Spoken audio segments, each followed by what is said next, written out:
stop me unless Spectrum decides to stop me. Because I know, Spectrum's the only thing that can stop me. They've stopped me multiple times in recent days.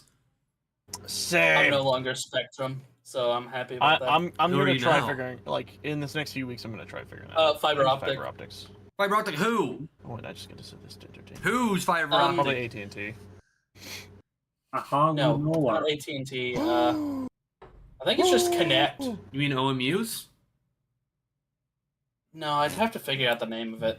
I don't know what it's actually called. Yeah, because But we are running by a wire. But yeah, fiber optics is a style of internet, not the brand.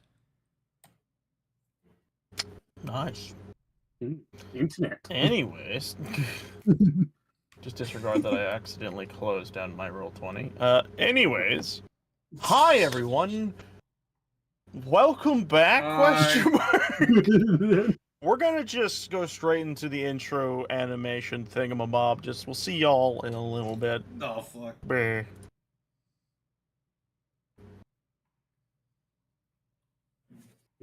Is So, this yeah. your first time back since you cut your hair? I also don't have that. It took I have sent it to you 3 months. 3 so months. many 3 times. months later, and you still give it to me 3 different times, and I still don't have it. I forgot. Okay, it's been 3 months. It's okay, I forgive you. You know what? I do will plan to redo bend it over. soon. I want to completely do it. I like the one I did with this other one better than this one, and I want to repeat what I did with this other one onto this one, or eventually have an actually animated intro. Because I do want to get our characters, everyone's characters, like actually drawn at some point. I would like that as well. So I gotta get money for that, but we'll get to that. Yes. You know what I'm doing right That's now? cool as fuck. I'm pulling up that one speech from the Curse You Bale thing from Elden Ring, and next time we encounter a dragon, I'm gonna have Pam say it. Curse you, bam! Yeah, me and Cody hate just beat Igon. Radon. We did. Star Scourge Radon, not the DLC one. Very specific split there. Anyways. I'm gonna be playing crowd control again at some point because I want to. I mean, not crowd control. Elden Ring at some point because I want to do it with crowd control, so people can pay. Crowd control Elden Ring sounds like a living fucking nightmare. Which is why It I want to really do it. does. Well, today I did Cuphead with crowd control, and it was a nightmare. What's First. crowd control? So Primal immediately on the chat says, "Fist thing I hear is fiber optics." LOL. Agreed. What'd you say, Pam? Yes. No, I didn't figure out what it was. not you. I said Pam. Pam said something. Oh, I thought you said Cub. No. what's crowd control? Crowd control is a third-party app that for certain games, it can if you get like a link, you can put it in your description, and people can click on that link and then get coins. They can even pay for it. It acts like a super chat, so you get paid for it. They get coins, and they can use those coins to basically enact events. Like for Cuphead, one of them was to grow my character, so my character gets like 4 times larger. Wild idea. Crowd control D&D. That would be really crazy. Or like in Skyrim, one of them is spawn dragon on player. So it spawns a dragon directly on me. That's it. So it's basically the cuck chair with microtransactions. Got it. Yeah, but it's like, but they can choose to either just normally watch and you play the game, or they could mess with your game for free because you know you do get 50 free coins automatically, so those can go a long while, and then you know they can pay for more. So it works This out. sounds like a cuck chair to me. Yeah, I mean, they like it. I like it. It's a win-win. Also, They like it. I don't know why my kilobyte limit is fucking dead. I'm not fixing it. I'm sorry if this stream looks bad. Streamlabs is garbage right now. OBS is the only thing that works, and I don't have all this loaded up on OBS, so you're just gonna have to deal with it today. I'm sorry. There's an infection of pans happening on the screen. I have to kill them all. Die! No! Die! No! I feel like I'm playing Duck Hunt. Bang! Bang! And Or just bang! Bang! Bang! Bang! Bang! I'm winning! I think I'm winning. Not one of them's been on the game for too long. That is true. You Oh, can't bazooka! spawn a million muskrats. Oh, Yeah, okay. Anyways, hello everyone. Welcome back to Omen of Cursed Light. We've been on a massive break. Yay! We had a lot of stuff happen. For people who are new, you can look behind me and see a hint of what has happened because we went to a con recently. All this cool stuff's in the background. It's pretty sick. I like it. The other thing is we just had a lot of D&D shenaniganery going on in the background, so there's that as well. But we are back. We're hopefully going to continue doing bi-weekly episodes. But to kick us off, I'm going to continue the intro recap. But actually, before I do that, I do want to ask, should we do the normal recap, or should I do, like, a recap of the series until now? I'm gonna go ahead and do that if you can make it somewhat quick. I also want to point out that honestly, there's 8,000 deleted messages from you in this chat. I don't like that. Yeah. Plus, we just started a new season recently, so we haven't had a full story recap in a while. Then I will do my best. I didn't write this down, so this is off the top of my head. I'm probably gonna get things wrong. But the journey quickly began with the characters all kind of in their own areas. With, if I recall, it was originally just Albatross and Gug traveling together, and then eventually they ran into Damien both in the what's the place called? In the city of Gildenyost. Gildenyost, thank you. In the city of Gildenyost on the island of Harun, a frigid wasteland, forested area. It is ridiculously cold there. But they were in the city of Gildenyost when they eventually ran into each other. They caught Damien trying to steal. Eventually they ran up to him, caught up to him, dealt with him, but then decided to have him join on their adventure because they were heading to a well-known alchemist who is looking for cursed people, or looking to help people who are cursed. Because in Omen of Cursed Light, a curse of a very interesting affliction is affecting the land of Daramar, which is like this curse that changes how people, like, what's the word? Changes how people exist, in a sense. Some are inflicted with a zombification curse, some with lycanthropy, whether it be a shark, werewolf, anything of that sort. You have vampirism spreading around, even spiritism. So some people, when they die, they just are immediately resurrected, or after a certain amount of time, as spirits, unable to cross over, living a second life that is disconnected from their normal. And there are many other curses that exist that the players don't even know about. And with that in mind, they head straight to the castle. I think it's Castle Greymore, where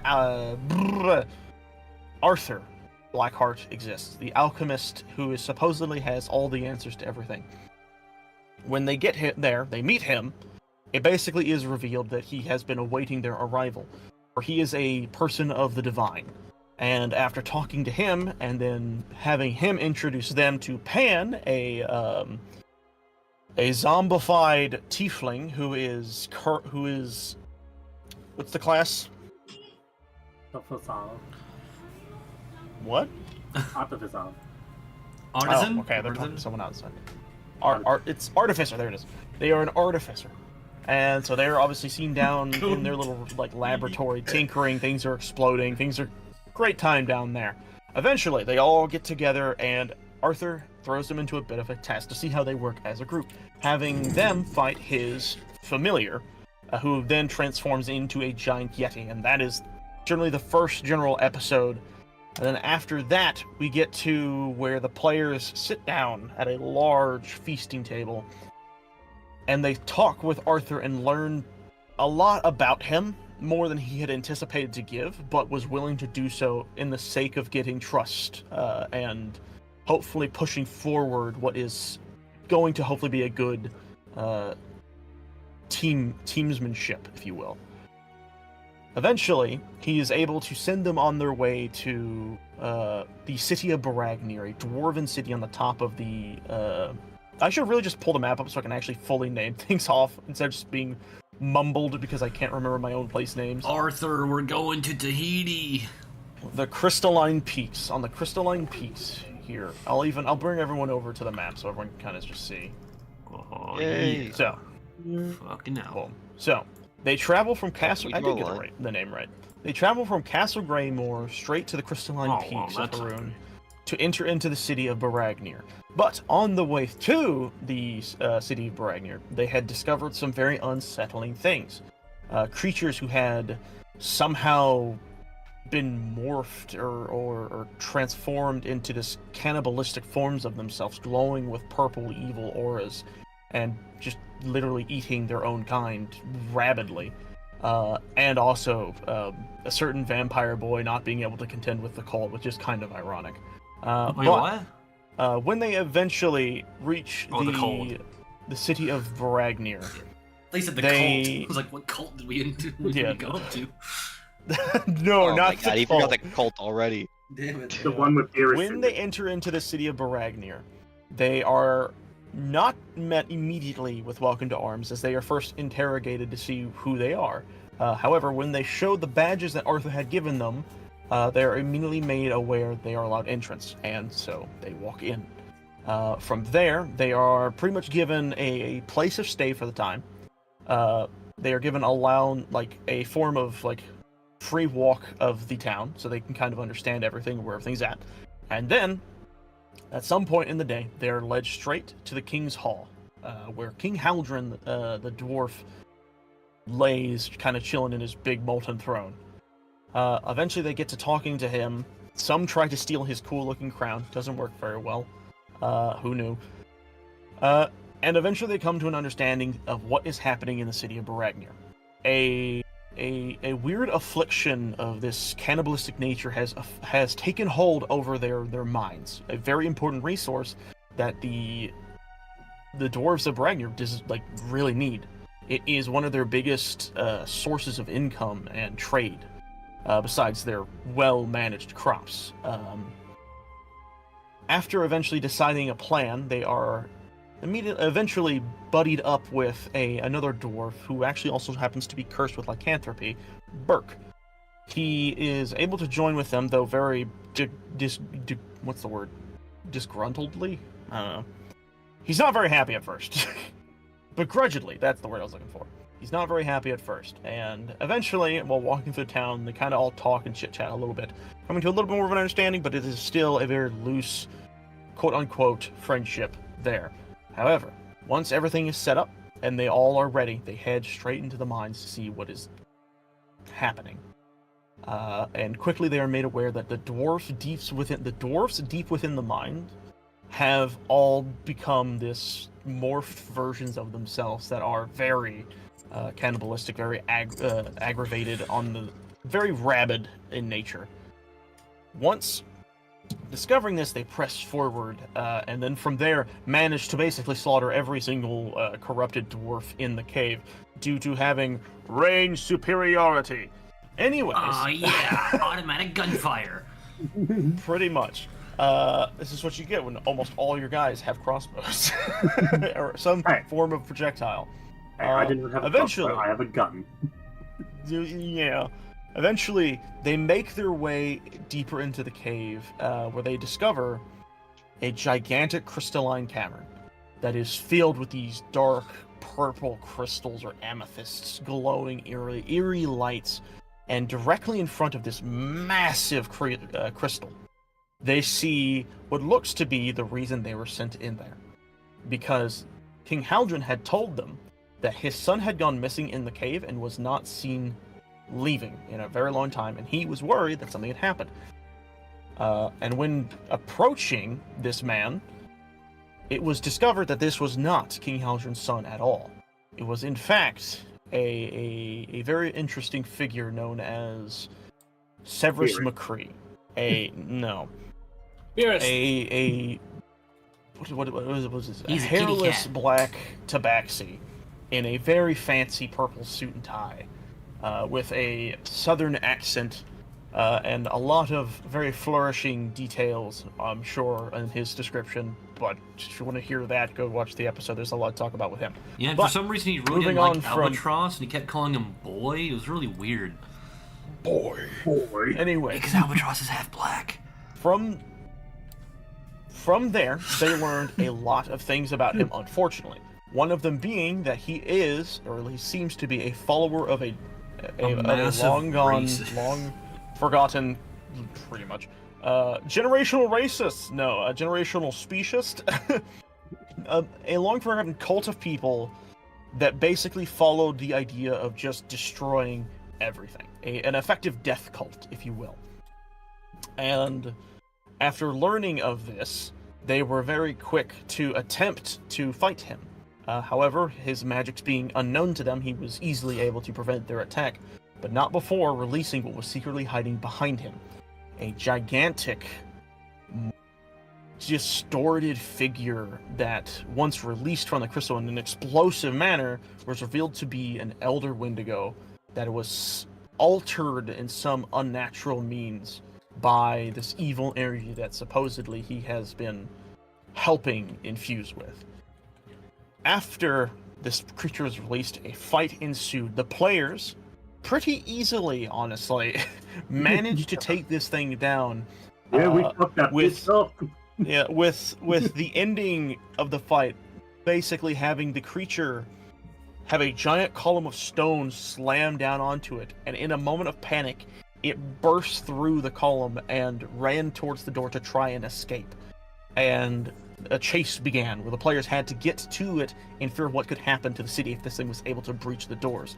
But quickly they were able to make do with it, and eventually it was slain. And upon its death, this explosion of dark energy filled the cavern, and all of the possessed creatures, the infected, cursed creatures around the dwarfs, all burned away into ash and seemingly were slain.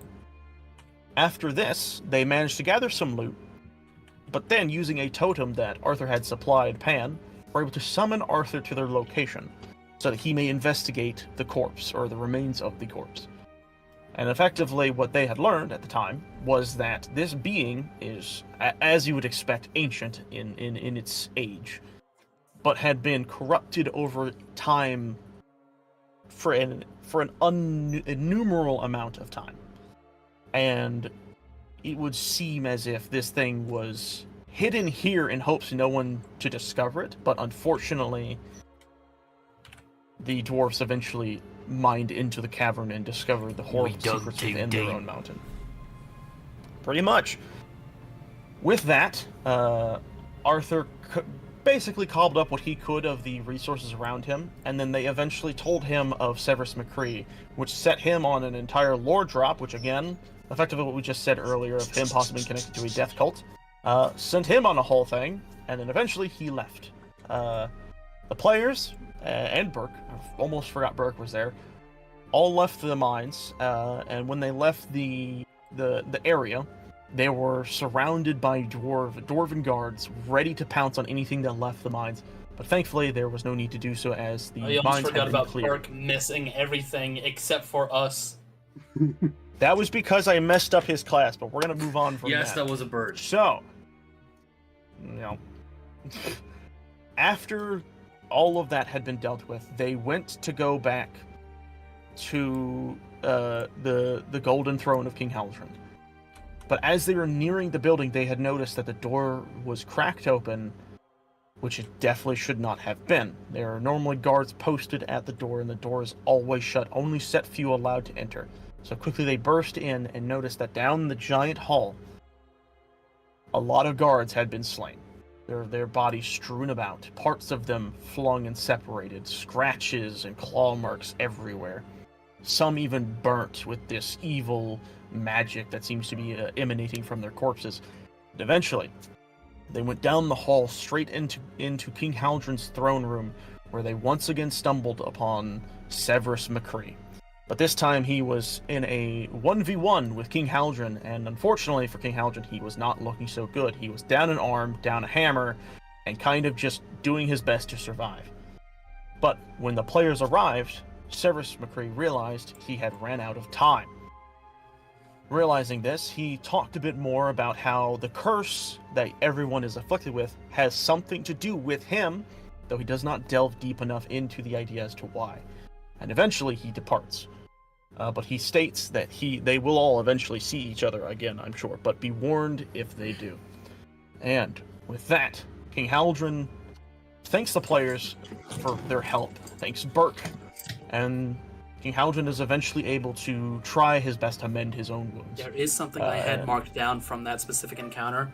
He was mentioning, or Severus was mentioning a mistress but never elaborated. Yes. Exactly. Additionally, another part of everyone the refill your Death Cult popcorn lore. balls because this is only halfway through the redo. This next part should be a lot quicker, honestly. Because Okay, that was I the got a juicy question. part, this is the other part. So, eventually, after having all of that situation occurring... I have a question real quick. Okay, yeah, let's get through everything. Okay. No, I mean, like, continue. Oh, okay, sorry.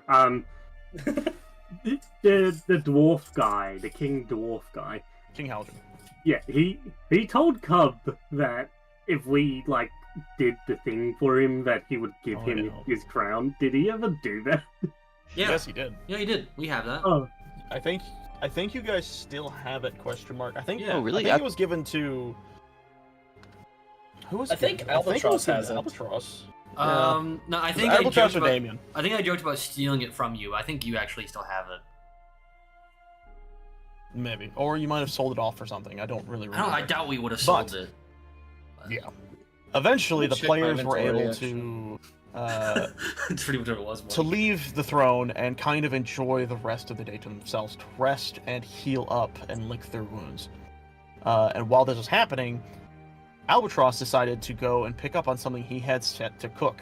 That being a sword that was connected to his family that he had decided to have recreated into another sword, mixing with the design and details of Dwarven and Elvish.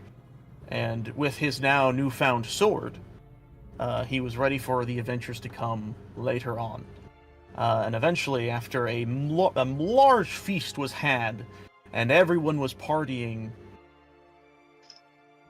the night came to an end. And the players, in the mornings to come, were all basically packed up and readying to leave. And with their goodbyes being said all around and some eventual discussions with King Haldren, they all decided to head back down to Gildan Yost to hopefully make their way to a certain person who might be able to help them. Upon heading down the mountain and then heading towards Gildan Yost, they are immediately made aware that a certain person was put on a wanted poster due to seemingly having assailed a woman. It was then discovered that apparently the only form of witness that everyone had seen at the very beginning, with the scene with Damien, Gug, and Albatross, was, at least to the people of the town, they had thought that Gug, when turning into a giant wolf man, had assailed the woman and stolen her purse because they could not see Damien. And the person they happened to steal it from was none other than the mistress of the town itself. And with that wanted sign, Mistress not meaning like she was the known, whore of the town. Mistress isn't like she was the lady of the the town. The lady of the town. Hey man, we don't know. She did have Her a weird lore. list. She did. Had Regardless, a weird ring. yeah. Yeah. Eventually, Right. Damien, realizing he still had the purse, decides to look into it, where he also discovers the said ring, which was not meant for the finger. Anyways, they decide to head into town to go see a certain person that Damien and Burke both know. An older lady who goes by the name of Mama Sheen. She is, Wait, at does least she what have the seems to be. crown? Maybe? She actually might have the don't crown. know. I feel like Why you would she still have- have it. I feel like it just never got mentioned. Like how I have the skull of the Wendigoon. Like What I just thought was, something we I thought we were have. going back to get it. I thought it was after saving his son we get it. No, thought he wait, I still think you're had it. going to sell it, weren't you? we were talking about it because we wanted money, but I don't We think were we actually had talking done about it. selling it to Mama Sheen. You might have already sold it then. Maybe, maybe the definitely- crown was used to get the supplies. We didn't get a lot of fucking supplies. I don't remember. for maybe a we could try crown? For the Dwarven King's crown, that has to be like bejeweled and. I don't golden remember. and I'd all have to that look back stuff. at the episode. But, regardless, they eventually found Mama Sheen, and for some, they learned that she also is a person of a form of divination magic, though hers is a little bit That bitch. smokier than most. Eventually, she gives everyone a vision of something within themselves, a desire of sorts, or a telling of something they want but do not know. And once everyone kind of experienced their own separate visions, they were sent off on a little mission that she had requested of them so that she could prepare for their eventual leave. Without telling them the full details that she had already known what was to come, they all left and set off to raid Gildenjost's, basically the mayor of the town, if you will. They went to raid his place because supposedly he was keeping hostage an important person to Mama Sheen. Eventually, after taking many efforts to sneak into this area, I'm actually going to pull up the other map so I can also now look at this, because I am forgetting the names of everything. This is what happens. That is the map for Baragner. Hold on. It's been so long. This is what happens, everybody. Alright, back onto Gildenjost's map so I can look. Yes, after eventually leaving Mama Sheen's place in the black market, they head over, and some head to the Rookeries to get a place of stay for the time, and Albatross splits from the group, as planned, to wiggle his way into the estate barracks to pretend to be a guard so he can help them all enter into Lord Hurst's estate for the soon arriving festival, or not festival, it's effectively a giant birthday party for the lord of the town. But they treat it as if it's like a parade or a party, a ball, if you will. And eventually, after a full nights of like setup and things, they all sneak their way to the estate, with some of them dressing up as a couple and some dressing up as just members of the area. As a child. That child costume, by the way, I forgot that lasted so long that even I kept forgetting you were just as a child. But eventually, they get into the estate and they split up and go their own ways and start to figure things out, with some entering into a form of a panic attack as they enter into a ballroom filled with people that gives them flashbacks that they do not exactly want in the current. When others, just exploring the manor, discover things they probably shouldn't have. With Damien having discovered Lord Hurst talking to what he does not know yet, but eventually found out, an Omen hunter. Someone specifically hunting down cursed creatures for the Pope of Doolin. That is a wild sentence out of context. Yes, it is. Hold on. I gotta find the fucking name. I do not keep names in my head as much as I should. I just remember City of Radiance. A hidden death march for the Pope. Yes, the Pope. Effectively, the Omen Hunters are hunters that are effectively created by the Pope of the City of Radiance to hunt down creatures he despises, or things he despises. They are literally his hitmen.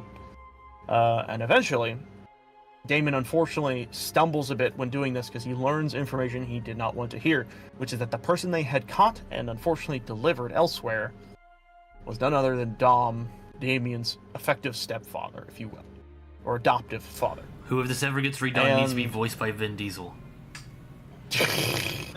Barely. After discovering this, he is unable to control his emotions, causing him to kind of effectively glitch out and make himself known to the crowd. And after causing an entire hullabaloo, the whole game was off. Everyone threw off their disguises and went straight into the action, where a massive fight ensued in the manor, with everyone pushing their way up to the second floor.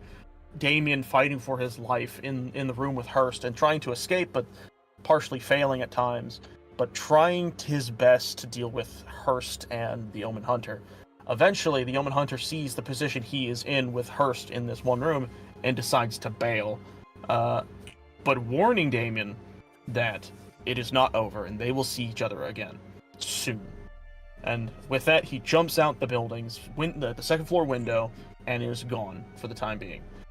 While all this is happening, they all manage to push closer into the room where Hurst is, but unfortunately, he is able to find a secret. He's able to sneak out and get into the room where his wife was hiding in, so they could go down into a secret tunnel. that eventually was discovered by the players once they all managed to meet back up. And they all go down into the tunnel where another fight ensues with Hurst, his personal torturer, and his wife kind of sitting on the sidelines, not wanting to be a part of this. But eventually, as you would expect, Hurst is knocked down unconscious, and Lady Hurst stops the fight from there, realizing just everything that she has been hearing from everyone in the room, seeing things that she had not seen before, and coming to an understanding that the person that she thought she knew was not at all who he actually was. With all of this coming to bear, she and the group talked and came to a better understanding in hopes of allowing them easy access to leave Gildenyost. And with that being said, her and the torturer left, and a miniature torture scene began with Pan, Albatross, and Damien trying to get out information on the whereabouts or the wherewithals of Dom. And while that was happening, Gug was looking around the area they were in and learned that this is basically not only a torture area but also a miniature prison cell or miniature jail where people that the Hearst's household doesn't particularly like were held. And after eventually releasing a lot of the people who were deemed innocent by just the words they had said, they give him thanks, and then with the information he had asked about Dom, it was proven true that Dom was in fact here, and eventually even Lord Hurst agrees that yes, he did in fact capture, quote-unquote, Dom. But it was learned that he was not actually the one to knock Dom out, but rather some other hidden assailant had been the one to take him out, but his guards were the ones to actually capture him. With the assailant managing to get away, and no one able to understand who that other figure was. They quickly rushed Dom into his jail cell, where he would then be tortured for information that he just is happening to hold. And with all of that figured out, Damien rips the dangling rabbit foot that seemingly belonged to Dom off of the belt of Hurst, where Pan then ensued to increase the pain of Hurst by injecting him with an extremely painful venom, and then eventually leading to his entire removal of his, I believe, right arm. Right or left. I don't remember. One of his arms is gone. That's the general gist. It was eventually he passes out due to the... Eventually he gets knocked out by Albatross, I believe, and they bandage him to the best of their ability, and then basically give him to Burke to carry out. And after sneaking out of the Hurst estate and leaving that general area, they head back and gather things and then head straight to Mama Sheen's place, where Burke splits off from the group and takes Hurst to Baragnir's prison cell to handle him there. And with that, Mama Sheen reveals to them that she knew that Dom was the one that was captured, and she withheld this information in hopes of it not being a distressful situation and not leading Damien down a darker path. But unfortunately, it seemingly did the opposite. With this, she regretfully allowed them to continue on their journey, where also it was revealed that she had actually prepared for them not only just a cart for travel and a horse, but she had also prepared them a bunch of gifts, food rations, and some other little trinkets, including something that tore at the heartstrings of Damien, being the original cooking set that Dom had used when he was younger. And with these gifts discovered and the journey ahead, they all got into the cart and began down the road over to a certain bridge. After, I believe it was a full day or maybe of traveling this massive stone bridge that goes from one part of the island to the next, they are unfortunately surrounded at the end of the bridge by the Omen hunters. And after doing their best to try and get away from them, the Omen hunters managed to kill their horse and stop the cart and cause it to crash. where the players then have to fend off the hunters. And when the moment starts to seem a little iffy,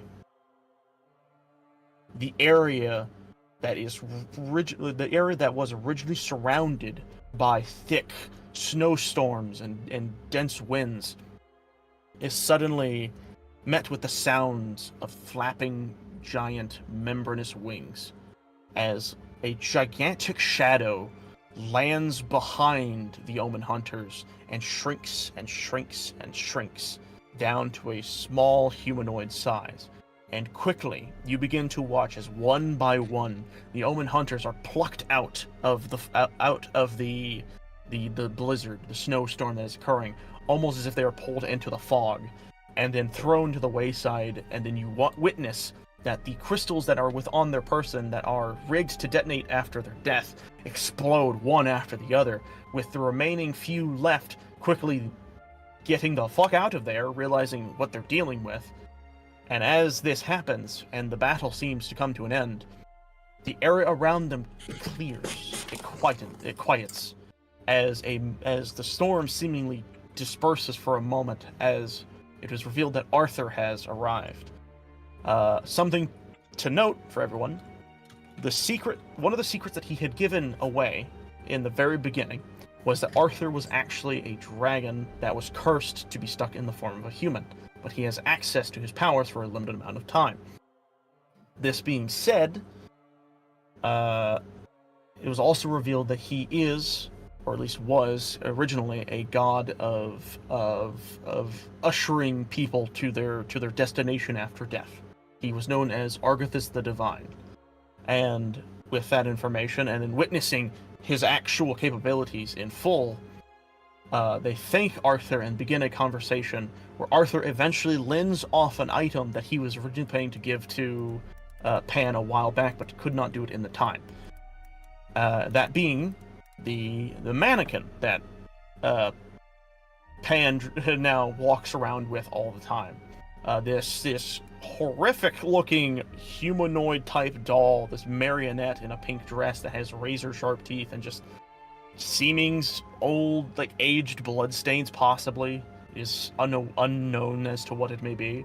But eventually, after being gifted this, and then some discussions are more had, they all split, and they continue on their mission to help Haldren find his son. And with that, because I realized I didn't actually explain that part, they leave. They head straight to Icewind Port, their next destination in tow. And it was here in this port that they kind of were slowly gathering everything they needed to leave. They met up with Crag Flunderbuss, the ship captain that Mama Sheen had prepared for them, and his very shoddily managed ship, the Krusty Bucket. They had met around town and learned some things about the people in the town, even Albatross kind of protecting a bar from an crazed drunkard. But eventually they all go onto the ship for one night to sleep so they can prepare for the day after, which they know to be a full moon. After this is revealed, they wake up in the morning to see that the Gildenjoss guards have actually appeared in town and have blocked the port from leaving in search of some creatures, or some people that have recently assaulted the manor. And after that man leaving with his information, they go to do their plans for the day. Some go to look for information on how the weather's going to turn out, so that they know when or what time they need to be sailing. Some going to gather information on the guards and their whereabouts and what is happening. And then the others preparing for Gug's transformation. And eventually, when the time comes, they all usher themselves out of town, sneakily, into the frozen wastelands near Iceport to tend to Gug's transformation by locking him in a secret sky box thing. It, like, a rope descends and he can climb up and stuff. And eventually, when the full moon hits and he is shifted into this monstrous bestial form, he climbs out from there and falls and takes a bit of damage. And then ensues probably the stupidest thing I've ever witnessed. Why is there a tiny... Why is that there?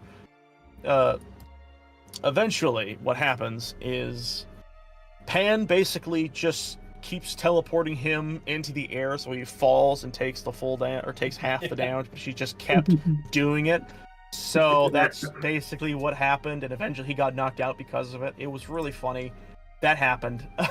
It's gonna be so good when we have, like... I had planned for that to be a way more intense fight, and it just couldn't even get to that, because Pan was just like, into the air, into the air, into the air. It was just like, come on. But I can't eventually wait to he try got that just knocked out. against a regular person. Yeah, I'm gonna take a sip of water because I've been talking for a lot. By the way, during the small intermission, Mike, Primal, are you all... You got all this? This is gonna be on the test. What? I hope you all... I hope you're remembering everything that's been said. It's gonna be on the test. Yes. So, My brain after hurt. eventually doing this, they sneak back into town where Damien, with their plan, sneaks away from the group and goes towards the other side of the port where it is shown that a giant ship has docked to keep other ships docked in the bay. He sneaks onto the ship and sabotages their anchor system so they themselves cannot leave, nor can they manage to turn their ship. And after doing this, he runs back to the Krusty Bucket with the whole group, eventually all meeting up together and setting sail, with no one able to follow them due to the sabotage. And with all of that being said, with every... What is... Okay. I just heard... I've been talking so much I haven't been able to hear the sound effects that are happening in the background. I just heard Kiwi's microphone. What? Anyways. It just... Your air conditioning is what I heard. Anyways. It just randomly happens. It's literally nothing you deal with. Anyways, with everyone having had time to rest, a new day begins. And with that, I must ask once again, what is everyone doing? Fecker, it's Well, been... that- That was 40 minutes ago. I don't remember. I know. I can tell you exactly what I'm doing. It's Gamba time, baby. Why do you sound like you're suddenly in the kitchen? That's because I am. I'm not Let me actually. get the music going. That's funny. Welcome everyone to the first episode of our One Piece D&D. Damn, I did not realize. I thought that'd be a lot quicker than 40 minutes. Like, jeez, there was a lot to go through. Yeah, because it was less of a recap and more of a, I'm just going to retell the whole story. Yeah. Yeah. I mean, after I was talking, I was realizing there was like a lot more to talk about. And I was like, fuck. It wasn't like, look, there are curses. These people got them. They went to this guy, and this guy said go on a fucking mission for the dwarves. Like, you know, like, no, you had to go through every single scene. It's like, well, right, to be cool. fair, this is the technically actual start of the season, because we were technically... It kind of feels like we were still technically in the other season, but it's fine. Either way, we've been gone for a while. I think a full recap was in due. I wonder... With that being said... Is there a size limit to my teleport ability? I believe so. Probably. Size- Like, are you too has to fat? be. Jeez. What were you guys doing Oh, in like, chat? can she teleport a ship? Yeah. Yeah, that's what I was literally thinking. Like, we get attacked by an enemy ship, You just teleport over, like, howdy!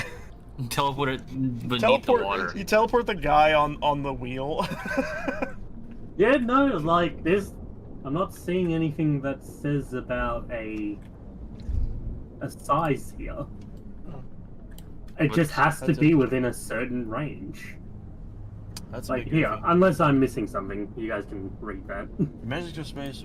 The target must succeed a constitution saving throw. If the target is teleported over to space, chosen space must be surface. No, it just says target. Yeah, so, and ships Or, can't sorry, have a constitution saving throw, so before, if I do set Well, up a ship... It says a creature, specifically. it does? You magically twist space around another creature you can see within range. Damn, that would have been So it fun. has to be a something that is existing and able to attack in its own Quickly, ways. someone take the animate object spell. No. I don't know if I want to do that to a whole boat.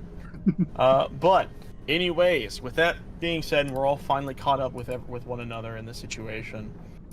and we were coming down off of that backstory high. I would actually like everyone. I'm gonna click. Hold on, let me find it. Where is the? There it is. I've done this in so long. I'm gonna click this. I want everyone to click their token and then right-click it and click Add Turn. I don't see. Oh, there it is. Yeah. How do you? So right-click your token Does and my click mic Add sound Turn. any better now? Oh. Sounds further away. Sounds so Yeah, it's quiet going now, good. Cub. no, don't not need the part of the ship, marionette. just the entity. Yeah. What? Why did? Nothing. Why did? You don't. I don't need the marionette. It's just you. No, You- the marionette gets No, its own no, turn. Yeah. No. Bad marionette. I will remove you from existence. I will Thanos snap your ass. All right. Let's just. Oh, oop. Does it like randomly? All right. We'll do it like that. What the fuck, man? Fuck. Like, does it? I It's kinda hope just it would, up like, or down. randomly do it. There is no randomness Yeah. to it. It's fine. I'll go last. Alright. I'll do it. What I will do is I know Damien wanted to do something first. No, He I'll was the go. first one to No, call now I out. want to go last. Okay, you'll go last then. Yay. All right, Damien. It is early in the morning. You are just waking up, having experienced this whole scene, kind of replaying in your head, and you feel the rocking of the boat. It is gentle. The waves seem pretty nice this morning. Though you feel like you can't really taste a lot of things. The smells still there. You smell the salty air, the freshness of the ocean. Though it is a little gloomy due to the morning, it is refreshing in some way to finally be out of that city area of the island of Haroon. And with that, what do you do? It's a trick I wonder question, if I buddy. can catch anything better today. Wait, the thing that you wanted Being to on a do boat was is the thing that he wanted to make sure that you were verse for was gambling. Gambling. Look, no, don't get me wrong. Being I on didn't a know boat he is was- boring unless anything else is happening. I'm just gonna go fishing. Alright. Alright. Give me a moment. I had to do some Discord adjusting. Alright. So you are attempting to fish. Is that correct? Gamba. Alright. Let me find the fishing mechanic. I forgot where I placed it. Up your butt. Rules and information. Ooh. Get it out of My there. butt. No. I don't want it there. What do you It might just mean, be in middle of the the ocean? different ship rolls. No? Also, Cody, if you wanted it to be random, you could have just had us roll initiative. I could have. I thought about that, but I was like, I'll just do that. And then I under realized. Player-based needed information. Fishing Okay. minigame. Oh, yeah. Thank you. Alright. Been a while. Sorry. Fish minigame. Love that little icon. Not my image, by the way. So, I'm going to reread so everyone understanding the game can also understand this. For every 8 hour day you spend fishing.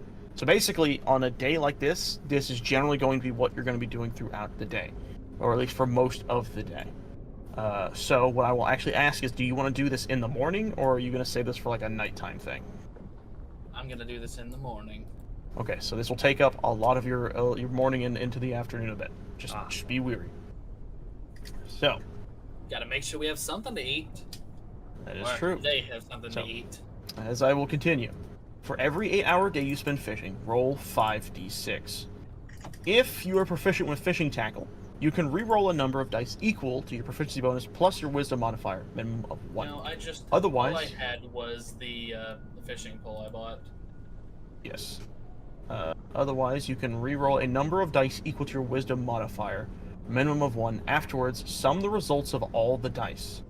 If you rolled a special result, you may choose to multiply your sum by the corresponding modifier in the special result tab to obtain your overall fishing score.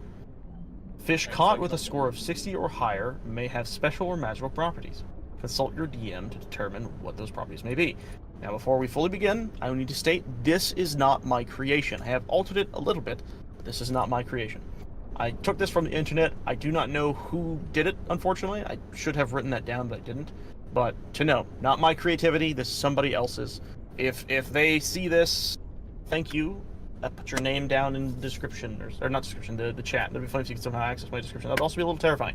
But anyways, so roll me 5D beautiful 6s. Your sister would be so disappointed with you, Cody. I'm sure.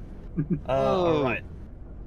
Alright. Good. Man, you're only missing a I want to reroll 2. that 6 using my 1 wisdom modifier to see if I can get a straight. Right. You could have done the 1 or the 6, but yeah, either way works. I would reroll the 1. The 1. That is a fair point. You're basically either looking for a Either 2 way, or... I need to get a 2, so... Yeah, it's either way, but at least you get more points if you get the 6 rather than the 1. Yep. Ooh. Nope. Ooh. Just get a 4. Unfortunate. So what is the sum total of that? So it'd be Plus 3 to 19. 20, 22. So Yep. 22. No multiplier. Okay, roll me... this is saltwater, actually. Hold on. So roll me a 2d6.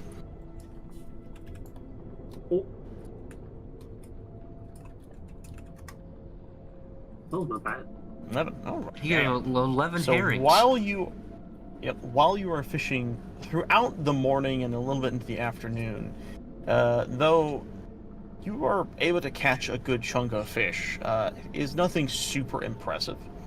You feel that you can definitely manage a lot of food with this, but you've had better fishing days than this one. It was a good attempt, but maybe next time. I mean, 11 fish ain't bad. Yeah. What is a herring? It's a small fish. It's like a little bit bigger than probably the size of your hand. Typed in what about herring it? and I got got a some good woman. amount of food. Apparently, there's a person called Herring. He's got That is not what I crappies. wanted. Yeah. What I should Also, what I that should do is recap took pull so up like a long, list. I need to go get more water. I apologize, but we did have a lot to recap over. I honestly thought it wasn't that big. I thought it was a lot less than that. You just got really into it. Now Pana's I dancing did. with the marionette. Damn right I am. Aw. Which is expected. Oh, Mike doesn't If like any- herring. Apparently in Russia, herring What? isn't prepared very well. Oh, okay. But if Ben were to dance with the marionette, I imagine it looks somewhat like the Joker dancing with Harley Quinn. You mean the not Joker dancing with the not Harley Quinn because neither of them are the actual characters? And it's like, why even Yeah. make them? Why even call them that if neither of them are the actual characters? That's why I hate that those movies. Like, Joaquin Phoenix might be a good actor, sure, but that is the worst interpretation of the Joker I've ever seen. I don't think we're Yeah. referring to the same thing because I haven't seen Joker 2. Probably for the best. Didn't you just say Joker dancing with Harley Quinn? Yeah, there's been plenty of those. Yeah, but not them two dancing. They normally don't get along. So it's like that only happens like 3 times ever.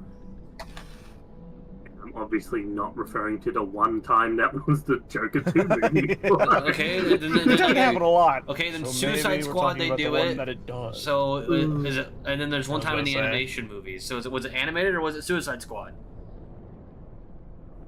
Might have Does it been. matter? Either way, you get the point. You get the general gist. Well, Look, it's that was definitely such a all 3 tangent, versions. man. Calm your DC ass down. Don't tickle my All right. tism and then expect me not to answer. You just- So, with that, Damien, you are free to roleplay as people walk by, obviously, but you are going to be, for the most time, fishing throughout the day. With that, we are going to be rolling on over to Pan, who is apparently, what is that? Negative 1 million Riz? That's crazy. All Sorry, right, I Pan. have to go. how I are have you to go doing? last. I have to go last because of my initiative. All right. Yeah. Are you drawing a fishing pole on your character, Ethan? Ah, Yes. What are you talking about? This is. I just want to state the only reason I knew that is because you are the one my map screen is looking at. So the entire stream zoomed in just to see Damien holding a fishing pole. That's really funny. Sorry, I'm trying to empty my pockets out. I forgot I still had a bunch of junk in them. All right, Pan. What you doing, baby? I'm doing the joker, baby. No, You doing the what? nothing. Don't worry. I don't know. Can I go last? Sure. Just gonna move you down below Albatross then. Gug, my not character. Not so furry right now. Balding. Yeah. Similar to almost at Albatross, similar to Damien, you wake up to the feeling of the boat rocking side to side in a calming motion. I also just realized, did we ever discover if anyone has possible like seasickness? I think so. I don't think anyone does. But Well, I think because my guy's Everyone rolled ultra balance. My guy's ultra balance. Yeah. One of them's a ghost. One of them like shakes all the time, and then there's Gug. Wait, so was like, I who able to knows? successfully swim when I was stealth mission Yes. on that Yes. boat? Okay. That's something I was scared of. I don't think I have the physical organs to become seasick anymore. No. Point. Ow! Just hit my freaking mic stand. I'm Anyway, off the poop And deck, probably so doesn't I'll- create the You- correct fluids to make vomit. so you wake up and you smell the fresh sea air. What do you do as you are awakening? I'm going to like pull back the long hair I have along the backside of my head and like comb it down my back, and then I'm gonna step outside with like a big old stretch, just get like a good like warm bask in it real quick. Absorb the heat from the foggy day. Good morning, man. Good morning, Gug. And then I'll pick up a dirty rag from nearby, and I'll proceed to go over next to the cannon on the main deck, and I'll twist it to the side, and I'm gonna start reaching my hand down into the cannon to clean the inside of it with the rag. Oh my god. I was like, what are you doing? And pushes Gug into the cannon and then fires it. So great leeway into something I was going to actually bring up, because if you all remember, you all are not just passengers, you are also now shipmates. Some of you have chores. Damien is technically already doing one of his. He is doing he's the cook, and he has to gather food for his other shipmates.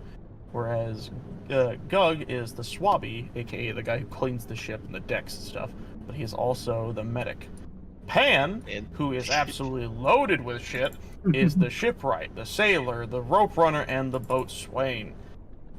Basically the management of the ship when it comes to anything that needs repairs or anything that needs to be done. They are the one that inspects basically everything.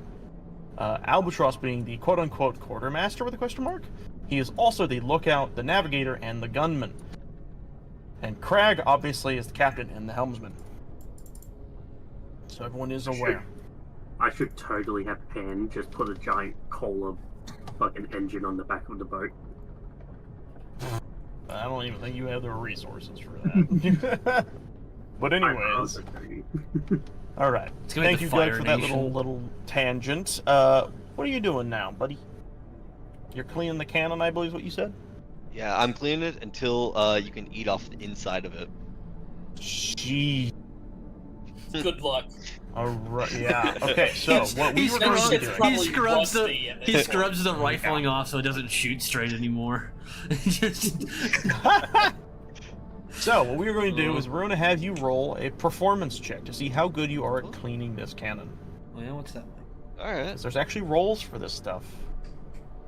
Is that performance? Yep. This will kind of go through most of your cleaning jobs. This is what you're going to be managing. Nice. Easy enough. You are Very clean. You are very careful. You are very meticulous with this. And honestly, at least in my perspective, it seems like you might be enjoying this. It's peaceful for once. You don't have to feel like you have to sneak around, be weary of the people around you. You're able to just enjoy the moment of just being normal, doing normal things. There's nothing really behind you have to worry about anymore. I'm gonna be sitting No. crisscross on the ground, humming to myself. Like as I clean the inside of the cannon, just. I don't know. Putting your guard down around Pam seems like a death sentence. I'm not gonna lie. I've already got my arm in a cannon. What else could like happen? That's you know? true. That's what had me worried when he said he was doing that. He's a thorough With guy. that, you will be basically cleaning the cannons around the ship for a while, similar in length to what Damon is doing on the daily. And while that's happening, Albatross, what are you doing as the morning arises for you as well? Well, needing a little bit less sleep than someone like Gug does, I would be already kind of up. And speaking, being reminded of our Shipley duties, me having you said it was a foggy day as well.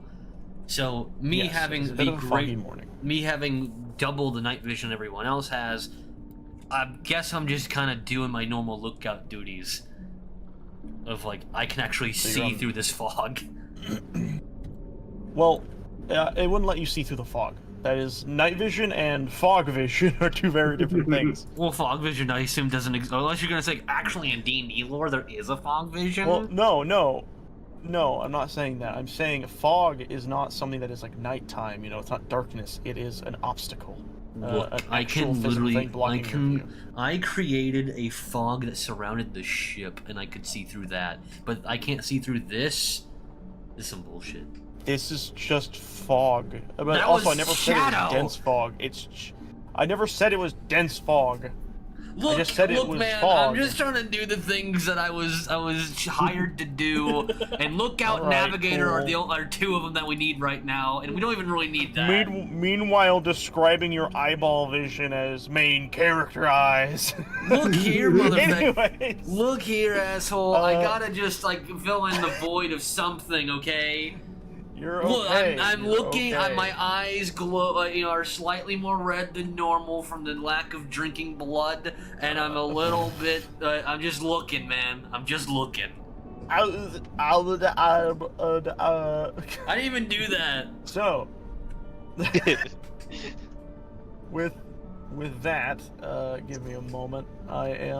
So you are navigator and lookout.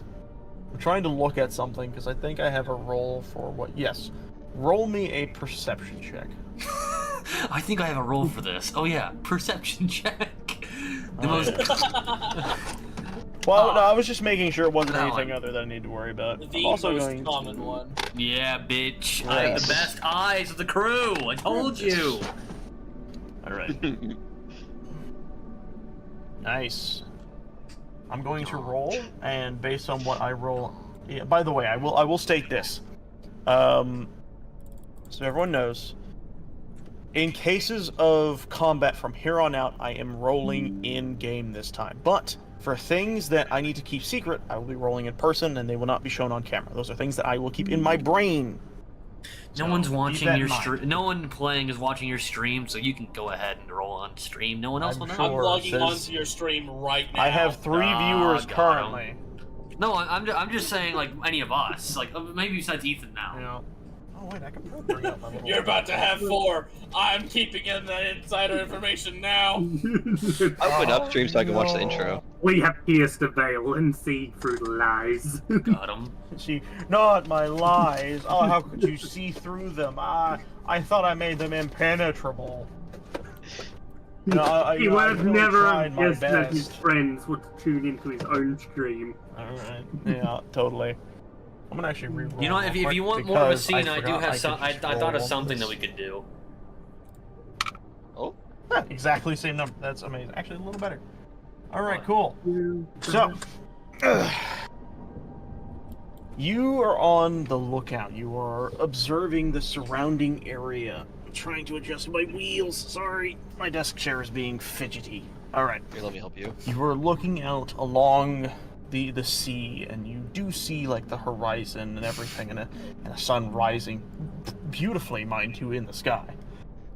And you have traveled on the ocean maybe once, maybe twice. I believe it's just once at the current. Literally only. This is the second time. Yes. This is a site you don't get. Or at least maybe you didn't get the last time. Maybe because you were probably still hiding in your own thoughts more. But it is very peaceful to just look out ahead of everything and just see the vastness of the world. You look behind you, and off in the distance you can still see the silhouette of Haroon off far into the distance. And that was the point. And as you are observing this, you spot something off in the distance, a little bit ahead of you, maybe to the... Hold on, as I have to pull out the ship anatomy. You said ahead, but then you also said I looked behind. So is it in front of us I or was saying behind us? No, what I was saying is you were looking around, but Yeah. you started with the back and then looked ahead and saw something. But give me a moment. There it is. Oh god, I don't think this helps me at all. Nope. I was really hoping. Yeah, alright. I was really hoping that would have written that better, but you look towards the front right of the ship, off in that direction. And Wait a you minute. see what Oh god. Wait a minute. Hi, Rabbit. How you doing? I'm just looking over here. It is quite a ways ahead. You still have a bit of drifting to do to get to it. But it looks like maybe a bunch of boxes, some planks, something. There's a lot of just debris floating in that area.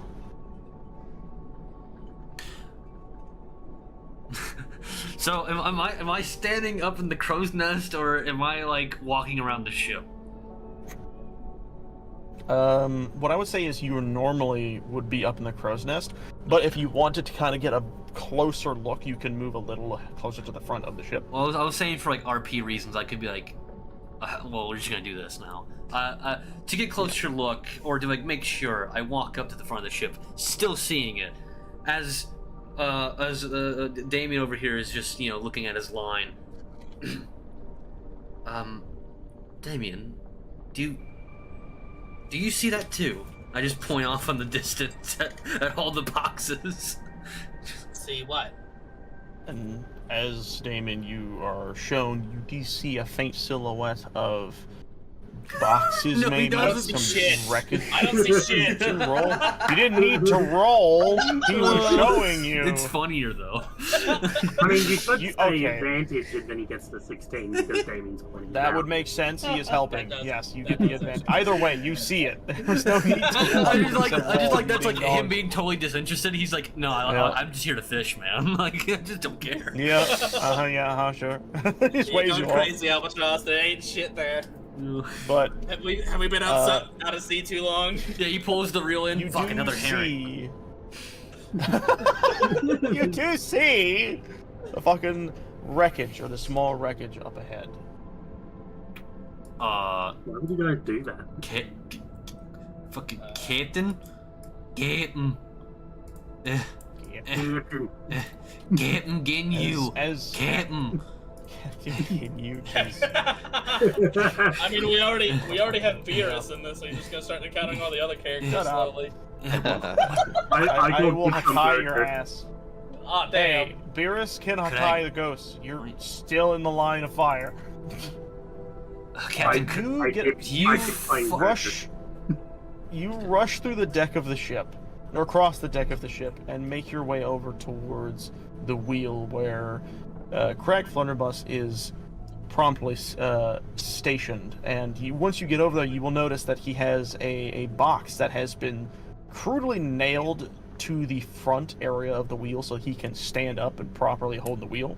And you see him kind of just managing the wheel well enough, but on his hip you see a bottle that has been strapped to his waist, and you see him just kind of like looking over it, and when he makes eye contact with you, you watch his hand reach down and grab the bottle and open it, and then pop it in his mouth, and he says, what you need now, boy? And he puts it back onto his thing.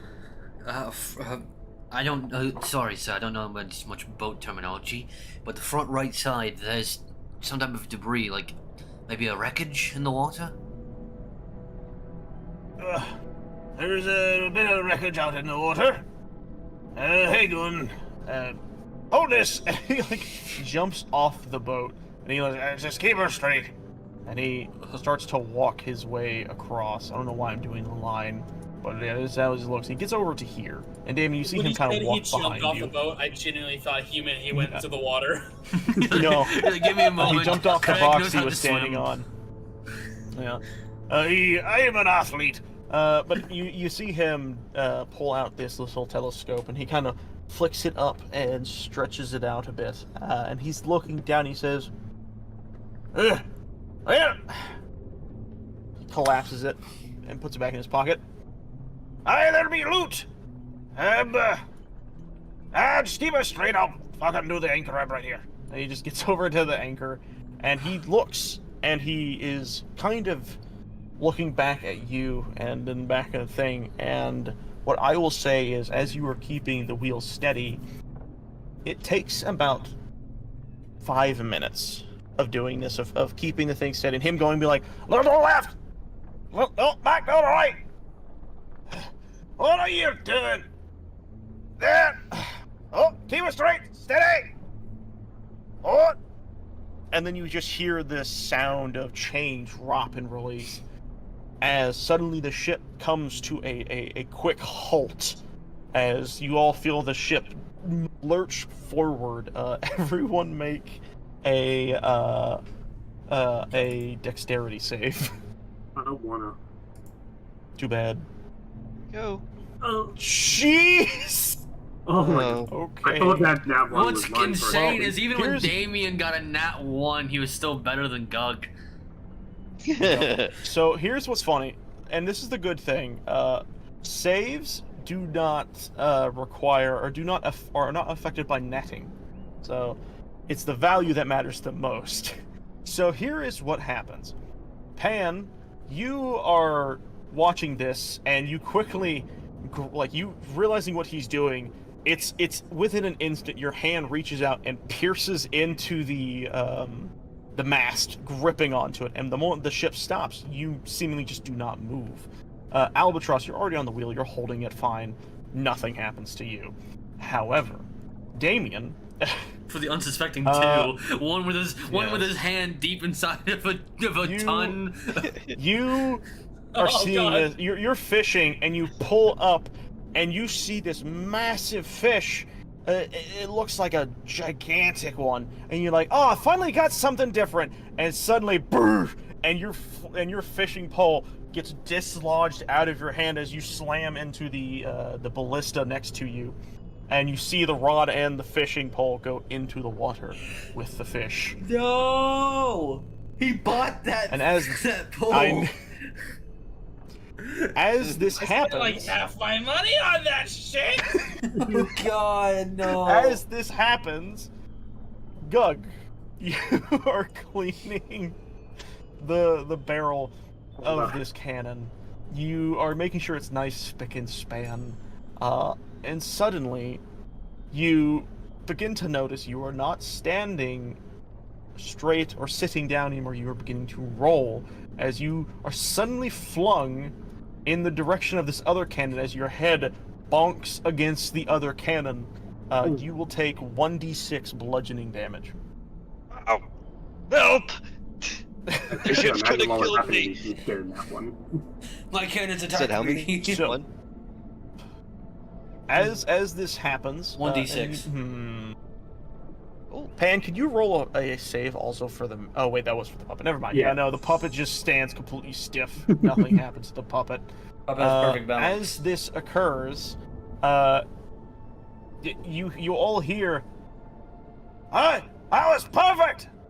Nice job! And he holds a thumbs up over to you, Perfect! Albatross. I lost my fishing rod! The moment you do this, you see him go from happy to scared in an instant. He goes, "Ah! When did you get there?" I've been right behind you the whole time. Well, you shouldn't have been fishing when there was looting about. I will get you another one. You can borrow While we're mine at for the time sea. being. While we're at sea, you gotta get a new fishing rod. I'd love to see you do that.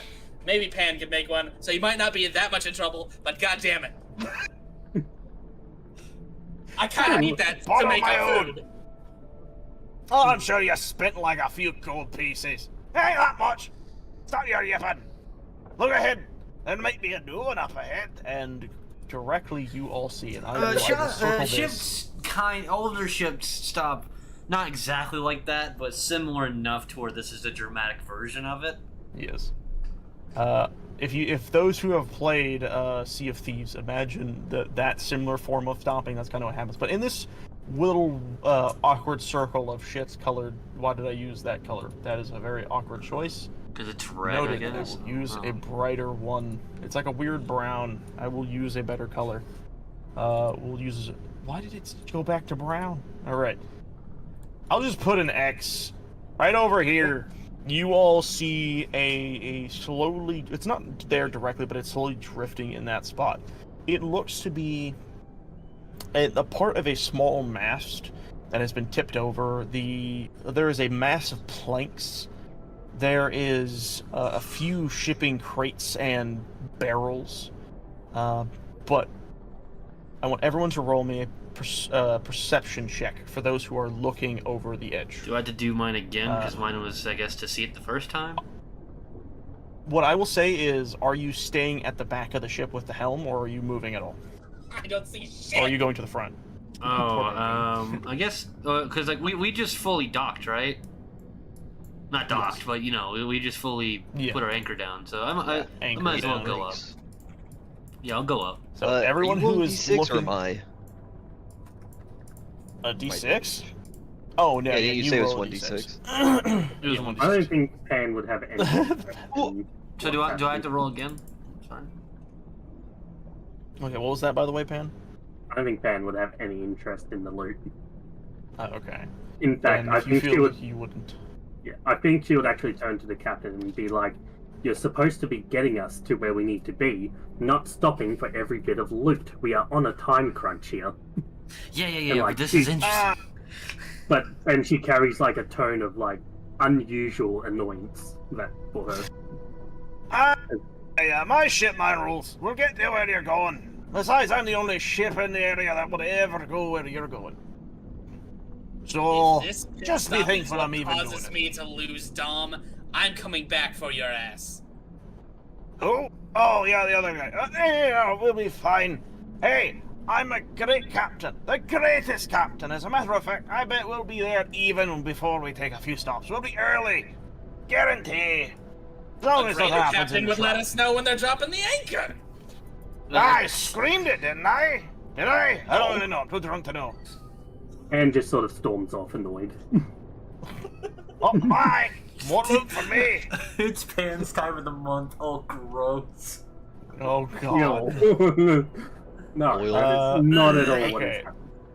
She can't even So get one for of who- those. So, who all is participating in the perception? Is it, I was still asking Doug? if It mine looks like counted Doug from and earlier, Damien. do I need to redo it? Reroll for this, because you're more looking directly at the stuff. Ooh, nice. So, Not as good, but pretty Damien, much the you are very pissed. You had just lost your fishing rod, and you've been fishing up nothing but herrings this entire time, and you had thought you finally had something big on your hook, just for it to literally be dragged away into the depths, and you could care so little for what is on this loot crate, if you will. However, Gug and Albatross, you two are keen for this kind of thing. You are aware of your surroundings, and though you guys are on a time crunch, you're kind of taking it a bit loosely. You're feeling, though, this is more of a miniature break, a vacation of sorts, to be away from this just the monotony of what you've been dealing with for the past few weeks. The world. And yes, and you So are very Waldo. keen to investigate the mass of, or the remains of what looks to be a ship. And you notice, the both of you, an iron chest strapped to the mast, barely holding on. Gug.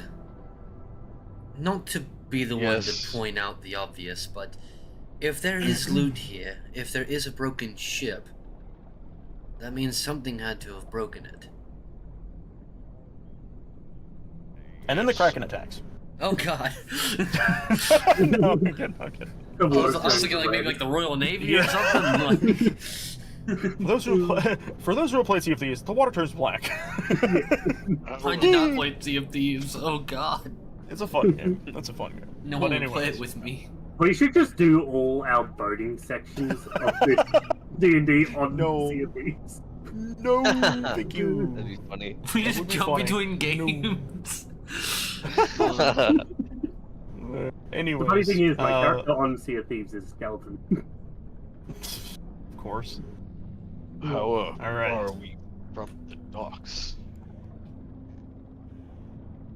From the what? Docks. Do you think it's the Navy? Well, this far out, we've been out here a day. It could be. It's not too far off to be entirely reckless, but I'd still be a little surprised. Because this question: does this boat look like it was Yeah. once big or small? It looks small, possibly maybe a fishing boat of sorts. You know, for a rum runner or some type of fishing boat. Why have the Royal Navy attack them? Well, no way said for sure. Why, they could have been smuggling. Guess you have a point. Maybe they were smuggling kind like us. As you all are saying this, you suddenly hear, "Is that a chest?" Splash. Oh God. I'll get As- rope. It's like really good raising swimmer. anchor. Let's just leave him I'll get behind a and rope. take his boat. as you watch, Second that vote. No. as you watch, I almost forgot his name. As you watch Crag jump into the water immediately, and to your surprise, he is fighting the waves expertly. It is almost as if he is able to just effortlessly swim. Maybe the years he has actually, been on the seas, he's decided to make sure that even the waves themselves might not be too much of a problem with this little short man. But he manages his way onto the remains of what looks to be a tiny fishing boat, and he is trying his best to pull at something that you two had known to be an iron chest. He's pushed away some of the rubble of the ship and trying his best, but it seems to be decently chained to the mast. And you hear him call out, like, "Yeah, anyone know you got something to pluck this thing out?" Damien, I know you may not be in the greatest of moods about all of this, but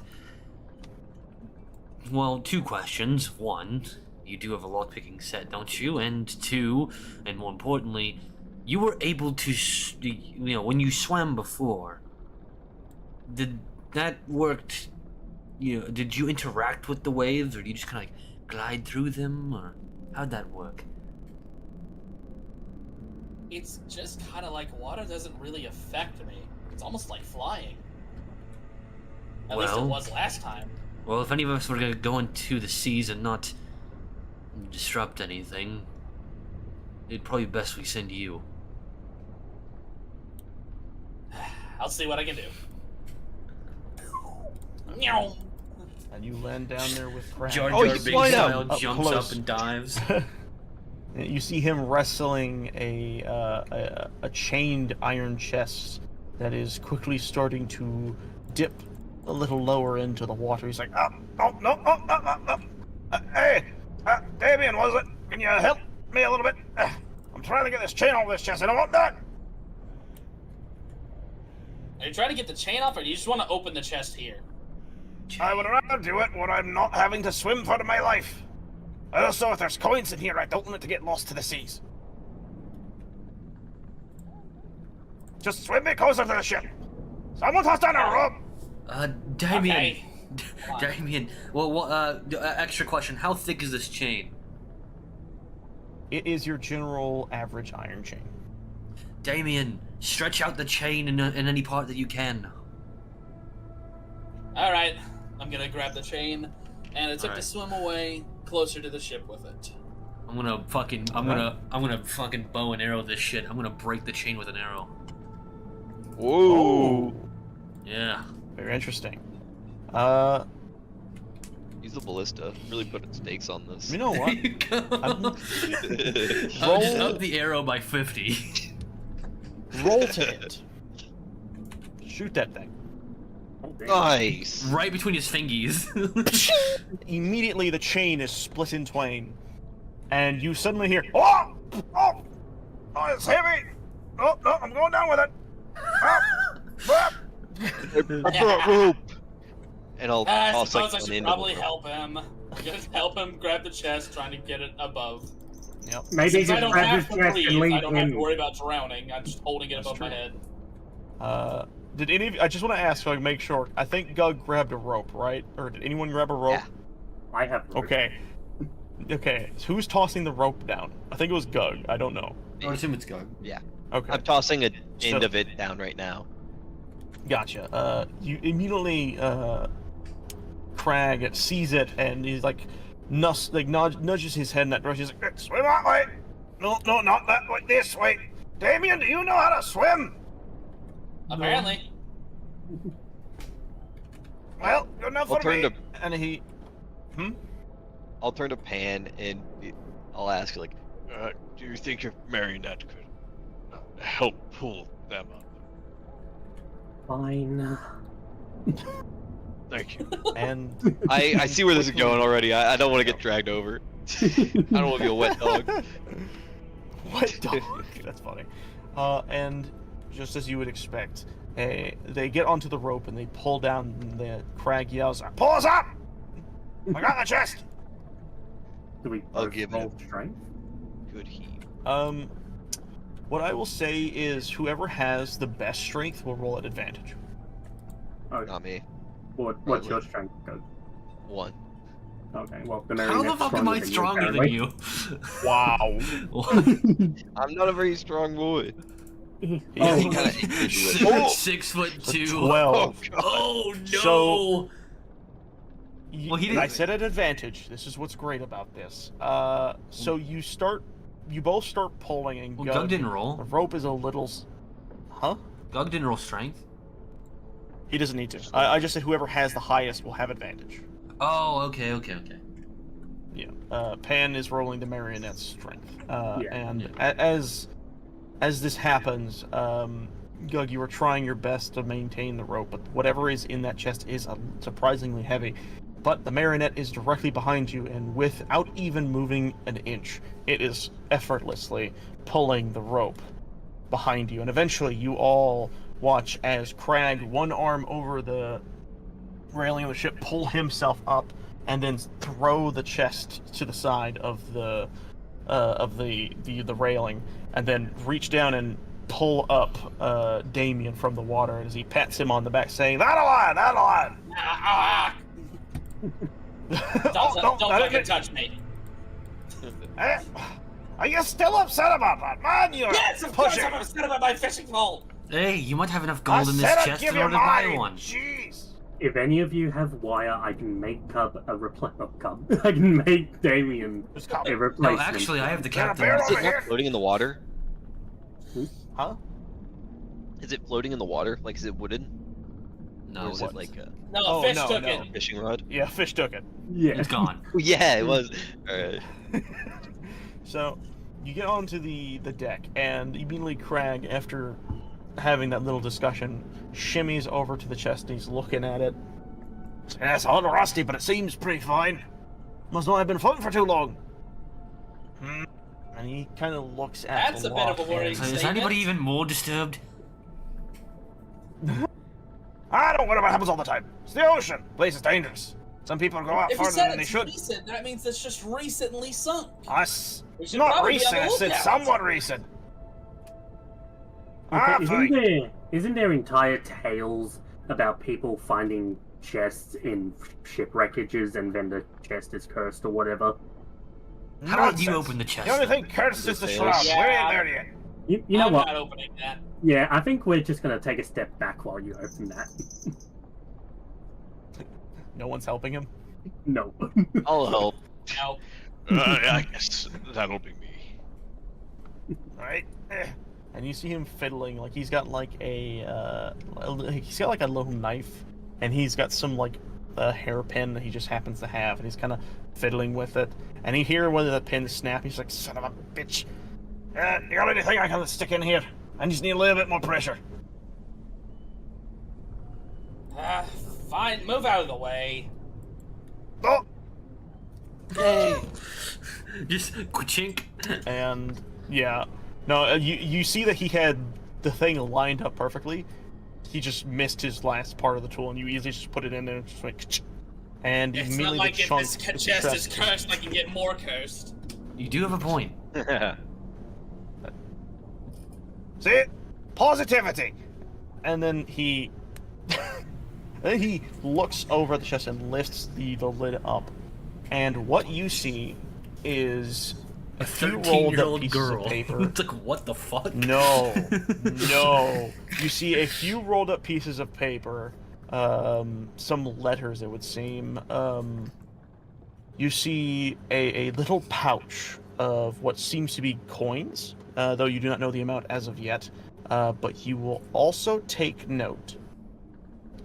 There is a pistol in this chest. A flintlock. Oh, damn. Albatross takes it and throws it overboard. It's really cool. I have no interest in such things. Yeah.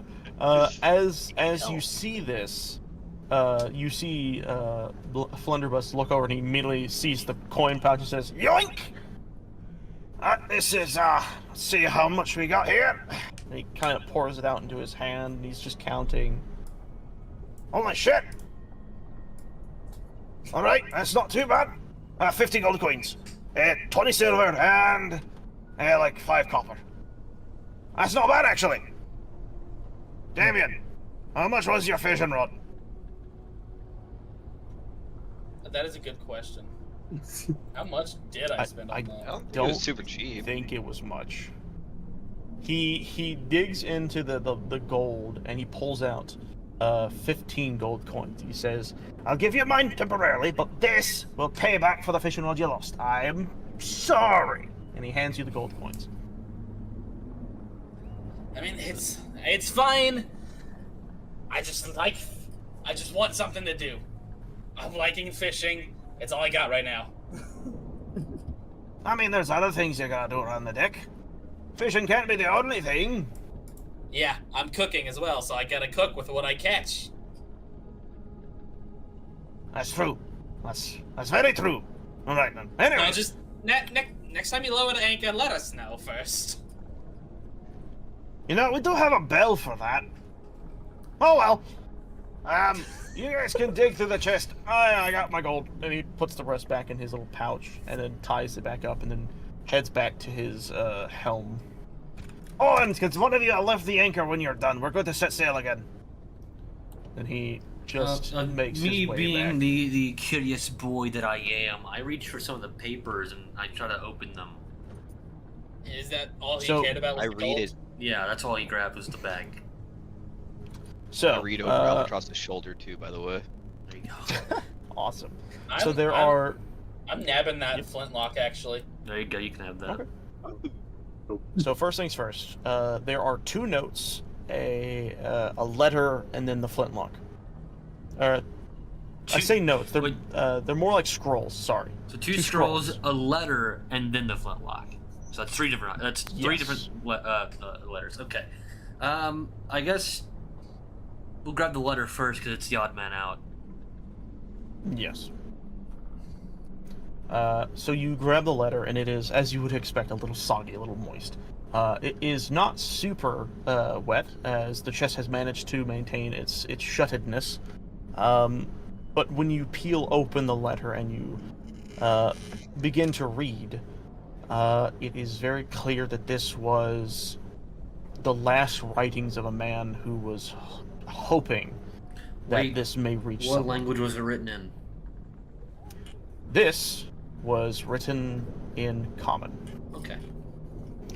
As it reads, I don't have much time. We are currently under assault by some beast. I think this is all I can do. I have stashed what I could grab, what I consider important to me, into this lockbox, and I hope that maybe some magical way it makes it out of this horrible fate I have found myself in. My name is... I almost said the name that I always do. My name is William. No, My name is Hugo Montoya, and you killed my father. My name is Will Turner. His name... Jesus. I hate that you guys make me do want to name him Will, but we're not going to. It says his name is Charles Van Brunt, and he was the captain of a small fishing vessel. He writes in the note, I have a wife and a child at home that I will never be able to see again. But if you do find this note, if you can deliver it to them over on Icewind Port, tell them I'm sorry. Daddy's not coming home this time. Isn't Icewind Port the place we just left? Yeah. Well, yes. Well, we ain't going back fucking now, alright. Might as well just throw it overboard. That is what the note says. Might as well just throw it overboard, because we ain't going back. So I assume everyone was reading over my shoulder. So everyone's informed. Yes. Yeah, you can feel my breath on your neck while you're reading. Okay, hold on. This is like a cartoon. So it's like the camera pans behind Albatross's reading, and then suddenly you see two heads rise up from the corners of the screen. But that is what you read from the note. You're more concerned about us not going back to Icewind Port than the fact that his ship was taken upon by a beast? Quite frankly, I don't care. We'll probably have to kill it at some point anyways. And that doesn't worry you at all? The fact that we could die in the ocean? We've survived worse. We still have more notes to read, maybe. Okay. So I pocket the letter. I put that in like my breast pocket or whatever. I just gamble. I'm like, the right scroll. Fine. I take that one. I slowly unveil it. So in this scroll, this seems to be... The best way I can describe it is it seems to be like a ledger of important shipping things he had done in hopes of gaining some form of a recompense to anyone who's found it. Basically, something you can give into a dock to retrieve fundings, or at least the funds that would normally go to the family of the person this is retrieved from. Consider it kind of like a retirement fund for those who are deceased. Is proof of this. Okay, so it's basically his will. Yes, yes. It's like a fisherman's will. All right. Well, then that's whatever. We pocket that one too. Then last. Or an scroll. obituary? Obituary would be them What? telling about his death. It's a little bit closer to a will. It's like half manifest, half will. Yeah. Tomato. Anyway. So we'll go for the other scroll. The other scroll is a picture. A very well-drawn picture of what looks to be a man, maybe in his late 30s. He has some brown, scruffy hair. He seems to be wearing just your average, like, little fishing cap. He is wearing this leather, like, pants with straps that go over a striped shirt, or button-up shirt. And in this picture, he is holding up a fishing rod that, on the end, has this large, what's the fish with the giant? Is it a giant like sword nose? Not a swordfish. There's another one. It's what's the word? I don't know. Capybara. No. I don't think that's right. A gunfish. For the sake of simplicity, because I don't remember, I'm just gonna say it looks to be a gigantic tuna. And standing next to the man, is a young boy, who is big, bright-eyed, smiling with his full teeth shown bare and one tooth missing, and he is sitting next to his dad, holding the leg of the man and putting a thumbs up. Hey, Pen, does this boy look familiar to you? Nope. Like the one we found in the marketplace? Oh, no. Actually, what I will have you I can't do that. That's funny. If you want, you can history check. Okay, I will. There's no reason I'll why do it. he would know this. But yeah, there's no reason he'd know this. Oh, nice. I guess you lived in the town more than we did, so you might actually know this people. So, That would actually make sense. yes. But the And thing what I is, will say is... and Yep. really wouldn't care. No. I was just joking Damien, with the whole you- "does he look familiar" thing.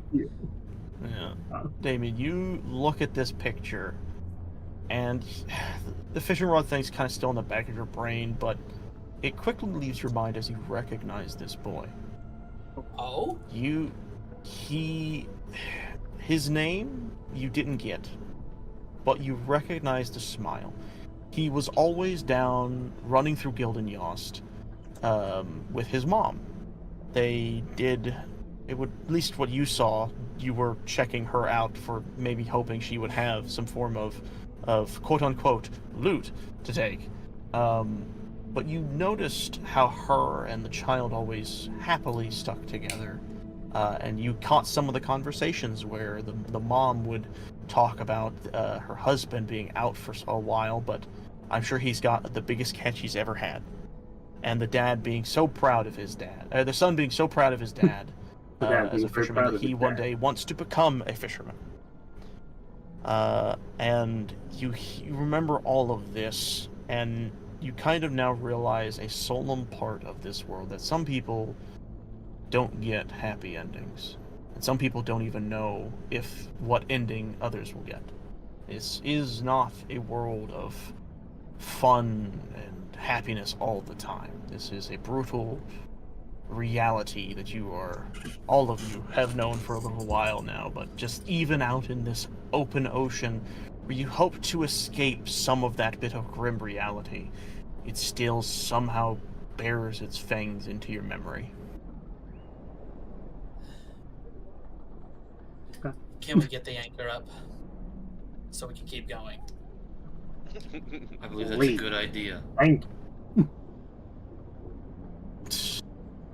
I'll be damned if this is the same thing that happens to Dom.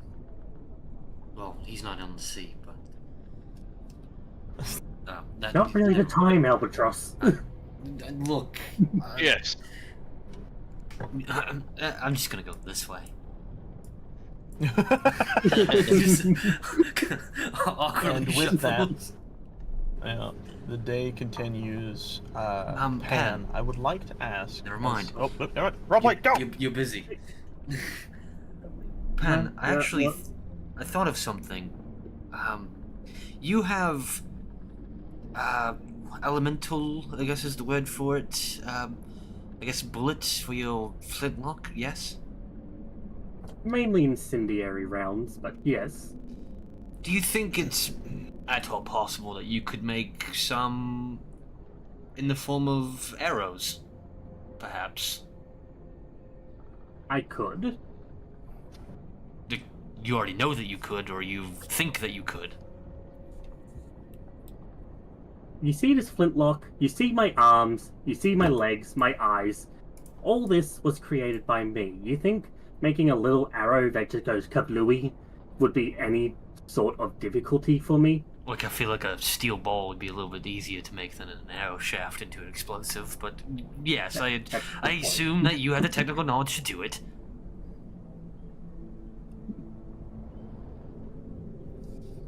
So was that like a maybe? Like you think cut out. about it? What? You cut out at the end. At what point? I mean, I was just kind of rambling, so it didn't really matter. It was Actually, I immediately forgot. Damn. Okay, It anyway, wasn't anything like super important. Yeah. I'll see what I can do. Well, I just think it would be very useful if we're going to be in more combat soon. Excuse me. I will add. I will add that to the list of things that I am planning to create. I'm gonna go back to the wheel now. You do whatever it is you do. Before No. you do, Albatron, do you fancy yourself a game of cards? Actually, you'd be surprised that the elves were quite into cards. Perhaps not the same cards that the Realms of Men have. I'm not sure, actually, but they're quite into games. So, Cody, just out of curiosity, what card games would exist in your world? Honestly, just your generic games that you could base off of, like with so like your generic deck, right? Something similar to that. Maybe not exactly that, but it's basically the same thing. So like poker, spades, the classic, Yes. just straight deck of cards games. Okay, I'm gonna say this. When I offer this, this would have to be purely roleplay based or role based, whatever, because I have no clue how to play That's poker. So Pan just looked. I was expecting to have to do that. Also, Damien, you now have a flintlock. Yes. Oh Pan's god, gonna- he has a god. It's all good. I was Somebody planning give on the rabbit giving a him gun. one. I was planning on giving him one anyways, but Fair enough. would you like a game of poker? I've heard about that. That was never really an elven style game, but I've heard of it from more human taverns, yes. Looking for the word for it. Alright, then what card games did you play in the Elven? Oh, realms? we had one. I could show you. Should we go into deck where there's a table? Sure. Alright. Yeah. Boom. Oh, Well, that one works too. I'll go there. Don't worry. I got this. I'm just going downstairs. You I know? love the idea that you guys go in separate directions. Yes, we'll do that. Meanwhile, Immediately separate. no, we won't. Cody, where is the compendium for weapons? Like, where can I find the flintlock to add it to my stat stuff? Already gave it to you. Oh, so well, damn. Okay. So for people who don't know, that was a really good roll, by the way, on that chest. It is a +1 flintlock. Ooh. That's very fucking good. And are we doing the same thing that we do with like our bows and stuff, that we don't have to worry about the ammo? Or am I gonna have to buy ammo for it? We'll say you can find ammunition around the boat. There's surely enough. All right. All right, but so you two get together at the table and you sit down. Maybe move some parts of the table around to make space for the game, and you pull. I assume Pan, you have the deck of cards. yes, I have. You pull them out and you begin to shuffle incredibly fast. It is as if you've played this 1,000 times, and you wait for whatever Albatross has in plan for you to. Now, should I explain the game, or do you just want to have this off screen, or what do you want to do? So you can in character describe the game, but I'll have you guys roll different things. But that's up to you. All right. So I imagine you guys want to role play this. All right. Should we start, or you just gonna? Yeah. All right. Shuffle a deck. I'll explain the rules. So this we called it has several names, but in the Undercity we called it Roundup. So there are 3 places, and I tapped the table in 3 different spots. There are 3 different places. You get a certain amount of cards. Usually each person gets a deck, so we'll just split the deck in half. That'll be fine. It'll be a smaller game. But you want to put cards on each side. Every aces always count as 1, not 11s. They always are 1, and all face cards are 10. You need, which I don't know how we'll do that in rules, but figure it out. Alright, and all face cards... I imagine we just roll to see who wins, and... Yeah, probably. It'll be Either contested. He'll have to figure it out. Okay, Yeah. so, and all face cards are 10. Some do certain things, like queens specifically will take away another person's cards. Everything else is pretty much the same except for jacks or jokers. They're pretty much interchangeable. Jacks will stop all progress on somebody's turn. So, what you do is in these 3 places or bases or whatever you like to call them, you want to build up your numbers. You want to get at least 21, but you cannot go over 26. And you want as many as you can. You want to beat out the other person in number, and you need to win 2 of the 3 hands. If you win 2 of them, if you have more than I do, at any point, if you have above 21, and I do not, you would win. You only need 2 of them. You can win all 3, but that is extremely difficult. I see. So your goal is just basically to get as close to 21 as possible. No, it's to get as close to 26 as possible. You have to be above 21 and below 26. And the person who's closest to 26 wins. Yes. So let's say, for example, the left one, or my left, your right. That one, I have 22, and then you play a card and you get 25. You win that hand, but only on that one. I know how we're gonna do it. So if you guys are ready, I will tell you what we'll do. Alright. Very simple. So what you're going to do is you're going to roll me. Each of you separately will roll 3 d26s, and the one with the best set closest to 26 wins that game. Or that set of games that you may wish to play. You can obviously do things roleplay wise as you so desire. So how do we roll 20? Is it /R or so /R space 3d26. And it's all okay, got it. Yep. Oh damn. Oh. I did 2. Damn it. Yep. You need to do one more. You can do it. So I just doing 26. Or 1d26. There you go. So it would be I win round 1, he wins round 2 and 3. That would just be 1 round because it's out of 26 from 1 place. Yeah. Okay. So yes, in this specific circumstance, Pan has very quickly managed to kind of figure out how this game works, and has seemingly actually beaten you in the first round. Well, how? He has a 26. Because So my 9 would have matched up with 25. I thought I win the 26, I'm and gonna then be honest. we have 14-12, which you're not allowed to have. Never. Yeah, no, I got your characters things mixed up. I thought Pan was the one with the 26. Yeah. So actually, the far right one isn't over. Just the left and the middle one would be. Okay. So just roll another d26. Sure. They already did. The 14. I'm saying but that's okay. That, 21. perfect. Oh, perfect. All right. Ooh. And feel free No, but to you'd win. roleplay this as you guys understand the game now. Oh, Yes. cool. All right. So because you hit 21 and I didn't, you hit it first. You still win that bid. So you won. Cool. And This because is you quite get a fun game. Yeah, because you actually play all at the same time, so actually all of these would be happening at the exact same time. Yeah. So essentially, you would hit 21. Let's say that ended the game as you hitting 21, and I only had 15 on mine. Okay.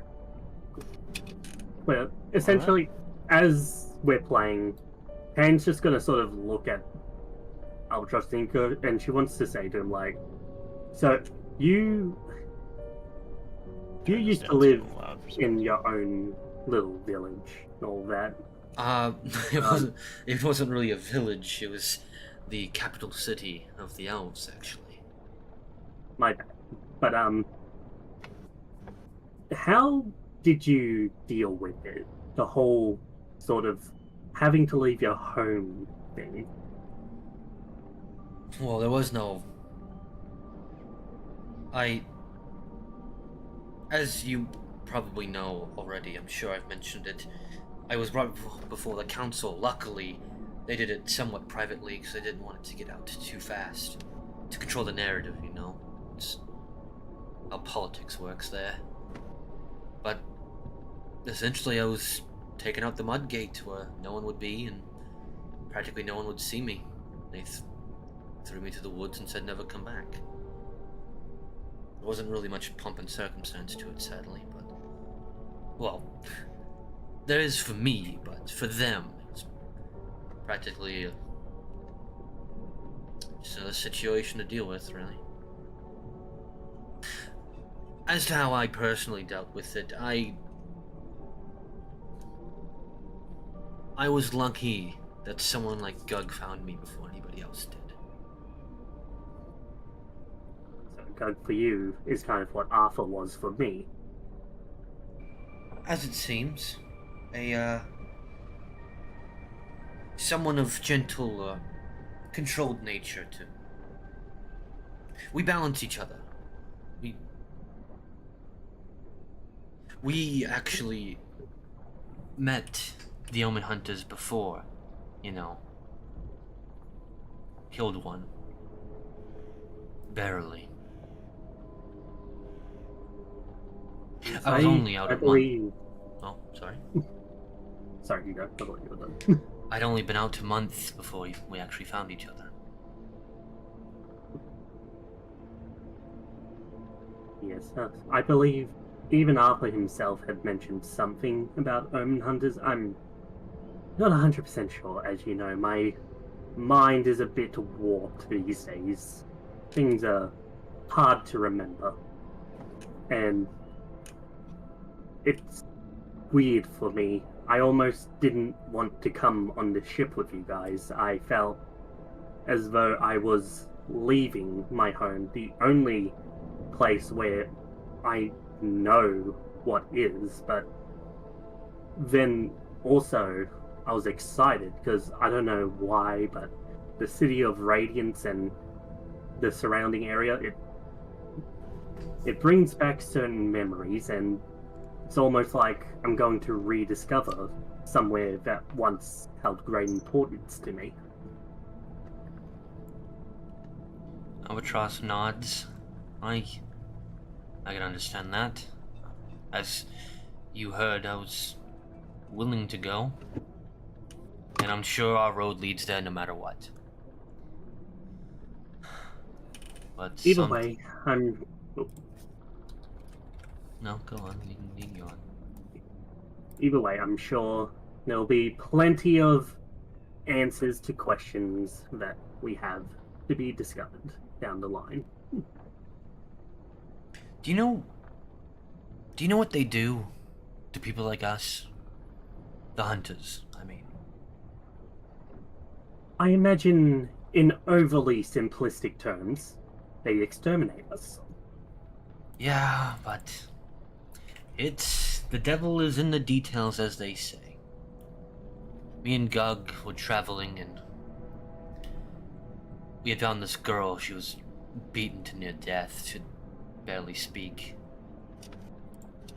That's where we killed the hunter that had been sent to go and find her after she ran. She didn't make it. We followed the trail as best as we could, and we came across them. An encampment as large as a small village. And there in the middle, a pyre. Almost like worship. Seemingly dancing around the flames, though they didn't really move. Just celebratory of it. as they marched, a line of people like us, into those flames, and heard their screams and watched them burn, and did so gladly. Do you ever... Sorry, go on. I almost didn't come back from that trip.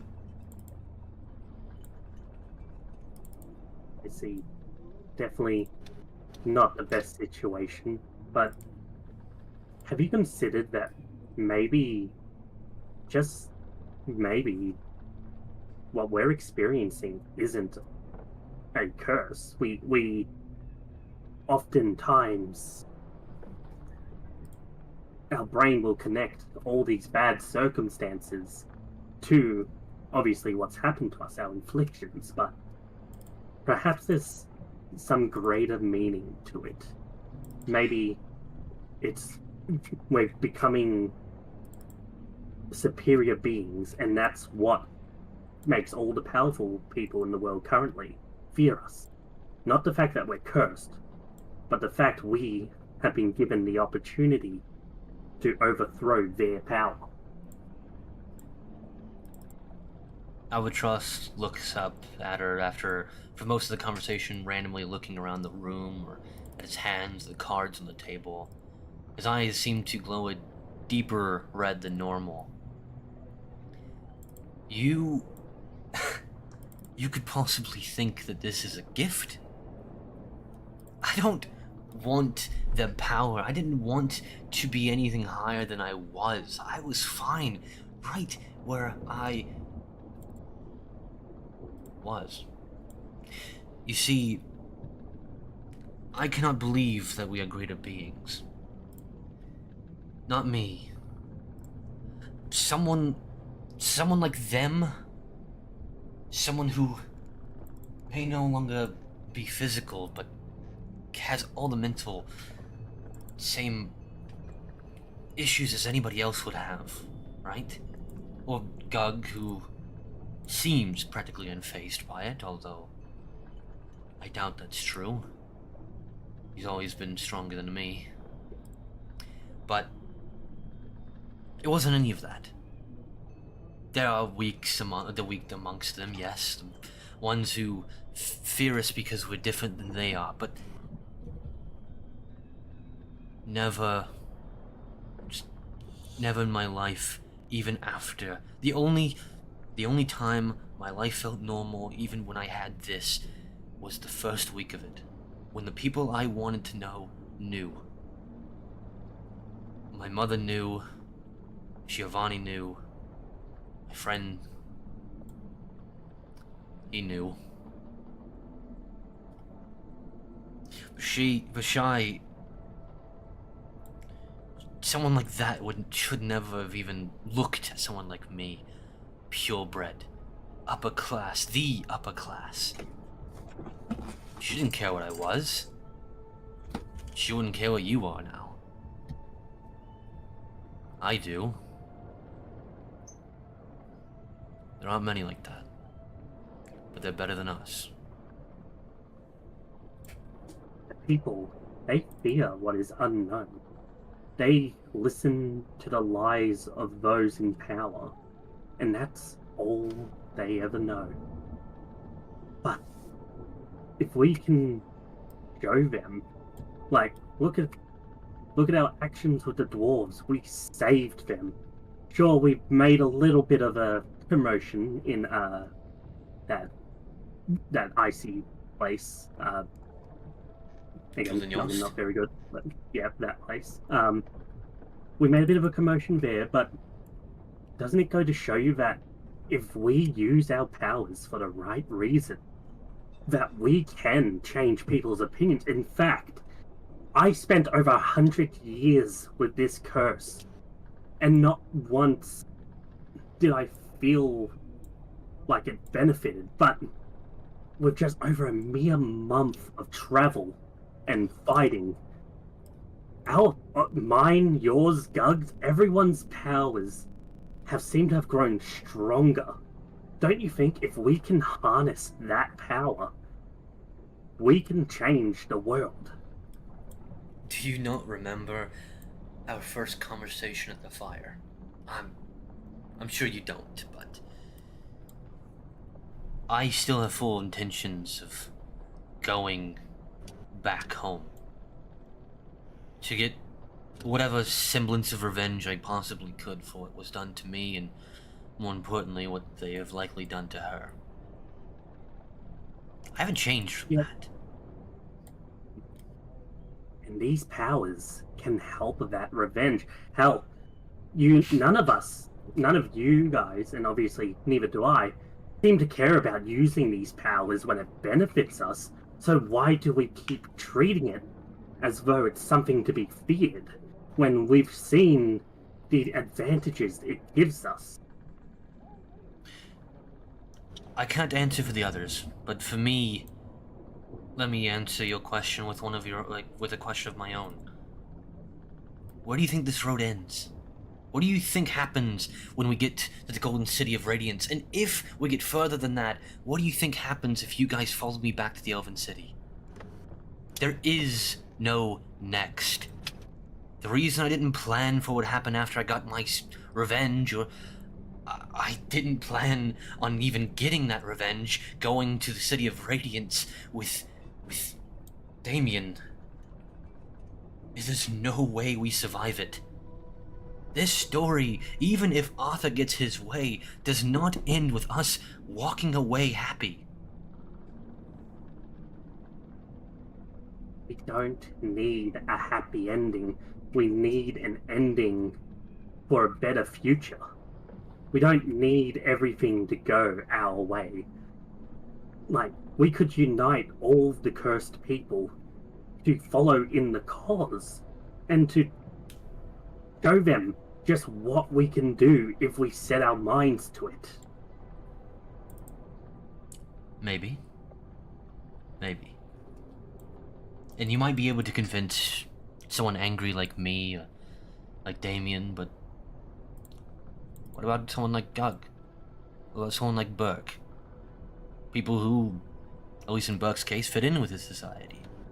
Or in Gug seems to relish in not being a part of one.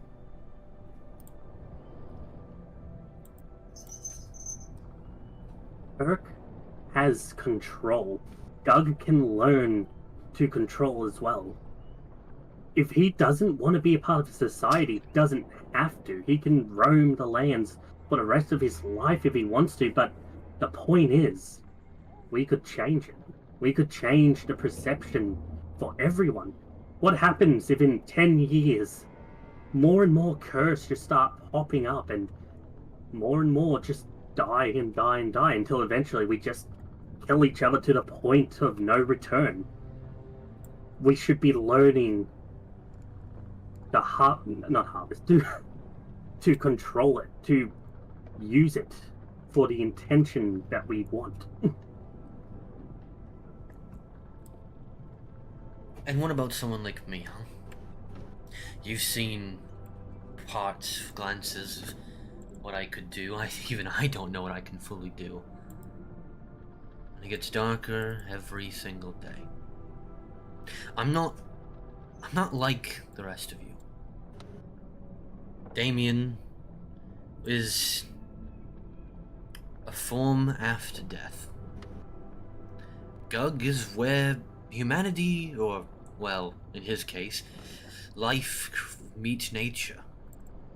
You are what happens similar to Damien, when you repel death. Me, I'm the antithesis of death. I cannot die.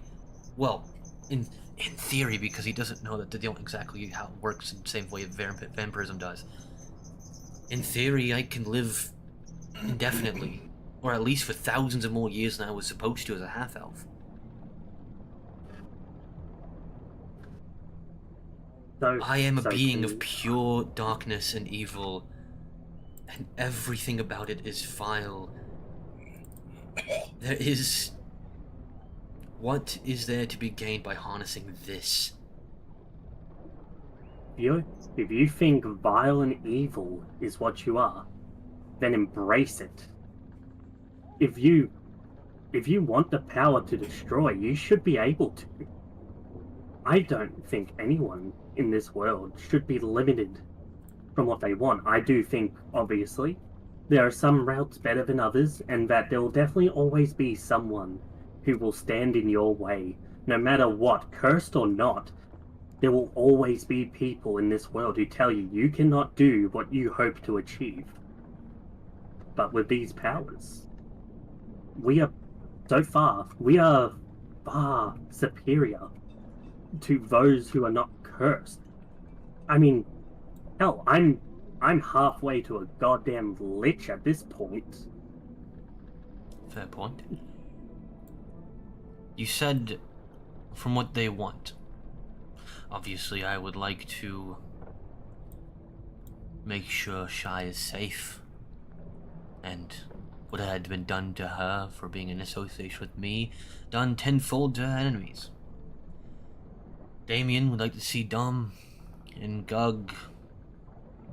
I don't know what he wants. What do you want? I want to feel whole again. I want my mind back. I want home. But I don't know what any of that means just yet. But I reckon with just a little more push, with these abilities, I can regain those things in some way. I don't think... I'm starting to think less of my situation as a curse and more of a blessing. A gift from the divines that has definitely gone awry in a little bit, but I believe I can somehow fix it. That's the thing about engineers and doctors. You think you can fix everything. I don't think you can fix this. With that, Pan's gonna get up and she's gonna start heading to the door, and she's just gonna look back to him and she's just gonna say, "You know, it's funny. You and me, despite our differences, well, not difference, despite our bickering, I mean, I don't think we're that different." And then with that, she's just gonna head out and... As you're about to leave the room, hang on, if you want to put yourself back to Yeah. where you're at. Yeah. God damn. Yeah. As you're about to leave the room, you open the door, and suddenly you feel a weight force the door open as a small goblin crashes Oh, onto the floor and then quickly puts himself back up. He's like, I wasn't doing anything. Did you win the game? Yes, it was quite fun. I was, I just came to, excuse me. You see him look into a chest, look back at you all, look back into the chest, and then just, sorry, yep. Have a good one. I'll be in my room. If you need me. Did Pan's steer just- back into his room.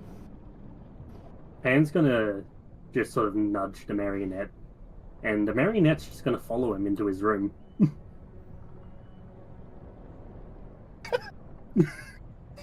You hear from across the ship, no! Shut that door! No! Damn it! I want the marionette to try and wrestle whatever he took out of that chest. Oh, interesting. Yes. Well, Unless I'll you describe. unless you didn't I'll have describe- anything planned for that. Well, I'll describe that scene later as you head off in your own direction. Albatross, you sit there alone at the table, recollecting your thoughts, and those words that she said before leaving kind of ring in your head a bit more. Maybe we're not so different. Maybe you're not. And maybe there is more to what you all are. But is that a good thing? A thought racks in your brain. And while that is happening, unless you want to describe anything else, I think I'll leave that for potential later. Alright. I will actually go to, because I believe it would be Damien's turn in the turn order. Damien, you are in the kitchen. You have these herrings, 11 of them. They're not very big. They're about, like, if you held your palm, they would go from fingertip to the base of your palm, and they are about 2 fingers thick. These are not very big, but you get a lot of them. You are looking at this and you're like, maybe I could make some form of, like, skewered herring. Maybe. That might work. But whatever you do with them is up to you. You have this time to kind of just do what you will. At this point,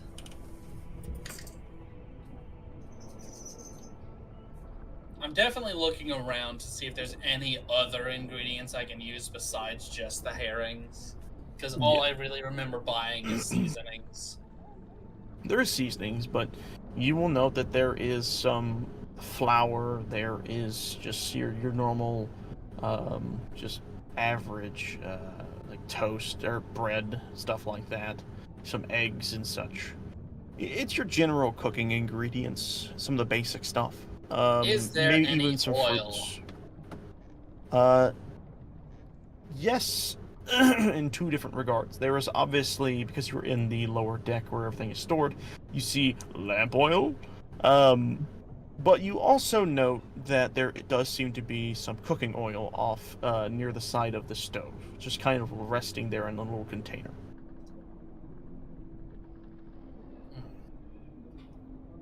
So in my mind, Damien's probably thinking here, at this point, I can strip the skin off, get all the meat out, and then I could bread them. Okay. Literally just making herring fish sticks.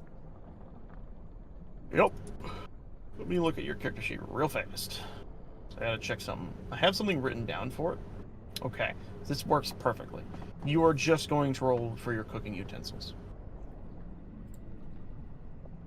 And based on that roll, we'll see what happens.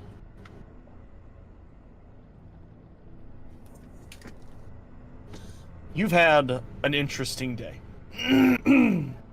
You were fishing and only picked up what you can only literally call small fries when it comes to fish. And the fishing pole incident somehow wedges itself into your brain, but that's not the part that bothers you the most. It's what you had realized back at Gildenyost. The collection of thoughts you've kind of been sitting at in your brain. And then the connection of that to Dom. You think what he must have felt in the absence of yourself. You realize your situation is very similar to that of the child and the mother. Except, Damien, you know that Dom eventually found out.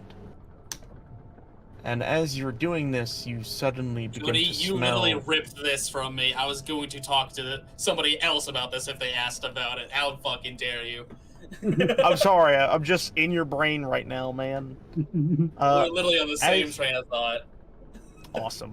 As you're thinking about this, you suddenly... What's that smell? Why is it... something burning? Oh, wait, shit, I was cooking! And go on. Ah, shit, I put the heat on too high!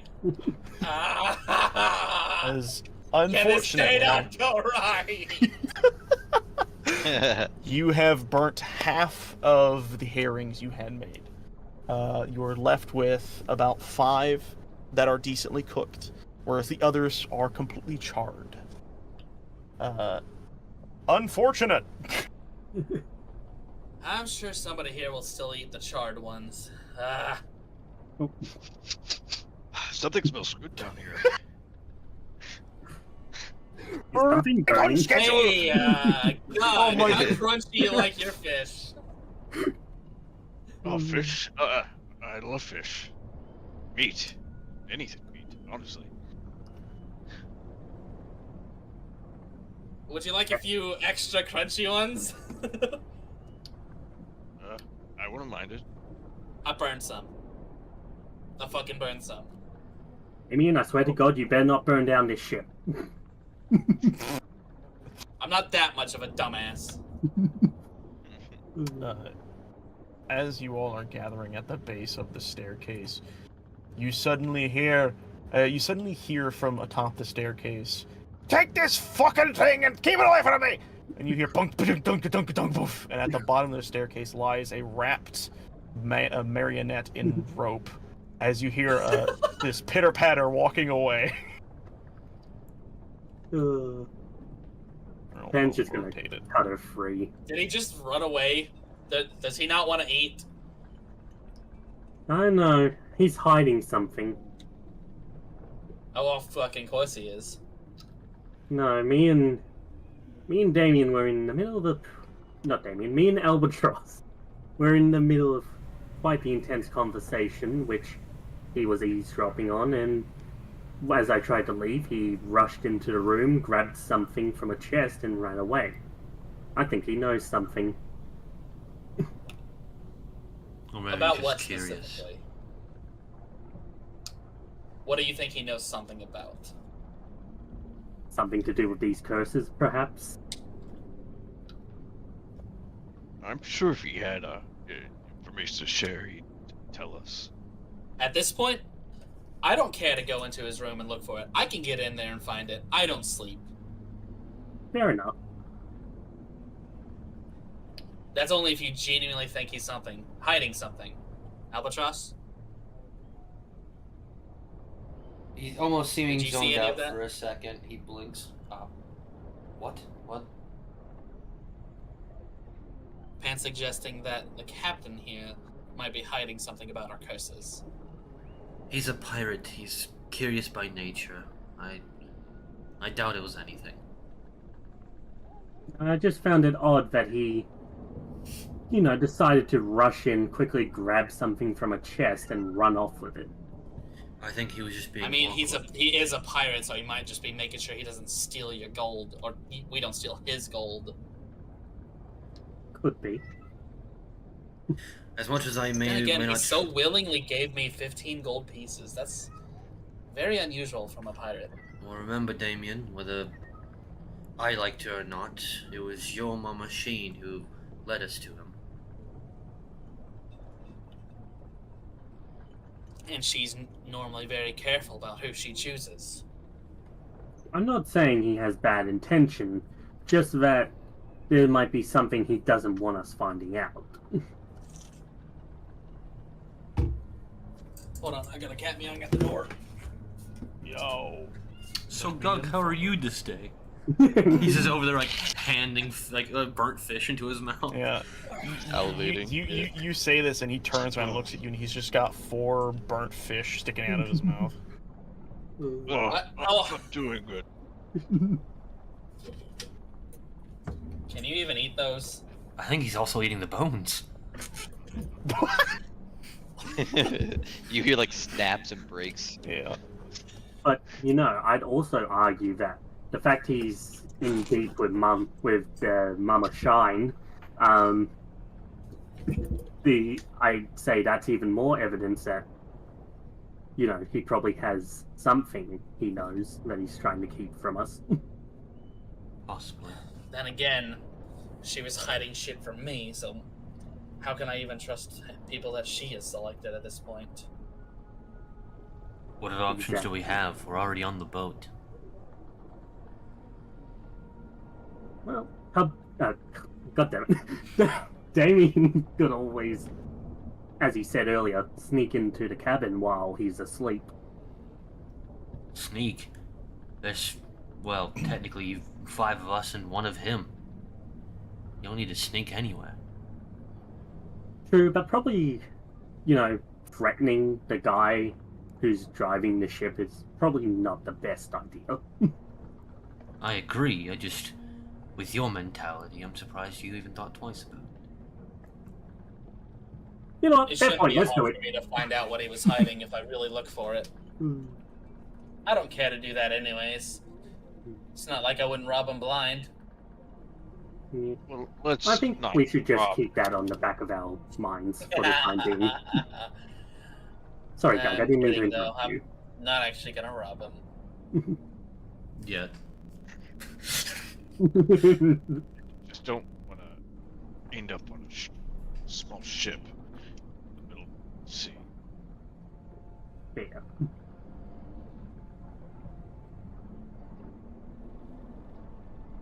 All right. We're gonna get this With fish that, served. I will say Served. you all begin to sit down at the table and eat some food. Those who are able to enjoy the meal and bring up their Albatross, food I saved bars, you their which blood say- like I tried to do the last time. I like to imagine he's gonna appreciate need like that. barbecue sauce or like dipping sauce. I forget, you do go. I need to eat? I forget. You don't, but you can. It just doesn't Oh. really do anything for you. I just Like, imagine do you like, still have she taste eats it buds? and- They're there, but it's extremely faint. Yeah. Everything to Pan is very bland with like a hint of flavor. How do you whisper again? I forget how you whisper. I don't know. So like seltzer water. Is it like /W? I think it's /W. I think it's /W. How do you? But then you like Type put the it in. person's name. Yeah. All right. I just imagine Pan tries to eat something and it just falls out of her stomach. Well, you do have your corset on. True. So Oh. just sitting there and rot. Yes, it worked. Dang. Are you leaving me out of your secret conversation? I actually misspelled Damien. Maybe. It's not gonna be Damien, it's gonna be Cub. So, Just to can put everyone something on see my the other whisper? character? Yeah. Can you As see long it? as you Your- enter the The Roll20 names. name, not the character name. Ah. Y'all being secretive to your DM. How dare. Okay, everyone's But- up whispering to each other. Yeah. Well, mine was just to potentially have a very short, add on to Fine. the scene. That it's very inconsequential. Inconsequential. That word. Yeah. Hmm. All right. What I will say is, as you guys are enjoying your meal, you guys have gone through quite the day's worth of existing. This ride has been your first day out on the sea in a very long time. It has felt kind of like a very awkward roller coaster. It started peaceful and somewhat blissful, but then took a sour turn, whether it be through rage of an incident or sorrow for what you had discovered. But this colluding has kind of given you all a focus for the night, and you all can do what you will from this point on with whatever you decide to do. But what you will note is, as the sun is setting, you all will hear the sound of the bell ringing. As you hear off in the distance, I thought for a second that said he sets the floor on fire. I was like, what? Nice. You Damien hear the Damien dinging said- of the bell, and you hear, "Dropping the anchor!" Oh god. At least he but said before it this he's- time. Yeah. Before he does that, he says, "But this time I'll pull the sail up, you bunch of babies." And you hear the slow tug of rope as this is happening. So, I mean, are we advancing the scene a little bit, or do you want to still set the table? I'm asking you all what you would like to do. If you would like to time skip ahead, basically what would happen. I have a slight idea Yep. right as dinner ends, so if we have any ideas for during food Food. intake, I guess share ideas now.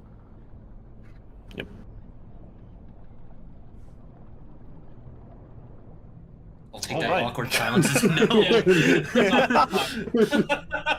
So, you all hear the ropes stop being pulled. The sails seem to stop moving. You feel the boat slow down gradually, and then you hear the sound of chain. And actually, you can see some of the chain because you guys are near where the chains would normally be stored, and you see them pulled up.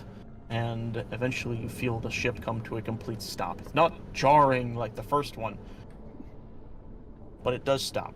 And you hear from the top deck, "It's time for us to rest! Look out! You're on the top! Good luck!" And you hear the slamming of a door, and the pitter-patter of footsteps, and the sounds of a bed being laid into. What do you all do? So he's dropping the anchor so we can sleep. Yes. Did we do that last time too? Not like out loud, but I guess in theory.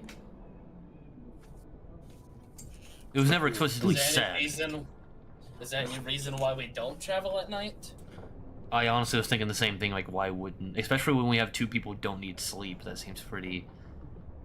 Yeah.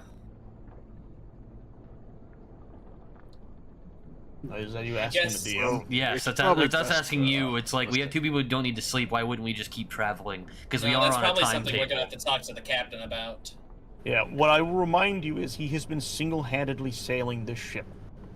So, there are things to remember that even he must sleep eventually.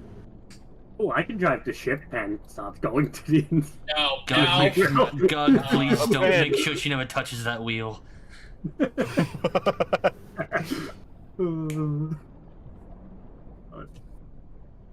Cool.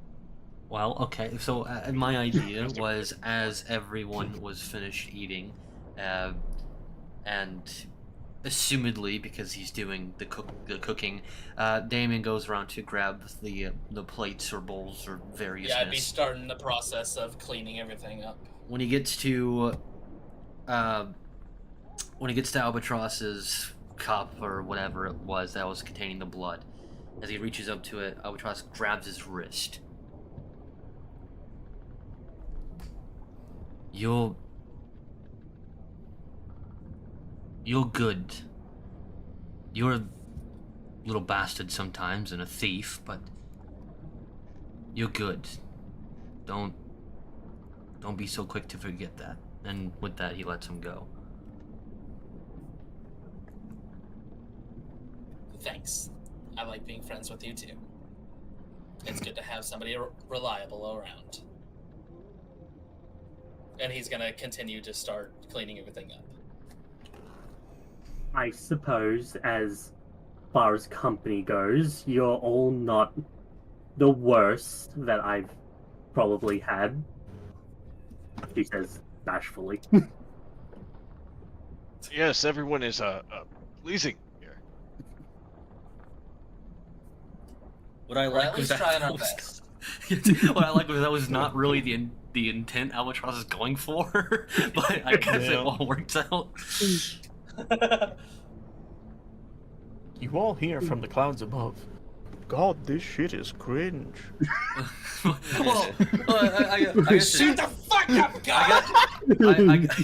I guess to tag in for audience's sake, I guess is if for some it's reason fine, I'm it didn't joking. connect, it was he's making a reference to the previous conversation with the good old Pan over there. That was very dark I and caught on to that. let's do the Yeah, evil. we got it. Okay. I'm just jesting as a It DM. just, you know. Damien never heard anything about that, so going off of just Yeah. the moment, it's No, like, I just no, I thanks. just yeah, but then like the whole like oh fuck you God kind of thing happened. I was like, okay, I want to make sure everyone understood the complexities of what he was trying to say there. No, you're good. You're good. Yeah, You're no. just joking. Fuck you, God! Stop breaking the yeah. fourth wall. Sorry, sheesh, as he walks out the cloud door. All right. But you do this, and Albatross, I assume you kind of just head your way up the stairs and continue. And Damien, you are cleaning the kitchen area, making sure to do your due diligence. Gug, you haven't had a whole lot of limelight in this recent situation, but I do want to know what has he been doing while everything has been happening, and what is he doing after this? Yeah, like I don't know. I think kind of like what you said earlier. It's just nice to clean, you know. He Yeah. doesn't have any prime objective, nothing like he has to do right now. He's so Uncle he's just focused on the Iroing job. his day, just kind of chilling, having fun. Yeah, I'm Enjoying around the and there to time. help and stuff, but like Yeah. no one's injured, so I don't really need to do medic stuff. I Yeah. just thought cleaning's the best route. With that then, what are you doing now that the food has been finished and you see Damien cleaning, Albatross walking up to do his job, and Pan doing whatever she's doing? Just doing I'm gonna walk things. up. Yeah. Pan, thanks. I'm You're gonna gonna walk up to Damien with like the last bit of like wares out and pick up some of the dirty dishes. Or just be like, I think part of this is my job, anyhow. If you would like a hand. Oh, I'm fine. Gives me something to do for now. But if you wanna, did you eat the bones? Yeah, I think you having a hand would make me feel better. Fine by me. Right. You guys clean the area together. You see Gug kind of cleaning some of the dishes while you bag and store the food supplies away again. Any Every form now of and again, I leftovers pick you out may a- have, you store wherever. And as this is happening, Pan, you and the marionette are sitting at the table. You've eaten some of your food. Depending upon how much you desire to eat, it's up to you. But I will ask, what are you two doing? Well, we're gonna come over and we're also going to help. Oh, Yes. a bit of a conveyor belt happening here. Yeah. Well, this is gonna be and- quick. Oh, it's like a little Yep. family. Yeah. And within what would have probably taken a good 10 minutes is done in 5. With 3 to 4 of you 3.5 of you helping. Three the and a dishes half are cleaned. Curses? You know, no, 3.5. Well, I guess entities. There is a mannequin and 3 people. Yeah. But you make quick work of the cooking cleanup. Dishes are neatly stacked. Surprisingly, the mannequin is actually really, really good at organizing. I would honestly say even Pan is surprised for a moment, but then Pan remembers exactly how organized she is with her own supplies and is somewhat proud. Pan, you are bagging some of the supplies that were left out, making sure things are stored. Gug, you are washing the dishes to the best of your ability and then handing them to Damien for him to dry and then hand down to the mannequin. And within moments, everything's spick and span. The table is pretty much spotless, almost as if it have not even been eaten at. And with that, you all are free to do what you will.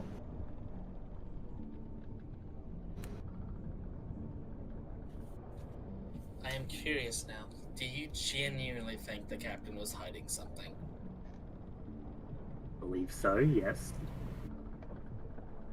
Though Because I it's still easily possible that he's just a skittish little bitch.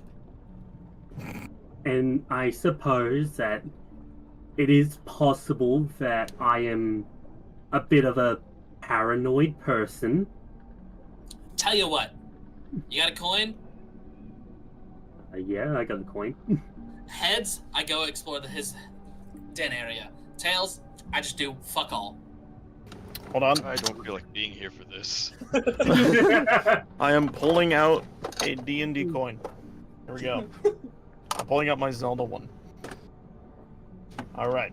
So heads, if I recall, you said was going in his room. Tails was leaving him Yes. alone, right? Yep. Here's the coin, everyone. I'm going to flip it. I will have the camera look at it afterwards. I'm going to hope I can do this in a decent manner. Ah! I dropped it. Hold on.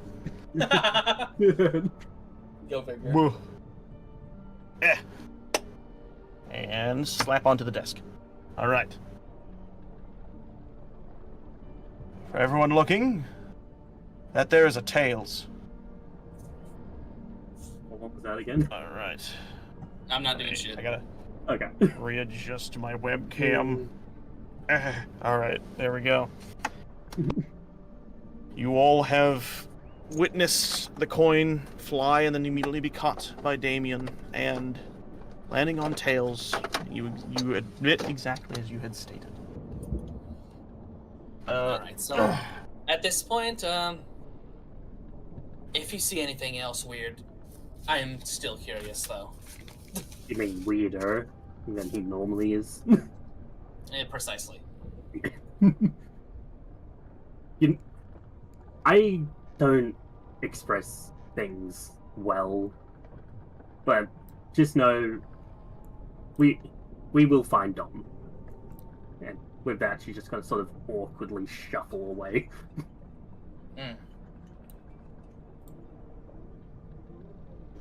I hope so. All right. With that, I think you guys are basically free to do what you will. If you wish to try and get the boat sailing again, you can. You could talk to whoever you wish. If not, what I will say is if you feel that you guys are just going to let the night go by and just kind of, sit on the boat, just say so. We'll do what you guys want to do. I want to have Pan roll for her invention thingies. Right, let me pull up the good stuffs. Crafting for dummies. So I believe you're still crafting right now, right? I mean, Because I remember you finished your materials and your blueprint. yeah, but I think I might work on another blueprint instead. Okay. Yeah, I'm going to Oh, work that's on that right. explosive arrows then, Ah, interesting. Yeah. as that would Okay. offer a quick advantage in like an immediate one. Yes. Yeah. I'm just calling them explosive arrows. So, with that being said, this is honestly a super simple thing. So, what we will do is you're going to be rolling,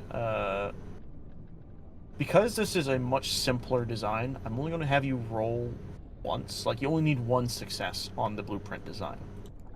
All right. So roll me,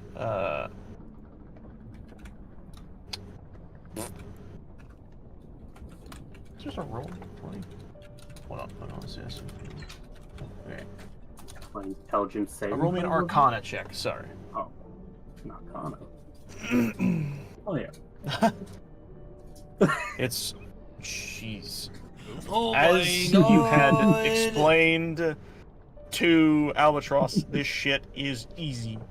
Not only do you already know how to design, no time is needed, you already know you probably have the resources to make something. Okay. Yeah, I If guess- you wish, you can actually roll again for the next step and try and craft some. Sure, I'll do that. So, what you need to do, you will need to roll an investigation check. Oh, wait, no, that's for the supplies. No, yeah, we're just going straight to the crafting one. What you need to do, oh, my eye, ow. Sorry. You go into your little room, your little space to do your crafting. So, honestly, give me a second. My freaking eye just started burning. That was fun. Would it be sleight of hand? Because I'm making stuff. In order to craft, you must roll using whatever tool best suits the project. What tools do you have in your inventory currently? I have thieves' tools and tinker's tools. So this will just be a And tinker's smith's check. tool. And smith's tool. This one's easily just tinker's. Okay, cool. Bloop. Ooh, 12. What is your int mod? 20. So plus 5. Jeez!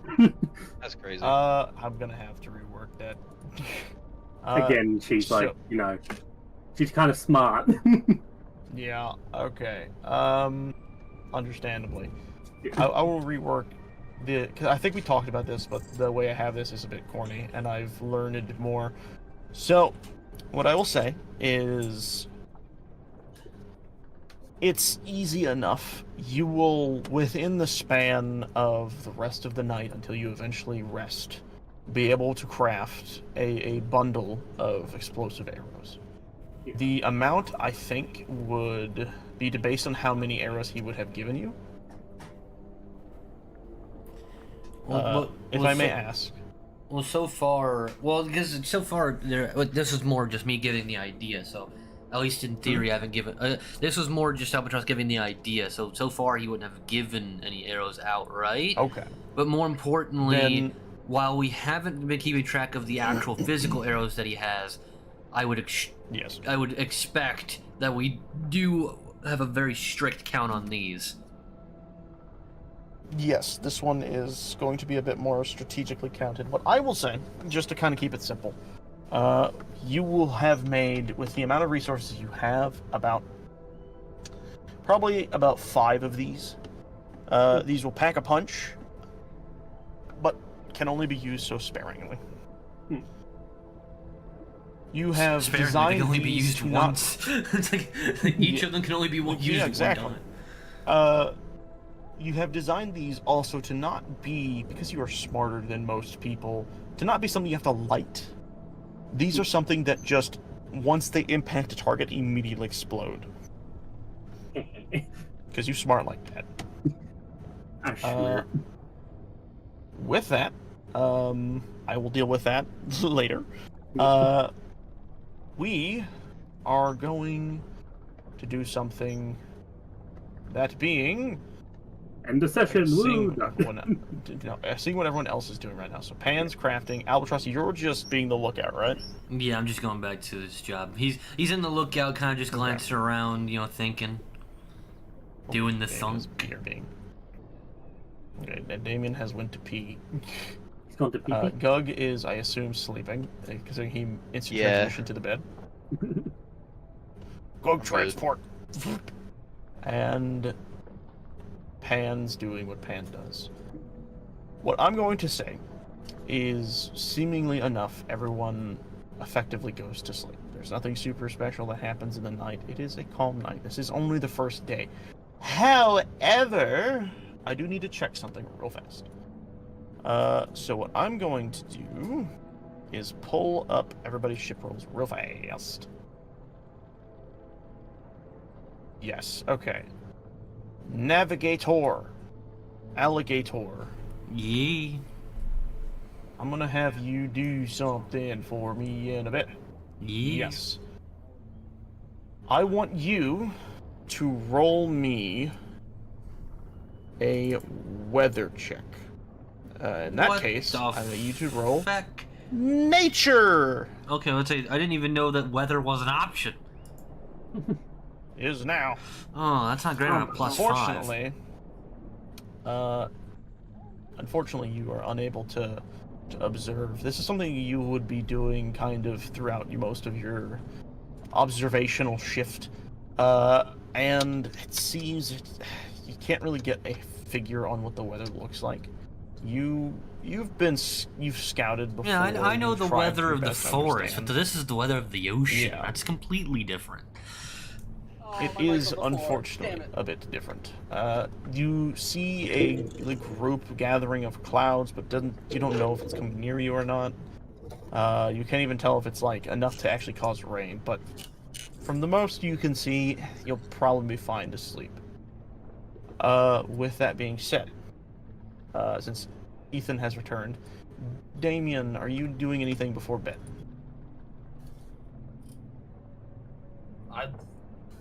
I think at this point, Damien is just going up to the top of the ship deck area, laying flat on his back, just staring straight up. Ever since he went to Gildan Yost, he's realized that the sky is something he likes to look at, especially when there was Aurora Borealis up in the mountains. Yeah. Yes, More recently, in calmer moments, he's just liked to look up at the stars. Sensible reaction. The sky above you is barren of clouds at the moment. Some up on the horizon that you yourself may not have noticed. But the stars are so obvious. The moon is beautiful. The celestial bodies above are very calming.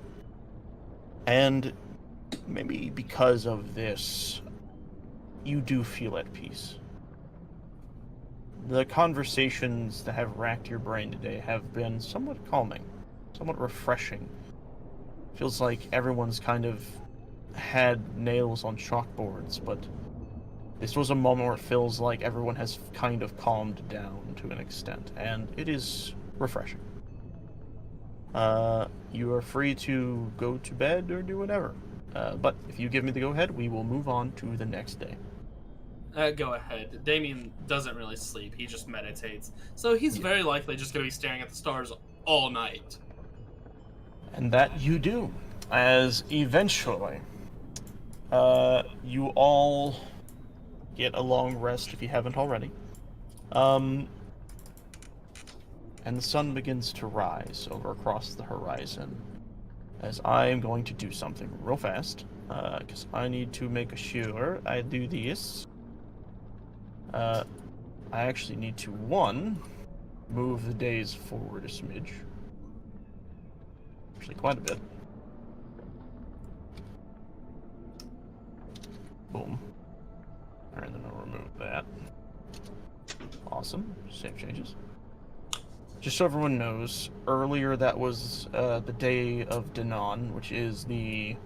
if everyone remembers, this is a 8-day week thing. The world and celestial bodies of this world are very different from Earth. You guys are now on Danorn, which is the 6th day of the week. Genuine question. Does your calendar have holidays built in? What? You cut out. You bitch. Okay. Does your calendar have holidays built in? Do we even have holidays? It's more... Not particularly. It's more like every month is kind of just special in its own way. What's special about this one? Because they represent...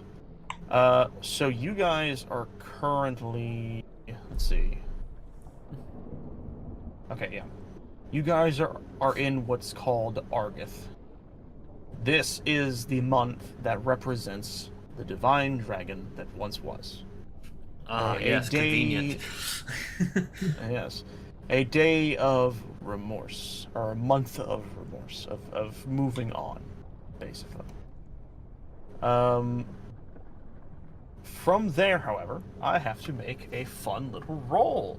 And this one, because I can, I will also be rolling in person.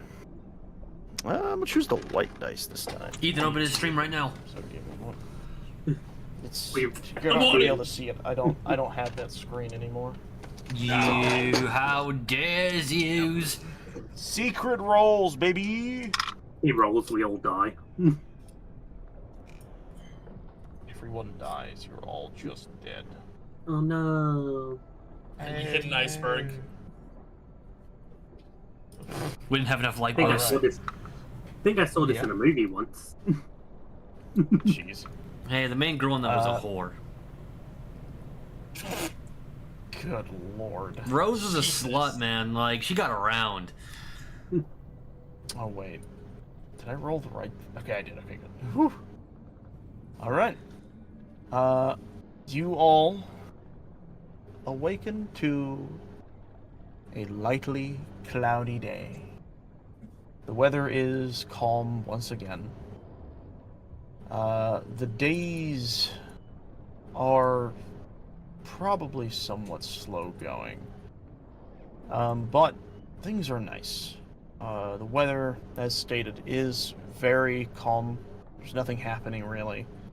On the lookout side of things, it's pretty much been clear the whole way through the night. The waves have been rocking the boat as you would expect. It's a little, very minimally rougher than yesterday, but it is not enough for worry. From that, what will happen is simply this.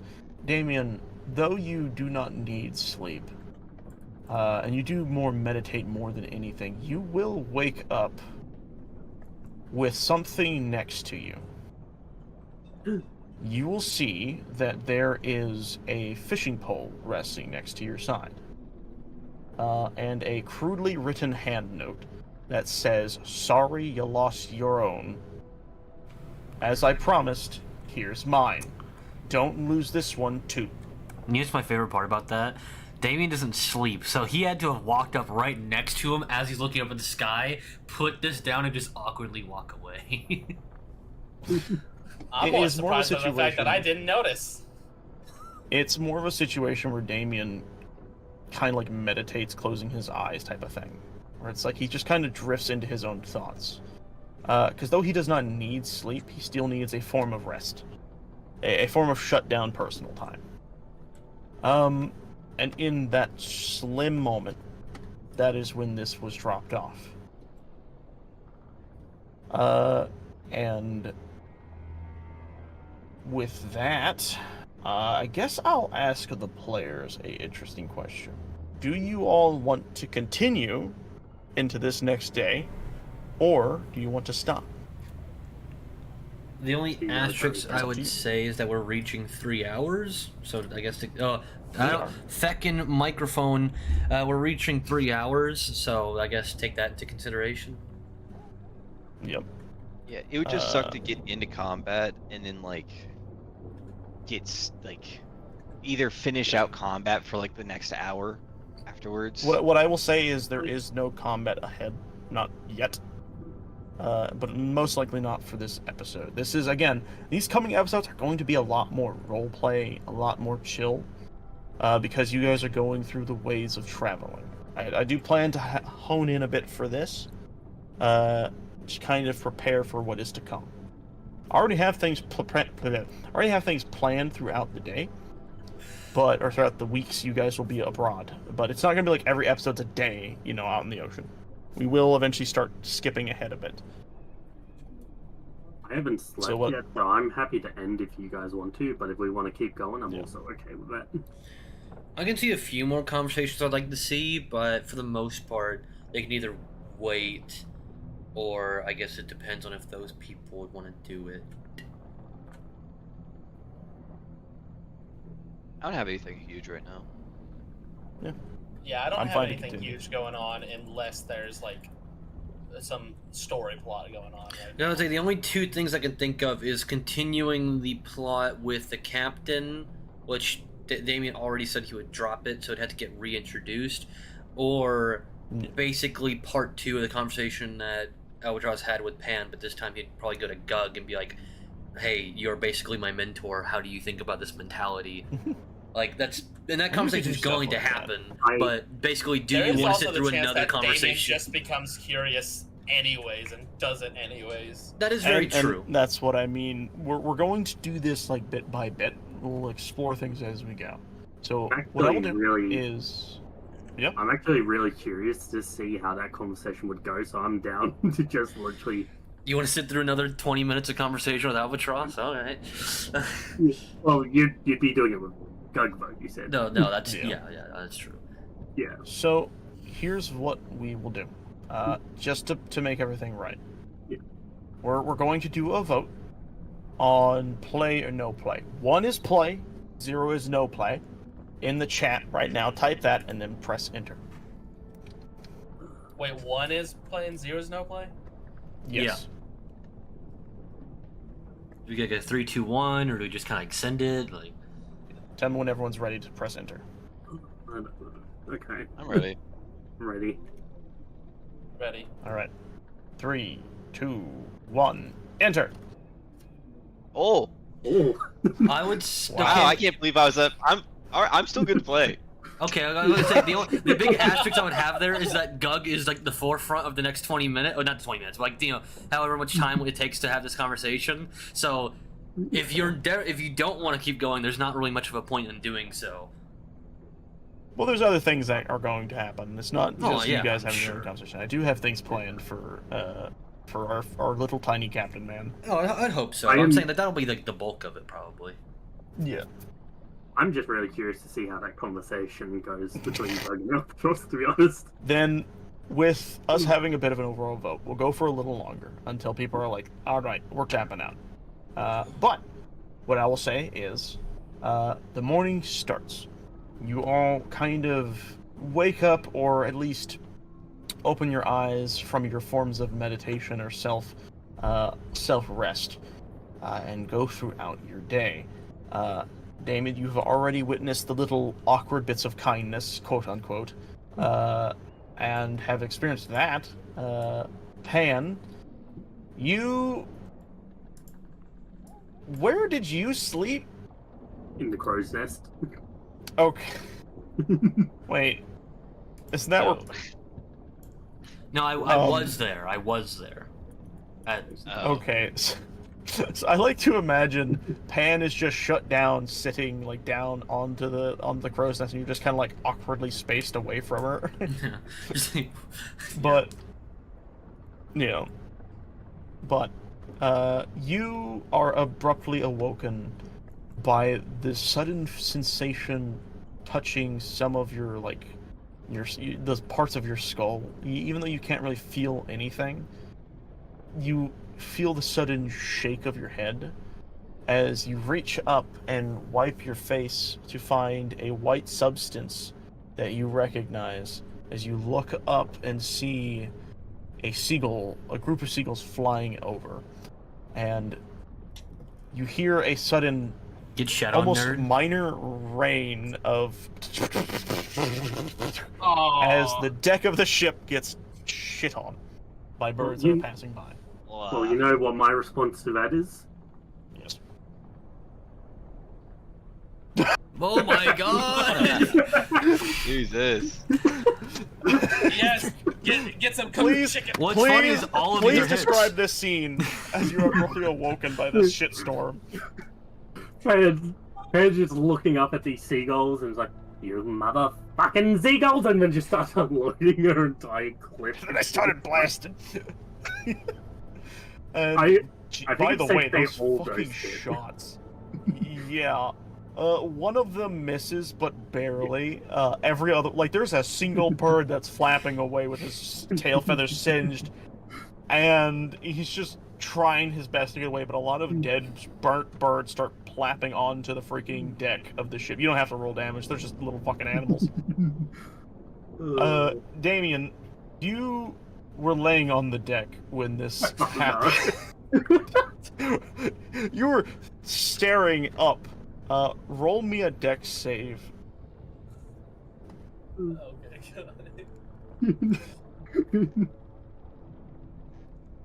Easily enough.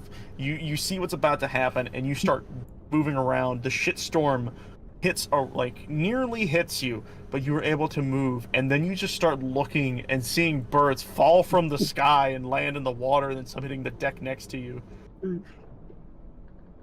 And while that's happening, what's your reaction to everything, Damien?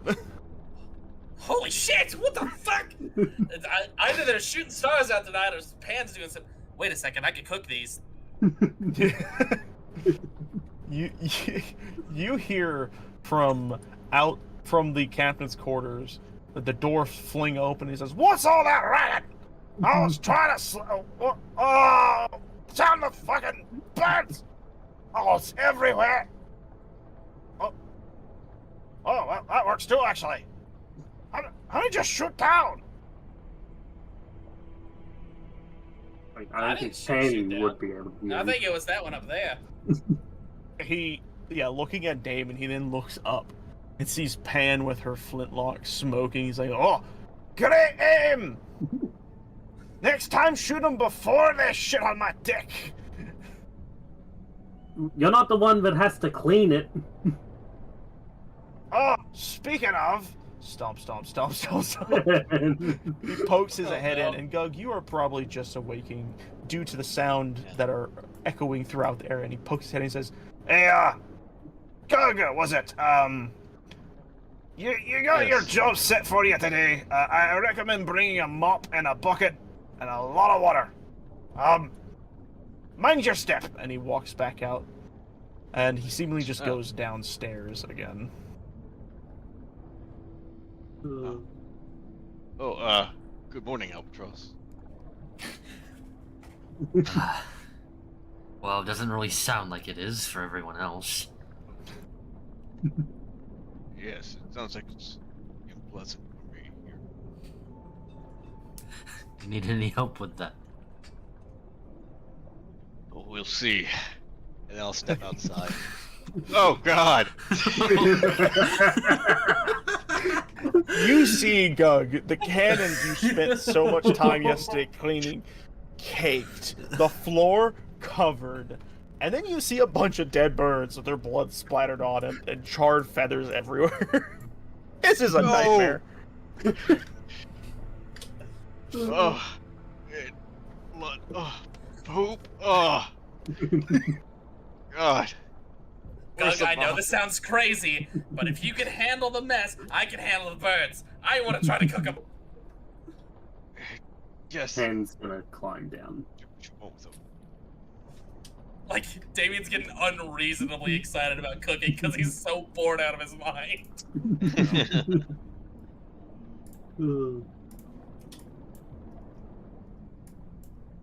Hey, Pan. Alright. As he climbed down the ladder, you got something on your head. Yeah, Doug, come over here and help me. It's like there's just a small Right. portion of fire on your head, and you just think it's the shit. Pan's gonna wrap the rope around her waist and give it to Gug in the marionette.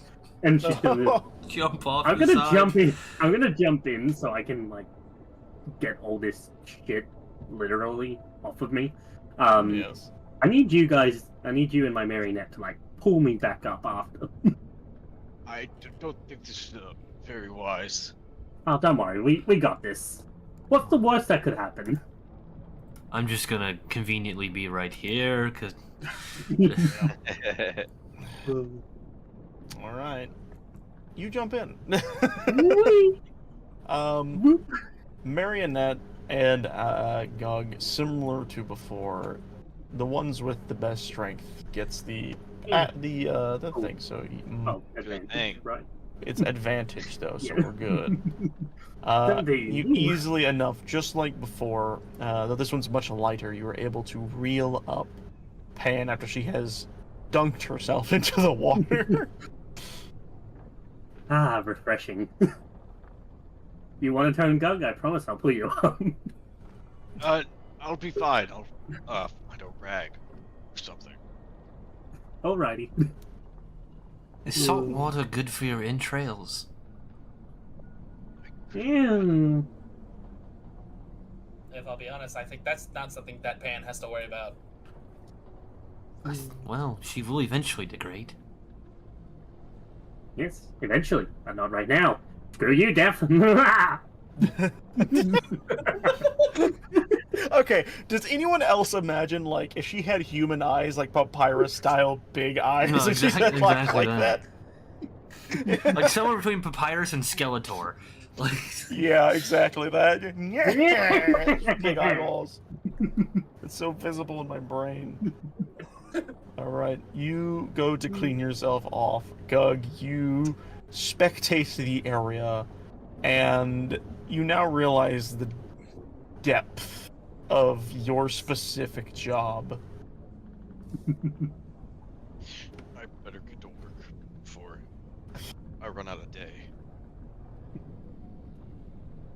I'll like start looking around for like a mop and a bucket. Just out of curiosity, guys, how like Yeah.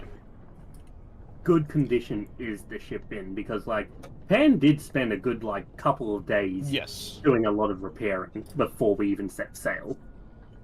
What I will say is, especially with your handiwork, it has managed well. There does not seem to be really any damage.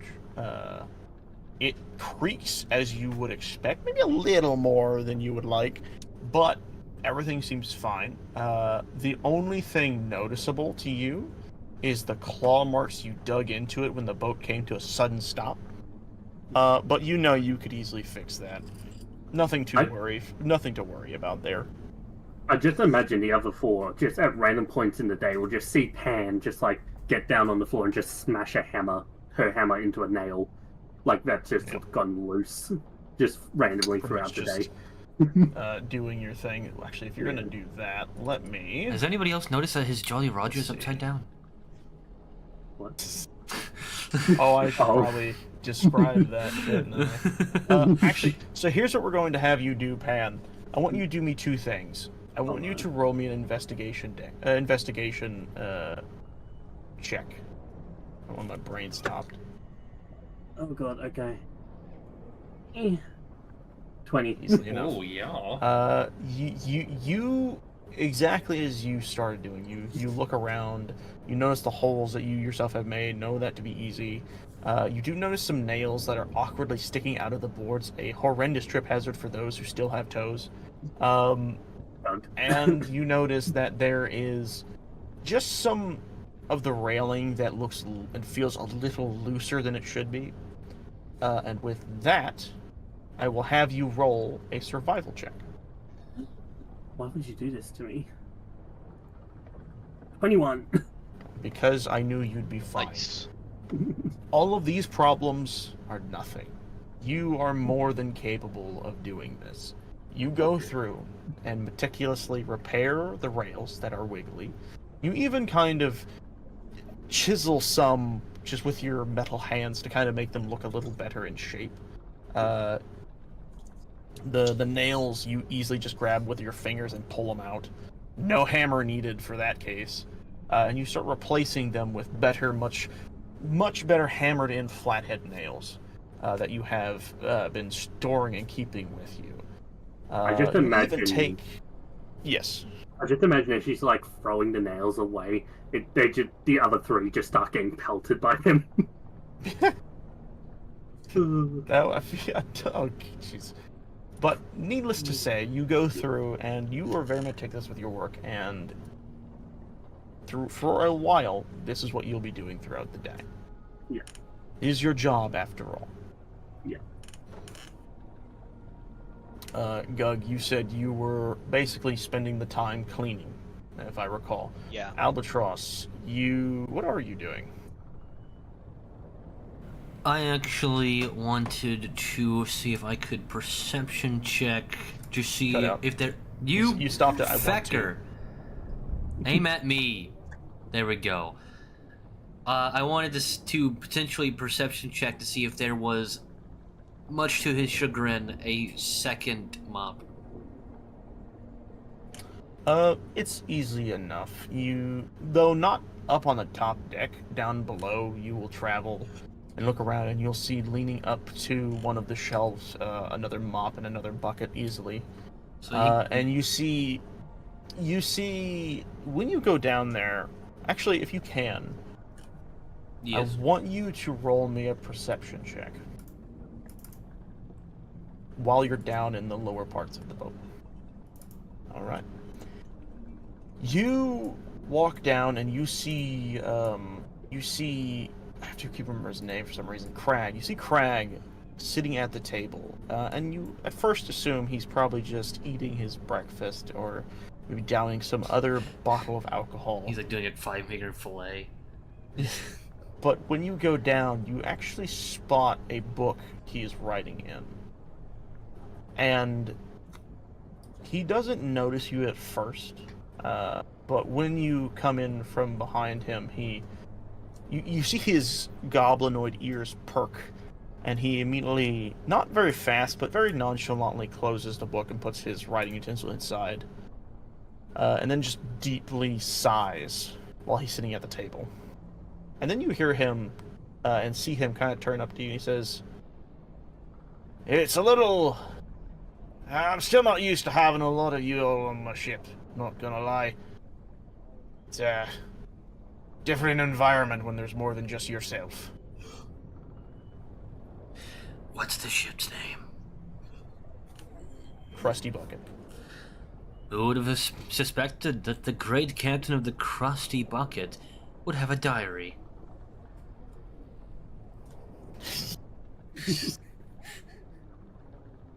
Is there like a roll for emotional damage? Yeah, that's a D100. Yes, Yeah, actually, hold on. Here, I'll roll it for him. Wisdom No, save. I'm joking. That is funny though. You do see him like he kind of gets a little flustered and he kind of like. It's not a diary. It's a log. Captain's log. I write them every morning. Sure. As he like walks over to grab the bucket and the thing. Sure. Whatever you say. There's nothing wrong with a man having a diary. A man writes in a book once, and he's writing a diary like a lass. Can't have anything nice in this damn boot. Either way,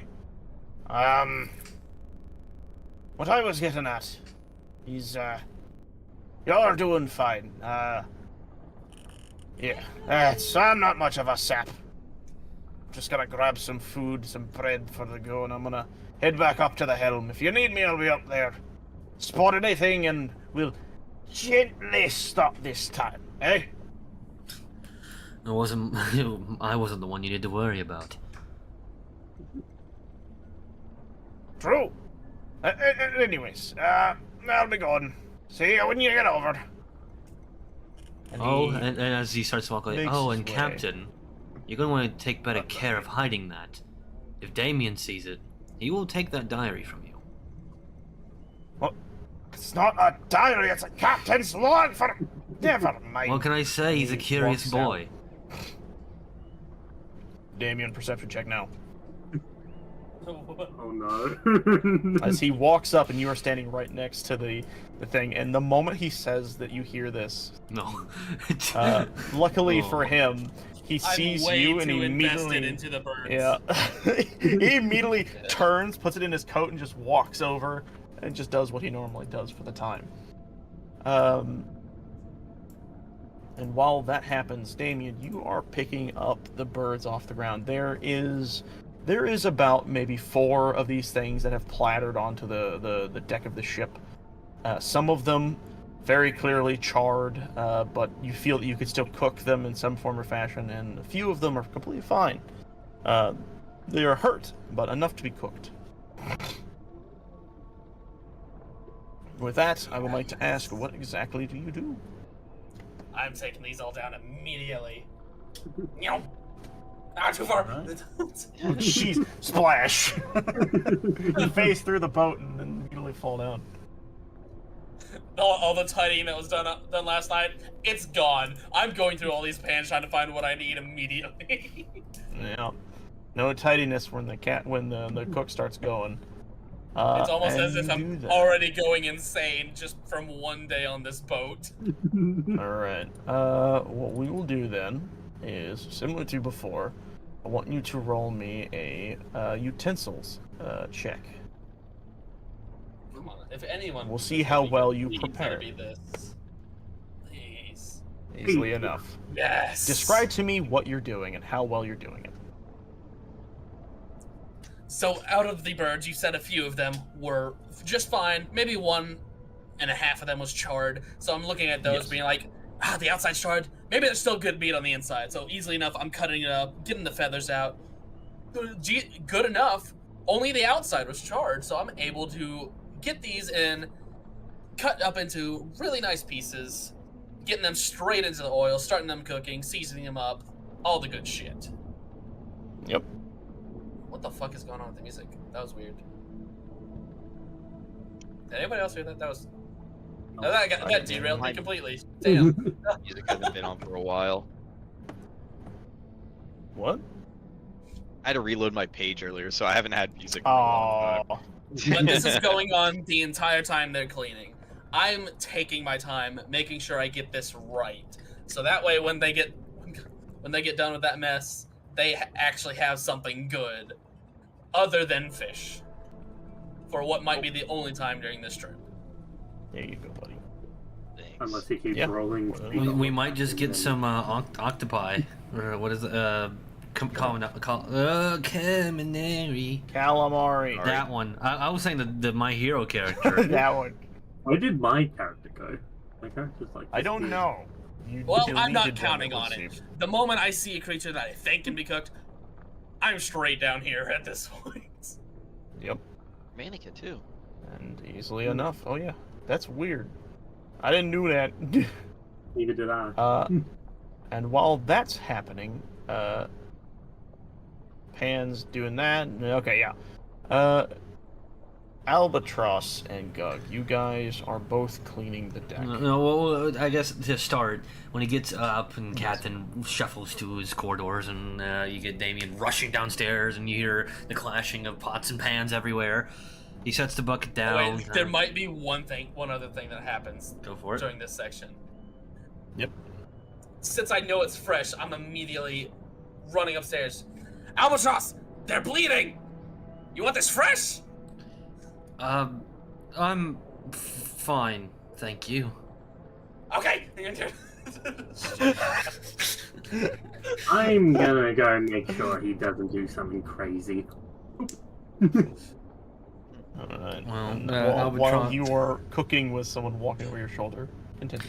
Well, Albatross, fills up the bucket, gets, started, but he I guess his mood continues or carries. You're getting a little too old for this, old man.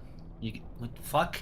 That's not right. That's like how people would actually talk. Who the That's fuck not, are you? That's not good writing, but it's how people actually would speak, because they would say old twice, even though you're not supposed to say that. Damn it. You old bastard. Yeah. Too weary for this, you old bat. Very plenty fine. We had to do a boat ride before. I think that's helped me through. And with that, he helps clean the deck with good pal over here, Guggers.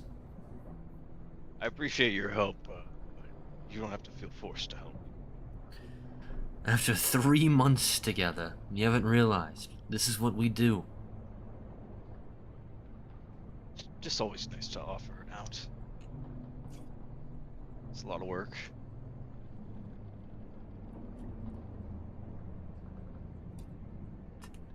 Well, I know you're waiting for the scene where they talk, but I didn't really want it to be this. No, I was waiting to see if you guys were gonna do anything after that. No, he just helps him clean. Alright. He just helps him clean. Alright. As you all are cleaning, Damien is cooking. Pan is observing. Well, I imagine Crag she'd will- still be doing, Well, her yeah. stuff I mean, down you have there. to do maintenance under as well as above. Maintenance is required. But as this is happening, Crag will kind of hold the wheel steady, realizing that it's a pretty calm seas right now, and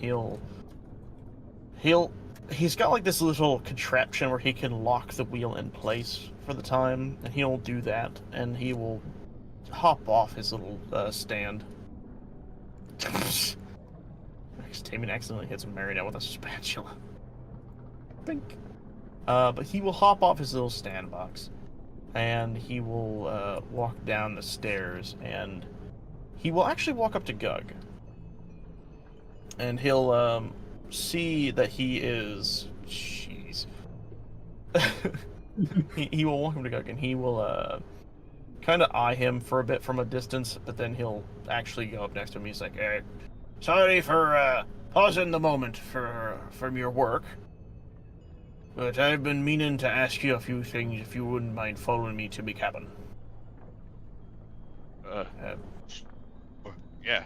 Just rest him up against the rail here and we'll be quick. Will you be fine on your own, Albatross?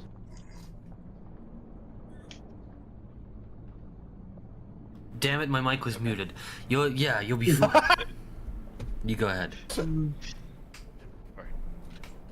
I'll set my stuff off and I'll start heading to the cabin. Yeah. He'll look back at Albert and say, I'm sorry for taking him away from you. That'll be quick. And he goes into the cabin, and he stands in front of his desk, kind of grabbing some things. And once he notices you walk in, he says, make sure to shut the door behind you.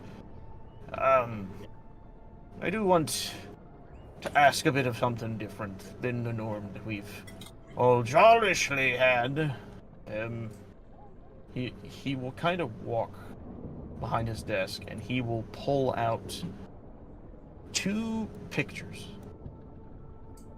And then he will look up at you and he says, if you could answer me a question. I noticed you are an orc, right? You're not just some jolly green giant. Yeah. Got that. Yeah. Then, if I may ask, are you from the village of Oak Drazar on Aranon? I am, right? Yes, you are. I am, right? Okay. I can't remember my backstory. It's been a while. Is that me? Just had to confirm It has God been a real while. quick. Yeah. Yeah. I am. As good as Guggers. If I may ask, how long have you been away from that place? Hour.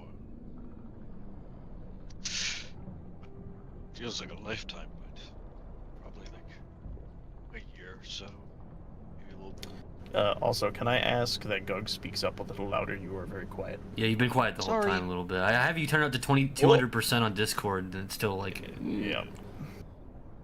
Sorry. I suppose about a year or so, maybe more.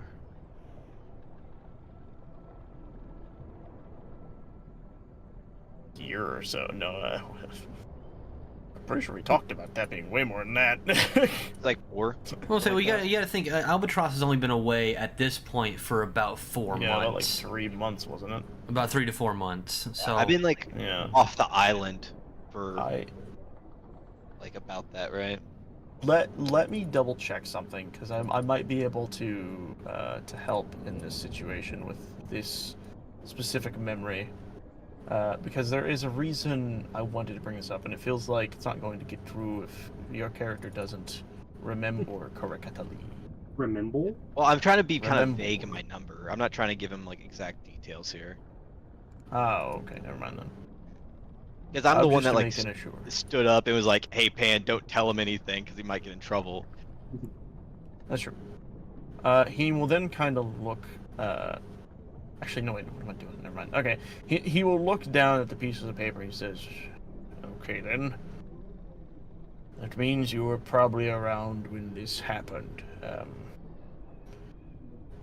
He will hold up 2 pictures of a female goblin and a male goblin. They look that they might be in their late 40s, early 50s maybe. And he walks up to you and he says, or actually he gestures for you to come closer to look at the pictures. If you would be kind enough to take a gander. Sure. These here be me mom and pa. I know this feels like dropping just some random garbage on your lap, but I recognized you kind of bit more specifically because I've run into them when I was much younger. Your people, no offense, but your people took me paw from me when I was but a wee lad, and I was wondering if maybe you were one who might recognize them when they were taken. I'm sorry to hear that. Do you want me to roll history, or do I recognize him? Yes. I'll base this on your history. You know that a lot of people from raids that your tribe and your village has done tend to be stored and caged. They are kept either maybe to be sold, maybe to be food even, but mostly to be turned into workers, slaves even.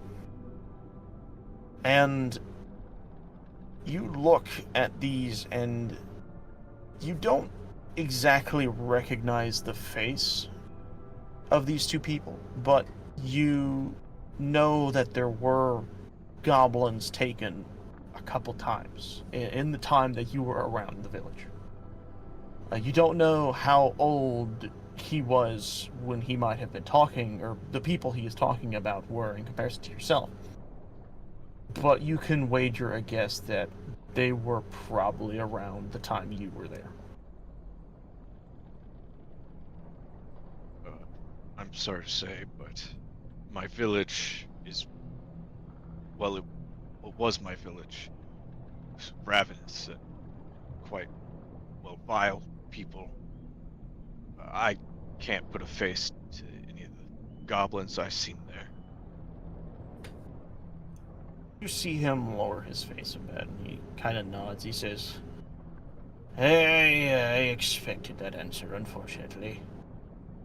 I have had run-ins with a few other orcs from that village, and not a lot of them are as, we'll say, smart and, well, mannered as you seem to be. I was hoping that maybe you would hold some more information, but it would appear that most roads seem to lead to the same spot. If you don't mind me spilling the beans a bit, I am aware of what your people did that day. I know what they tend to do to people like my ma and my pa. If I may ask, do you know the likelihood of the outcome of their possibilities? Keep in mind, this was done, actually I gotta look at his age for a bit. This was probably something that happened about 20 or so years ago. So they were in their late 40s or so at the time. I honestly don't quite remember, but you being more able to talk and probably recollect on that, do you think they're still alive? Is what I'm getting at.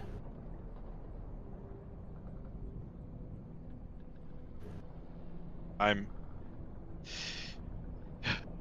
suppose this might sound a little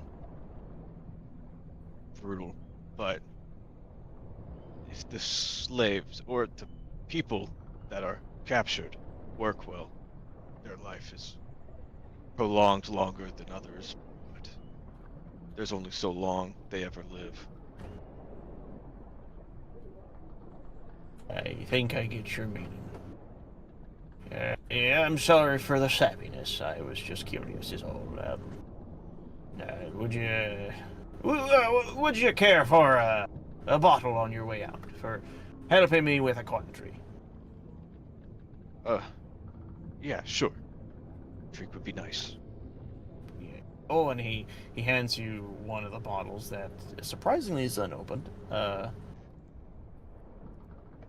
When he does, Oh. you do feel there is actually roll me an insight as you were passing this over.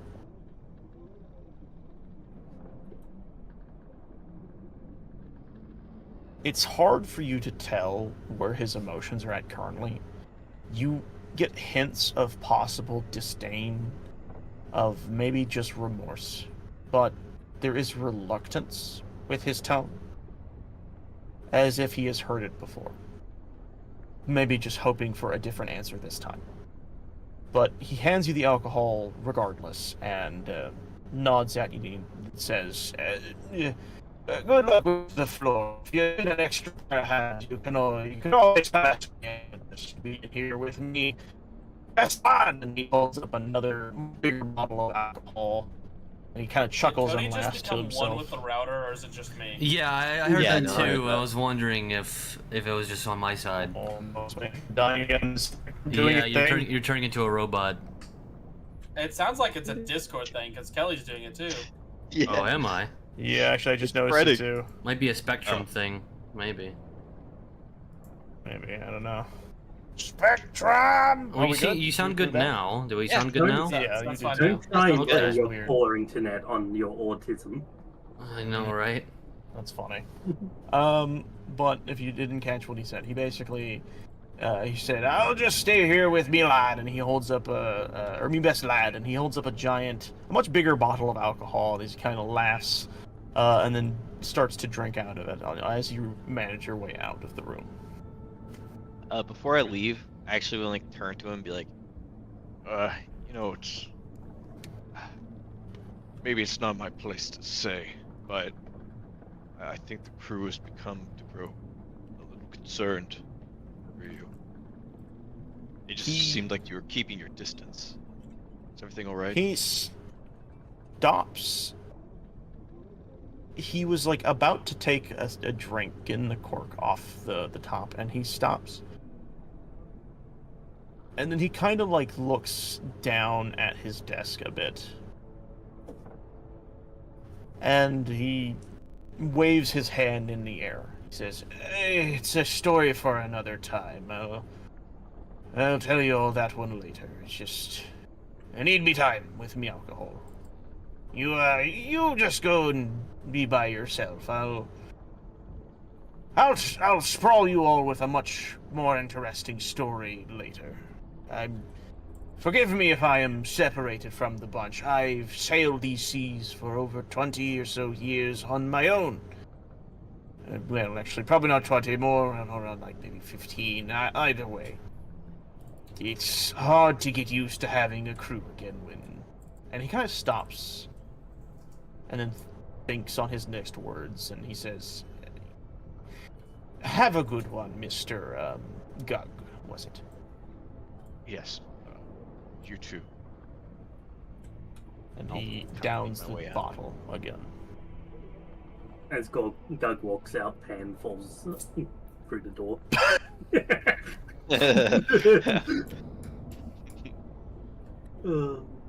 Oh, who's the peeping Tom now? I'm kidding, Pan doesn't do that. Okay. I don't think Pan would need to. She'd have some fucking like prop ear she'd just place on a door or some shit. That is true. I'm actually But, proud I haven't thought about Pan, the idea of Pan bugging the entire ship. Jeez. Privacy, never heard of it. With that, you leave the room and you shut the door behind you. And I would like to ask, what is it that's going through Gug's mind in this moment? As this conversation has landed? He's definitely a little shaken to know that anyone else knows like where he's from in any sort of sense. It's definitely something he watches out for.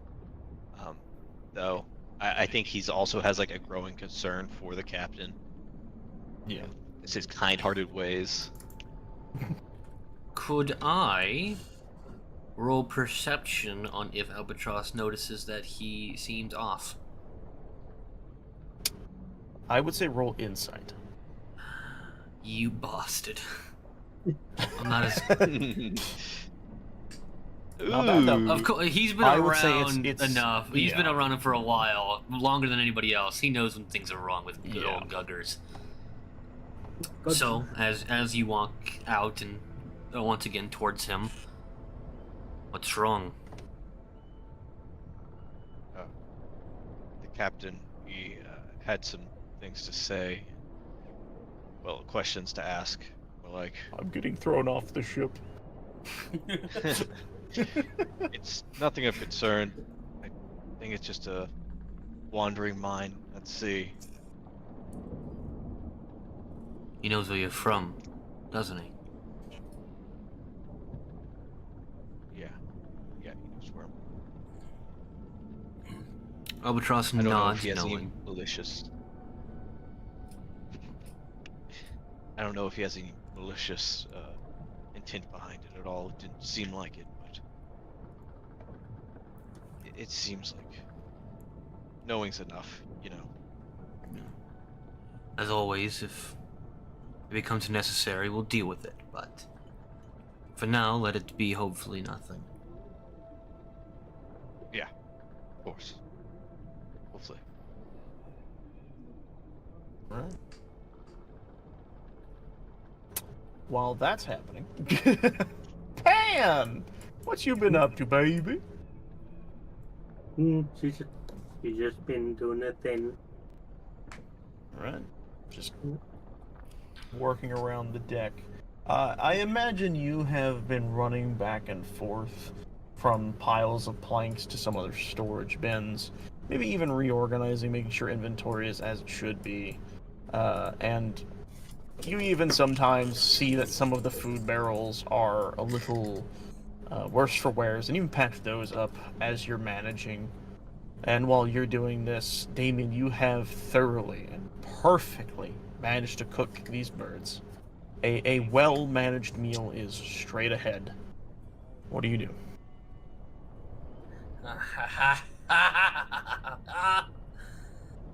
Time to start plating.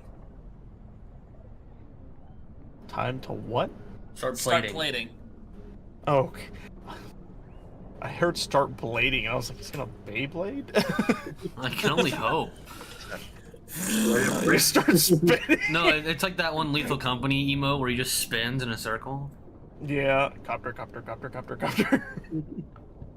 My rifle copter goes swah, swah, swah. Everybody swah. watches as Damien just starts floating into the air, breaking into the boat. He's flying straight up. Ugh. Like a Stop breaking the fucking damn cartoon. No, I just fixed that. Alright. So you start plating and you start setting the plates with the birds, some sides that you have prepared. Seasoning and sauces are all set to the sides of the dishes where people may need them. What do you do?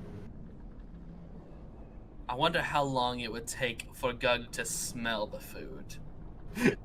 Gug, perception check with advantage. Ooh. He just Thank breaks you, the sir, for floor. advantage. Oh yeah. Oh yeah! Gug I'll crawls go on hobbling the down the top stairs. of the deck. Yeah. Yep, there he is. Oh, Right on schedule. what was it? Bird? Smells good. Seasoned Pre-roasted. too? This is the... You get to eat the bird that you just had to clean their shit. Justice.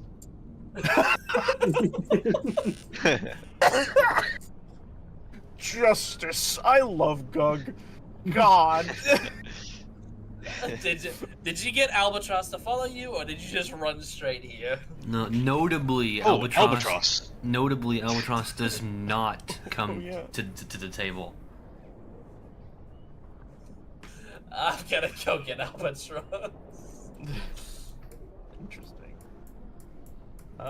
You step out, and you notice that he's not out on the deck. Oh. Isn't he lookout during the day? Is he back in the quarters? Damien's going to knock on the door before entering.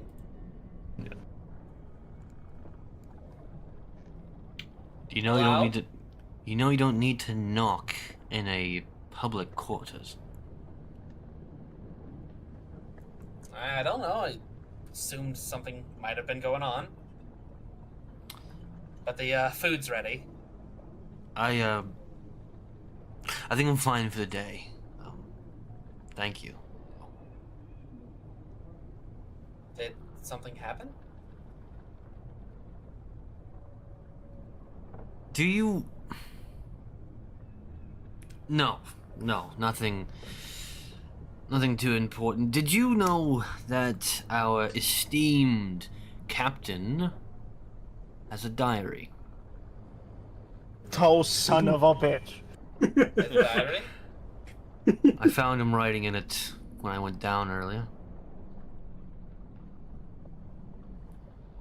Didn't seem too quick to hide it, but he's smart, so he'd likely know that doing that would set me off too much.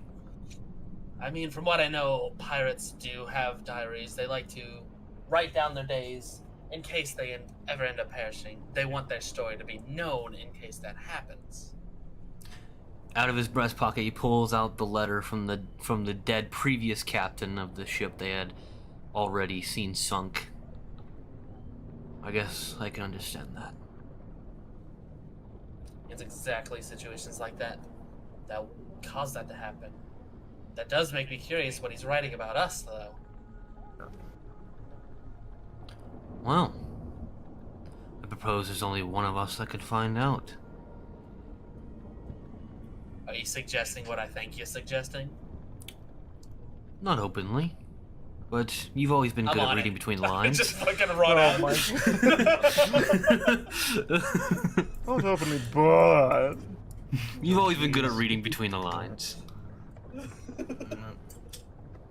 this is some fucking like mental manipulation shit on another level. God. It's pretty awesome. I like this. Yeah, I like that.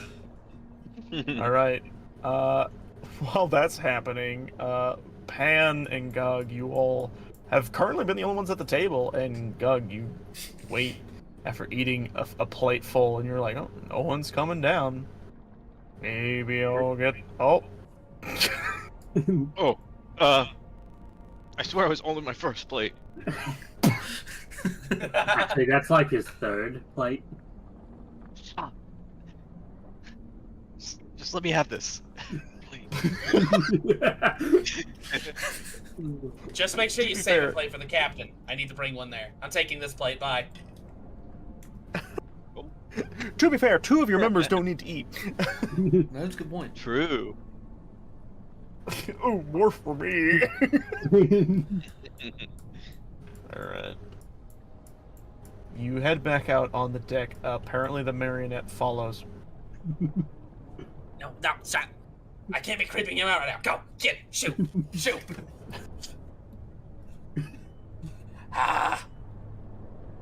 You're making this harder for actually distract him. I knock on the door. Before you do that, the marionette's gonna lean over and just gonna whisper, "No one will believe you." What the fuck? Why would you give me nightmares? You hear I'm glad I don't behind the sleep door. anymore. You give me nightmares. Suddenly the door behind you opens and you see Craig standing at the door, and he looks at you, looks at the food, looks at the marionette. His eyebrows furl, and then he looks back at you, and his eyebrows go back up, and he looks back at the marionette, they furl, and then he looks back at the food, and they go up. He's like, is this I don't know this why for the me? marionette's following me. Yes. I also would not like for that thing to not follow you. What? You would So not what'd you do like with- for it to not follow. Sorry, well, staring at your food. Haven't eaten since yesterday. You should probably do that. But what you doing? Oh, he looks at the bottle in his hand that's now nearly like halfway down. Nothing. Okay. He kind of just like puts that down next to him, but like, next to the door, and he says, "What can I do you for?" No, just bringing you food. Wonderful. Hold on. He walks over to the side. No. You go back over there. I'm doing a bit. He walks back over. He has this long cane, and he pokes the marionette and pushes it out and away from the door. He reaches out, grabs Damien, and pulls him in, and then pulls the door and the cane back and shuts the door. And then he locks it for like a moment. You just hear light scratching on the door. Yeah, he's just like, he locks it. He's like, "Can I just say, I hate that thing." Whoa. What the fuck is that? It's scratching. Yes. There's a +8, good God! And he looks at you, and he looks at the plate, he says, you can walk through the door, right? I'm sure you'll be fine. I Walk guess through I'll the be, door? I mean, you're a, you know, I don't want that thing I've- coming in. I've Just out done of it before. curiosity, Oh, sorry. Okay, hold on. Pan, what? Just out of curiosity, is his door one of those ones that had that little circle window? No, no, it's not. His is just Aw. like a nice fancy door. But anyways, God, that's fucking nightmare fuel. He looks at you. What were you saying, Damien? I mean, I've done it once before, but not that often. Something I still need practice with. Sure. Guess I'll take this off your hands then. He reaches out to grab the plate. And, yeah, have fun getting out. I'm just gonna go over here. I was like, I can And he only sits down. get out if I get through the door. Just, if you could get out without letting that thing in, that would be fine. Is there anything... that thing has made this situation way more uncomfortable than I would have liked it. That's fair. I'm going to run into the door, not even trying to phase through. Oh, I see. You run straight and slam into the door, and he looks. It's like a cartoon where he watches you go straight, and then just his head immediately jerks down as he watches you fall. He's like, "Well, guess that didn't work. Ow. That- Ow. That thing No. still scratching at the door. Yeah, it is. Fuck that thing. I got hold on, and you'll see him like walk over past you over by the door, and I'm gonna he's look kind around of again. He's going to look through the keyhole. Come on, man. Hold on. I just want to point out I've moved the marionette to the side of the door. Exactly. He's looking through the keyhole. He's like, I don't see it anymore. Okay. Just gonna... And he kind of creaks the door open. While he's... Spider style. No! Oh, son of a... God! And then he's gonna run up the wall and just hang up in the corner, just looking at it. Oh, I hate that thing. Hold on. And he's gonna walk over here. He's gonna grab his... Oh, I did not mean to compress his token. He's gonna grab the blanket, and he's gonna, like, hold it in both hands, stretch it out as much as he can. He's like, come here, you little fuck. Come here, you little fuck. Gotta jump on him. No! Yeah! He's going Finally, to Damien, jump you again. did it! And while that's happening, Damien, you are looking around the room. Marionette's taking one for the team. Yeah. You're looking around the room, and you see on the desk a bunch of scribbled papers, some notes that have just been strewn about. But you know that this is the captain. He wouldn't just have something on the top of his desk. So quickly you look under his desk. As you would expect, there is a compartment on the bottom. I think I know what you need to do. I think you know what you need to do, so go ahead and do it. Lockpick. I just imagine just in the background is the high-pitched wheels of the captain. Yeah. You just hear tussling, like actual wrestling. It's like, don't pull a hat! No! Easily enough. By the way, this was going to be a very difficult lock to pick, but you actually managed to get over it, just meeting the fucking AC for this. While he is distracted, sneakily enough, fuck it. I don't even need you to roll for fucking sneak. He's distracted. You know what? I'll do it anyways. Roll stealth at advantage. Wouldn't that be sleight of hand, not stealth? Because you're doing this while he's not noticing. Ah, they're the same thing. Oh Yeah, my God. I knew you didn't fucking need to roll. Nice. 9? Jeez. You quickly It's the only thing he's good go at. to the... I'm gonna grab your token. You go to the other side of the desk while he is preoccupied with the doll, and you take lock and pin, and you quickly open it up, and you do it quietly. It doesn't go pop. It unlocks, and you very quickly open it up, see the book, yoink the book. I'm going to describe this and I'm going to see what you do. But you see a bag of coins.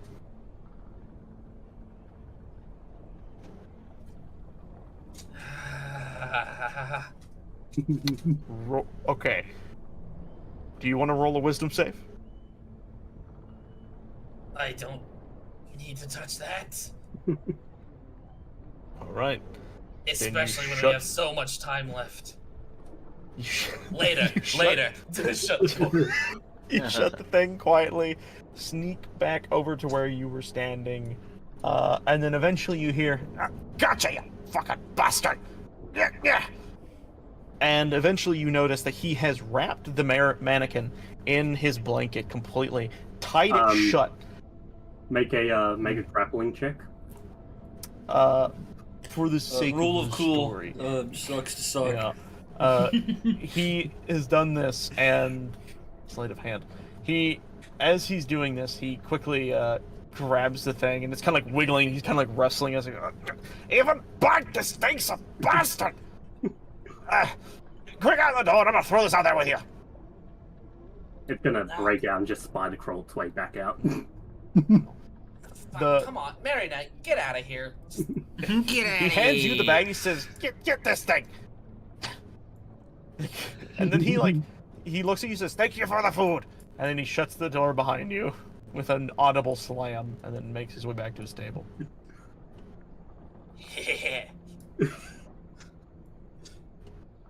So he got the I'm just gonna go diary, right? straight back, knock on the door where Albatross is. You still don't Hey, need to Albatross. knock on your own quarters. I got it. Well, honestly, I didn't really doubt you anymore. I guess let's have a look at it. All right. So, you bring the diary over, and you both kind of sit at the table, and you open it up. I want to ask, do you start from the beginning, or do you go to the most recently written page? Glance at Say each I'll go other. to the most recent No, page. they glance at each other, nod. Most recent page. Most recent page. Yes. And you do that. You go to the most recent page. And what you see is,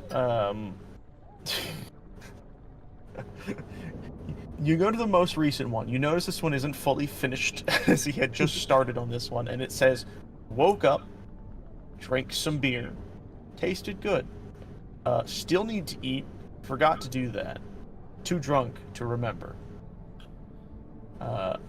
And then it kind of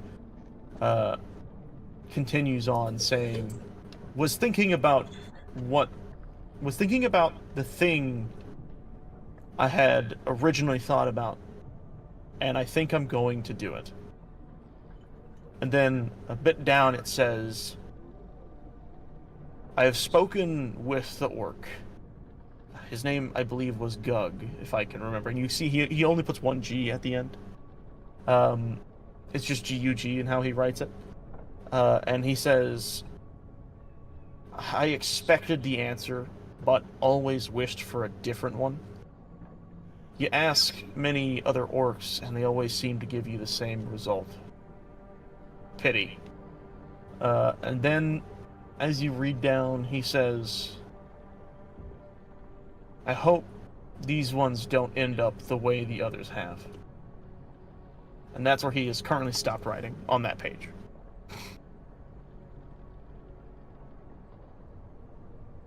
He talked with Gug at some point? Yes, he did earlier. While you were down making the seagulls, right?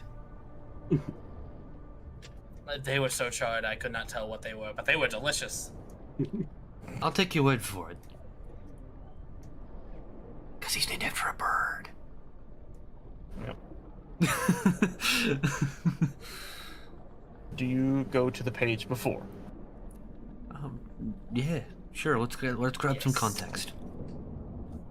You read the page and it starts, morning was a bit rough as expected. The dreams never seem to change. It's always the same damn nightmare. And then it continues on with, Didn't have much food for myself. Grabbed a loaf. Was okay. A little stale, but I've lived off worse. He then says, going to go man the wheel for a while to clear my head. Maybe grab another bottle. And then it skips to a part that says, holy shit, found loot. Fuck yeah. Got some gold. Pretty nice. There was a pistol. Didn't care. Got my own. Actually got a better one. Bigger one. Kinda cool. It was better and it's bigger in every way. It's bigger. It's better than anything. He then writes... He writes, after putting away the gold, I was thinking a bit more about that orc. I think I'm going to ask him about me ma and me pa. I don't think I'll get a good answer. It's after 20 or so years of asking the same thing, you always hope for a different result. But it always ends the same. Maybe this time. Maybe this time will be different. And then it goes to the next part where he continues on this subject. And he says, about to head to bed. And I can't get their fucking heads, their last words out of my head. I'll talk to him in the morning. I need to know. The answer is killing me. And then he ends that page with that.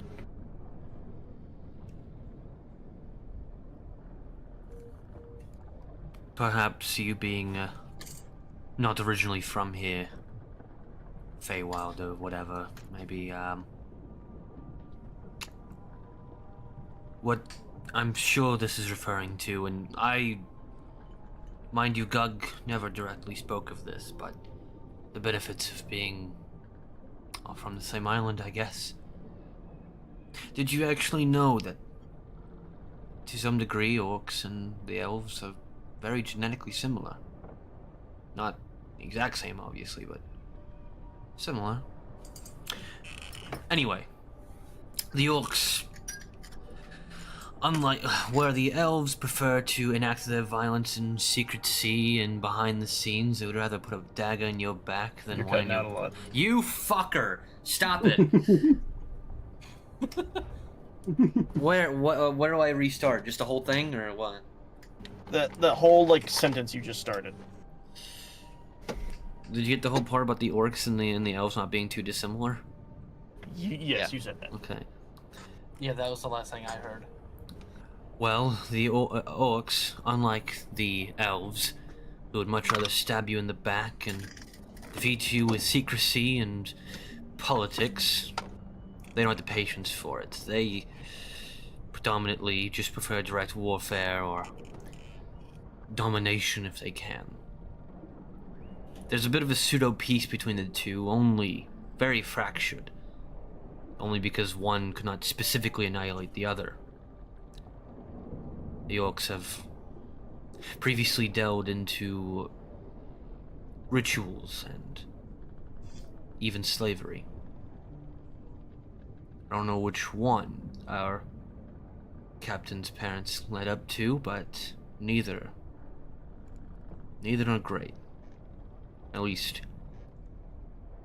especially not for those who dwell within the camps of the orcs.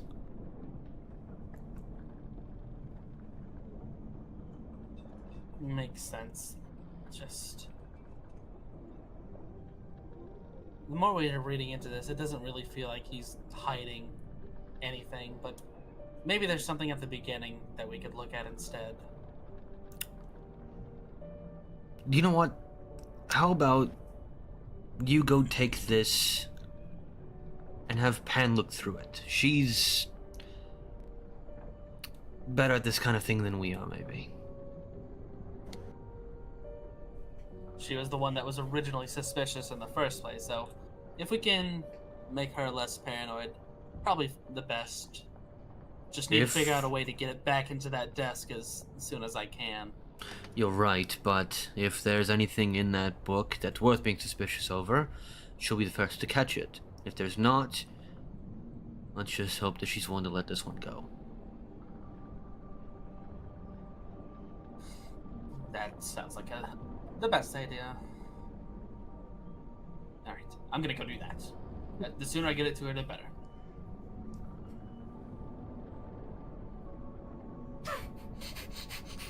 The fastest guy on the ship just awkwardly, stumbles out. Just like creaky steps down. Oh, Damien. Hello? Yeah, seem in a hurry. Need you to get down. Mochi, get out, please. Oh. Cats! Hey, Pan. Yo. Did you know the captain had a diary?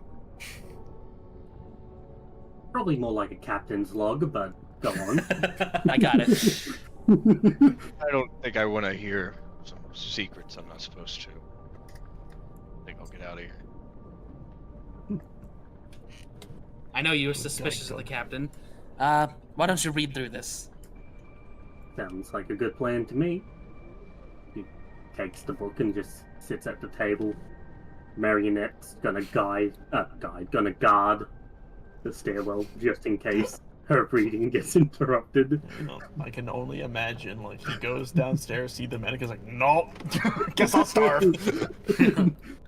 Yeah, just standing at the bottom of the stairs, just looking up with their red glowing eyes. And yeah, I guess she's just gonna start reading from front to back, I guess. Alright, you do that. I won't give you a lot of detail, as obviously I don't have a lot to give, but I will give you the gist. By starting with the first page, I think it will tell the most. It begins not like the rest at all. This is not the start of a log. This is a panicked note from someone completely different. The handwriting does not look like the pages ahead. Whoever wrote this segment must have been probably a previous owner of some sorts. You do know that there are a few pages ripped out from the front of the book, but this one page seems to still be there. And it reads, "The Damned Shroud." I can't believe it. I got stuck in the damned shroud. They're all dead. Every single one of my men are dead. And I don't think I have much time left. Curse these wretched seas. How the hell is something like this how the hell does something like this exist in this world? Something so cruel. I don't think I'm going to last much more, so I'm going to go out on my own terms. If some miracle happens, and you stumble upon this ship, gods be with you. Because if you can somehow get it unbeached, maybe there's a chance. But I fear you will fail, or you will exist in the same fate as I have, and my crew. Curse these damned seas. And you notice there is a splatter of dried blood. That is, at least to you, you can tell, very old. And you continue from there. The handwriting is now back to what you would expect, but it's a little less kept. Still, there is this panicked writing to it, but it is, you can tell at least, Crag's writing. Maybe a younger him. but it reads off in a similar way. I don't know how I found this, but I did. This island shouldn't exist, but it does. Bless the gods that it does, because if I had not found it, I would be just like the others. I have heard tales of the Shroud, but this is beyond any imagination. I don't know who owned this ship, but I'm glad they beached. If I had not been here, and it was not here, I probably would be dead. The next page is more like a survival's checklist. Found some wood. I think I'll use it to patch the ship. Might be able to rig something. I don't know. I think the waves have washed most of the shoreline away. There's a chance. A very small chance. But I'm going to risk it. You flip to the next page. Running low on food. I've been trying to eat as little as I can, and do all that I can in the time that I have. But I don't know if it'll be enough. I've got the sails rigged. Seems the ship is still in working condition. It's not amazing, but it'll do. If there are any gods out there, please let this work. Next page. The day. The ship is ready. I have built a form of contraption at the front. All I need to do is pull the rope, and hopefully, off we sail. I'm not very religious, but I say again, may the gods bless me this day. And then continues on to the next page. I must be the best captain of this ship, period. I survived. Holy shit, I survived. I saw them chase me, but they just stopped. That's crazy that they just stopped. I don't know why they did. Maybe I'm special, or maybe it's cosmic luck. But I made it out of the shroud. Holy shit. I guess this ship's mine now. And you keep reading. And from here, it turns a bit different. It begins to sound more and more like an actual captain's log from here. He is briefly describing his journeys from here, where he's basically saying, I docked the ship, found money from the island and the ship itself, managed to get some shoddy repairs, spent too much money on it, but it will do. And from there it reads basically like you would expect. He has sailed the seas for years on his own. He constantly talks very spottedly about a crew he once had, but he says those times are long gone. I don't need another crew. All I need is me and the ship. All a crew has done is just led to sacrifices that didn't need to happen. He then continues writing,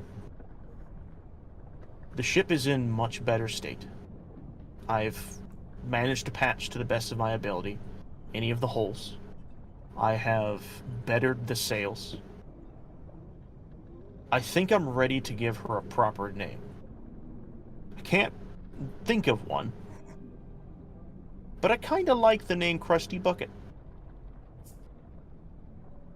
And then, from there, the logs begin to shift to something a bit more interesting. Been sailing the seas for quite a while now. It seems that my name has gotten around, but people don't believe me.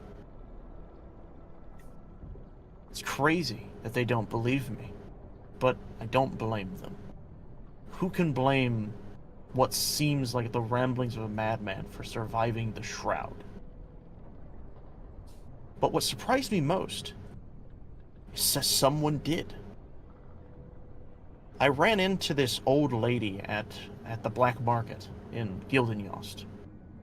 She seemed enthralled with my story, almost like she was watching it happen. I think she actually trusts what I said. I've never seen anyone so happy to work with me like she has. She's offered me a lot of money to do business with her. This could be profitable. And then it goes on.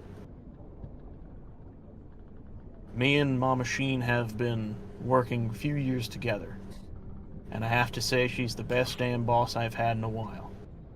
I've done odd jobs shipping crates and other containers for money, even pillaging some poor saps.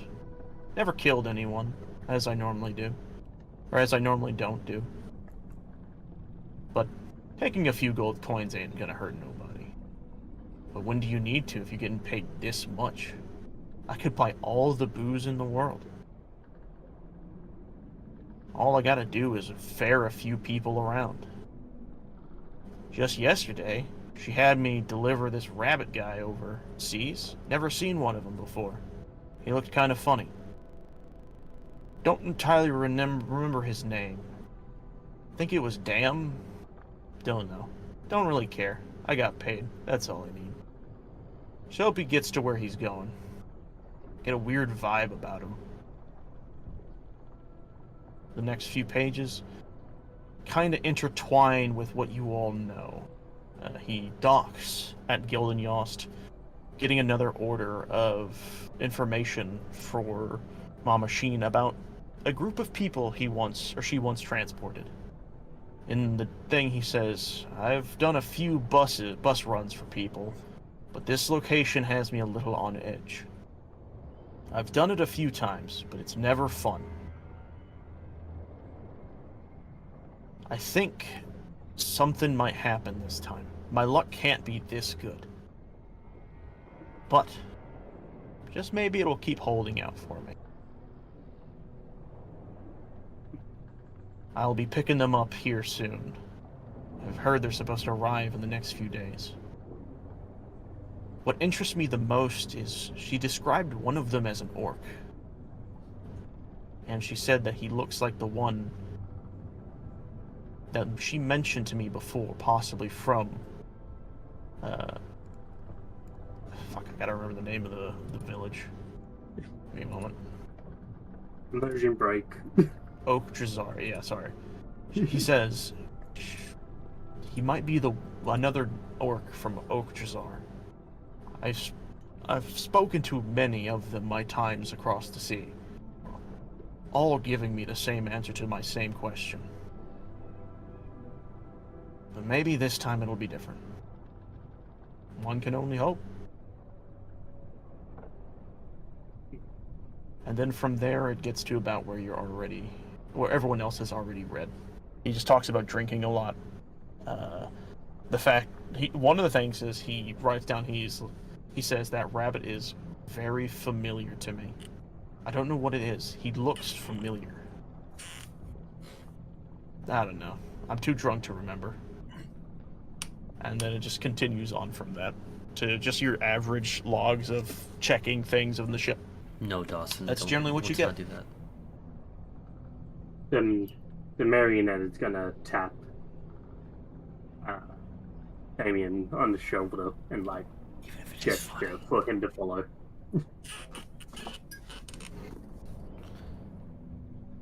Oh, did she finish reading already? Well, well, there's got to be like a time, like like while that's happening, this is what happened with the rest of us. Okay, yeah, sorry. Okay. You're fine. With that in mind, how about Gug, Albatross? What are you two doing? I'm Or what is Well- Gug doing, actually, in this case? Okay, yeah. Sorry, we haven't asked Gug. I don't think I'm doing anything pertinent or like very plot enthralling. I think I'm just gonna do same old stuff and try and avoid them. Yeah. Or get the same old- Wow. To avoid everyone. Well, just like while they're reading that book, because I don't want to Yeah. like. I know they Intrude need to do on it for them, privacy. but I just don't want to be a part of it. Well, Gotcha. to be honest, Albatross is waiting for Gug. That was kind This of is like funny. the intent.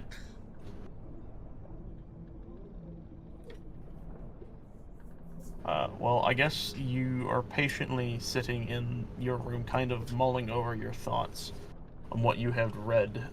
And I guess in this moment, I will ask, what do you do, Albatross? Like I said, I'm just the idea, which I'll explain fully later, is that he knows Gug enough to know that he wouldn't want to be directly a part of this. So where else is he gonna go? So he's Yeah. waiting for Gug specifically. Okay. So what I imagine is Gug, while this book reading is happening, he's still cleaning the deck. Still quite a lot of room to get to. He's doing well.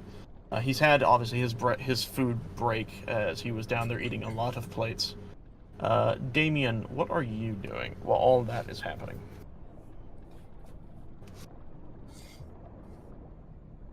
Right now, Damien is probably just looking after the fishing rod, trying to see if he can tidy it up at all.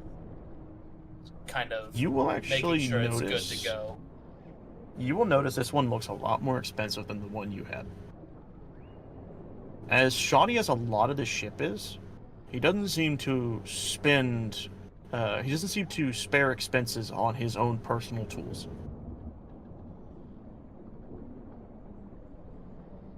Well, damn.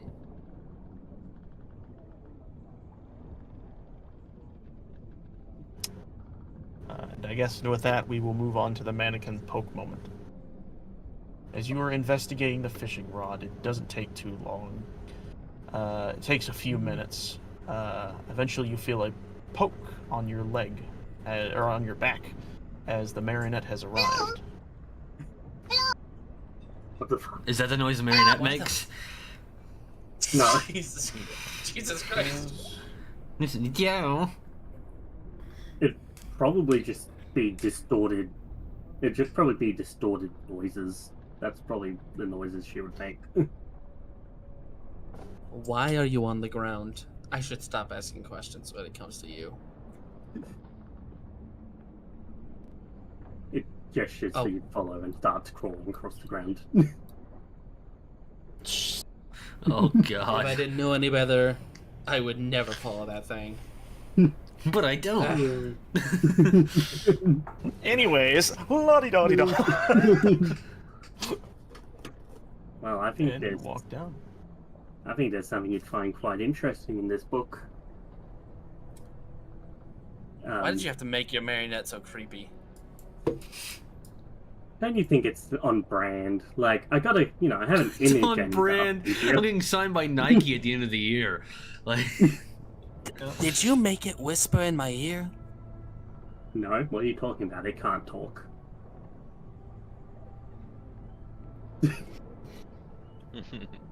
Anyways, you found something interesting. Dom's alive. we already knew that. Yeah. That was something that would be in the We knew past. that. That Oh, specific thing predates the thing. So you're Oh. aware. Damn, I don't know what else to go with this now. Well, you just say well, you because I generally thought- explain it to him anyway. Yeah. Yeah, no, what I thought it was that, like, He had This seen Dom or something. that we don't know that Dom's alive, that we're trying to find No, the no, tracker. So that message specifically predates him being captured. It seems as if that is the one where he gets off the dock and gets captured a little later. So what we did learn from it is that he was actively transporting Dom, which he hadn't told us before. Yes. He's this captain of ours is the one who transported Dom to Icewind Port. Are you saying he's the last one to see Dom before he got captured? Yep, and she opens up the book to the exact page and shows him.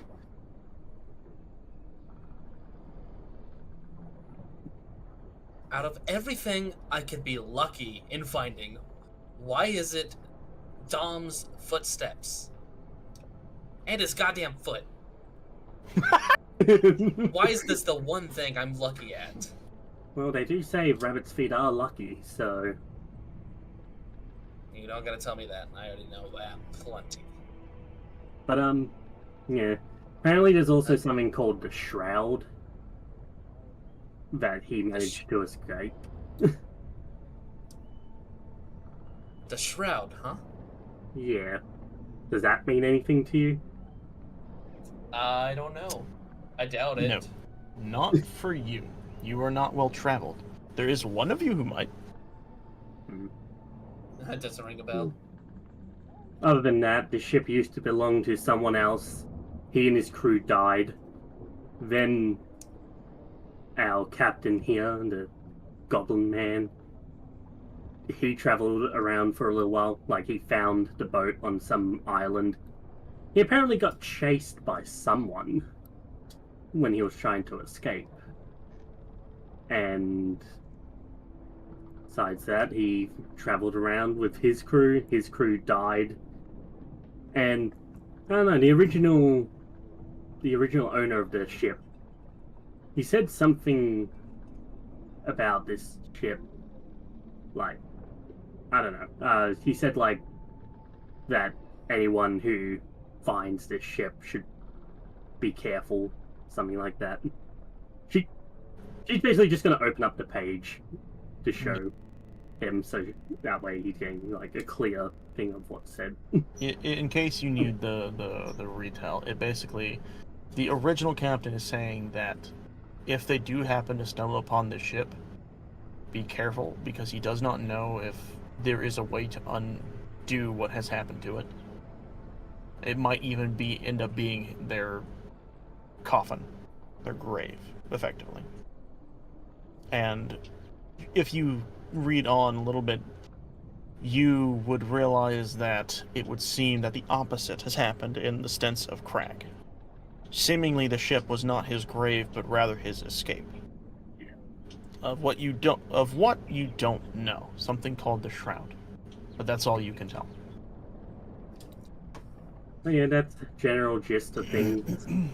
Yeah, I don't think we should take that one too seriously, honestly. We're being careful anyways, and it's probably somebody on their last legs, per se. But still, it does go to show the captain definitely has his skeletons. Yeah, it makes sense why he's so distant, too. Mm-hmm. But it doesn't look like he's actually hiding anything like we thought. Pan is actively gonna abstain from mentioning, like, Doug's homeland, or whatever. Mm-hmm. Yeah. But, yeah. She gives him back the book and it's like, do what you want with it. I've got all the information I needed out of it. See, I didn't think about a way to get this back into the room where I got it from. Marionette, give him a hand. Lord. Scratch. As you are walking out... As it's scratching, I'm just gonna hand the diary to the marionette and then walk away. As you are doing this, the door opens almost moments before you duck down. If you can, I'd actually like you to roll a dex save. Oh, dex save. Oof. Oh, sorry, not Pan. Damien. I apologize. Probably should have been a bit more specific. Oh. Oh. Okay. Nice. The door opens. You easily duck below before he can see. As he looks, and then he looks down at the thing and he says, You! And he grabs the book and then grabs the mannequin. And the door shuts, and you hear once again some more wrestling. I guess that just happens. Eventually, the day continues on. You all kind of do your little duties. You clean up behind each other, you do some repairs, you clean the deck, and once again, the day begins to wind down. And it is becoming nighttime once again. Gug, you have done a lot of work, especially with this morning's abrupt incident. And believe it or not, he actually did a pretty damn good job. Yes. Not really much remnants of the poop.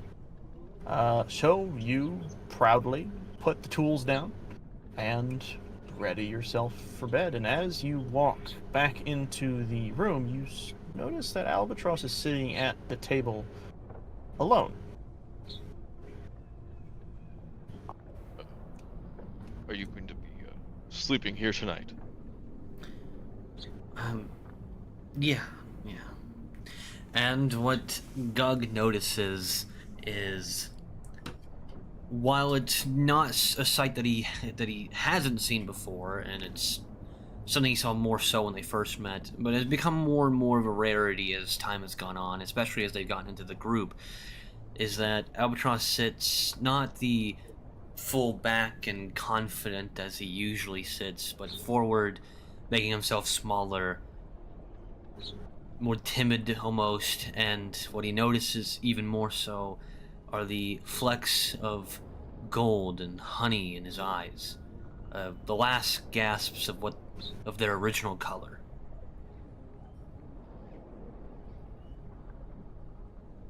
I'm Oh, go on. sorry. You can go ahead. I don't think the captain has anything in there, but I needed to give him something to do. Something to do. Well, while he's gone off, while Damien, who has been undoubtedly bored, and boredom can lead to some type of dangerous thoughts, now he has something to be interested in, and more importantly, can involve Pan in it. What are you talking about? Is this about that diary he dug up? Not specifically. I'm telling you that I engineered his commandeering of the book, not only to set Pan at ease, but yes, to give him something to do. I'm telling you that I did it, but I do not believe the captain has anything strictly to hide. I didn't figure so. You shouldn't worry yourself over this too much. I just told you earlier, just to ease your mind a little. If I upset you in any way, I didn't mean for it to sound like I had any question about his character. It's not that. It's... I needed them out, just distracted. Me and Pan talked earlier. Yesterday. I mean... I never... Usually her stories are broken and unsure. Some parts of it are long since forgotten, but not that time. Not yesterday.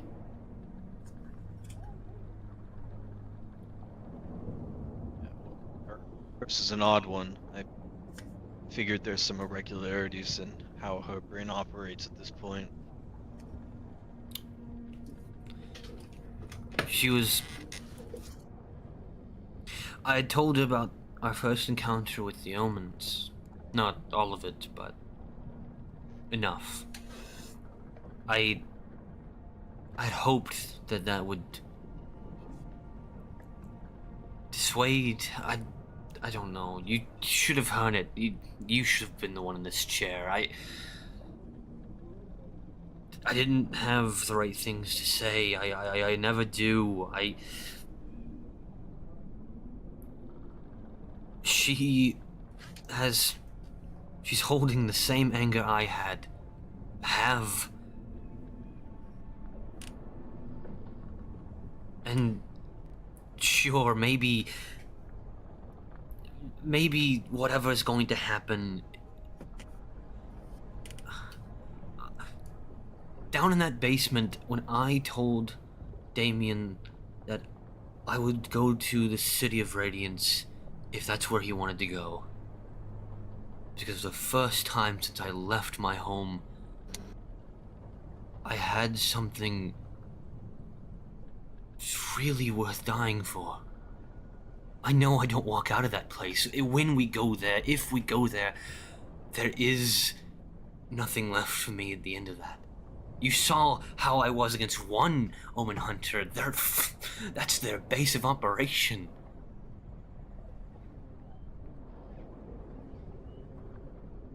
But he's the closest thing I've seen to her since... I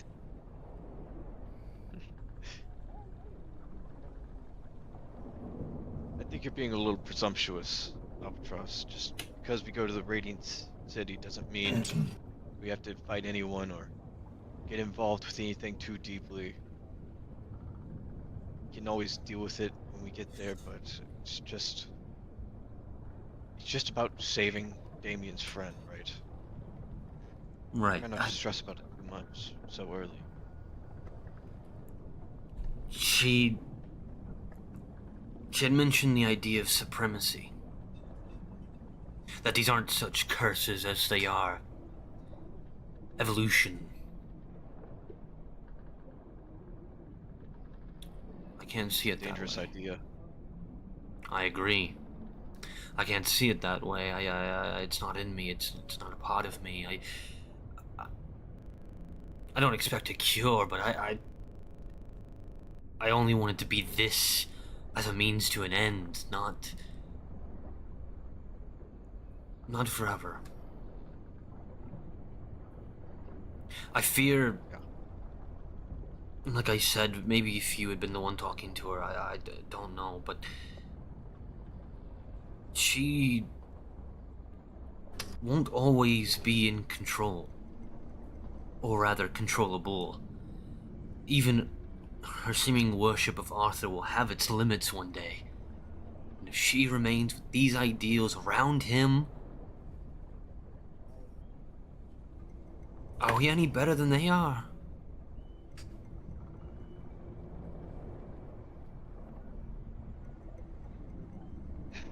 Any side of it, there's a scale. Goodness to people, evil. There's always one way a person leans to another. I like to think Pan is good. I like to think you're good and I'm good. But it's hard to pinpoint where you are on that scale. I think it's more about doing what you think is right than it is about weighing your goals comparison to someone else's.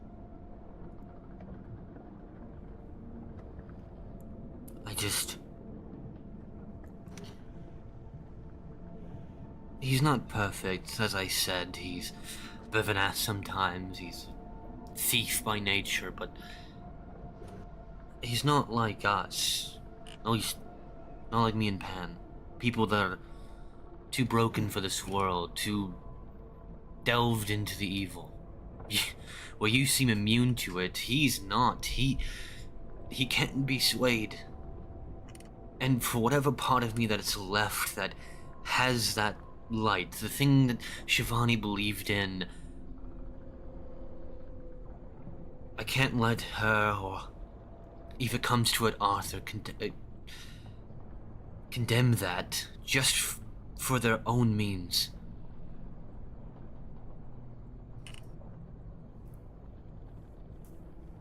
Yeah. She talked about harnessing this power, and I'm afraid going forward, I might need to dive a little bit closer to hell in order to drag somebody out of it.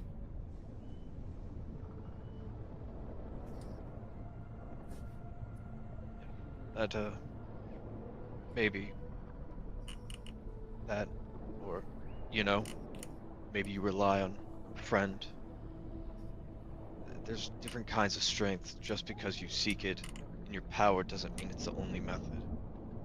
I won't stop you either way. Obviously, I have no control over your actions.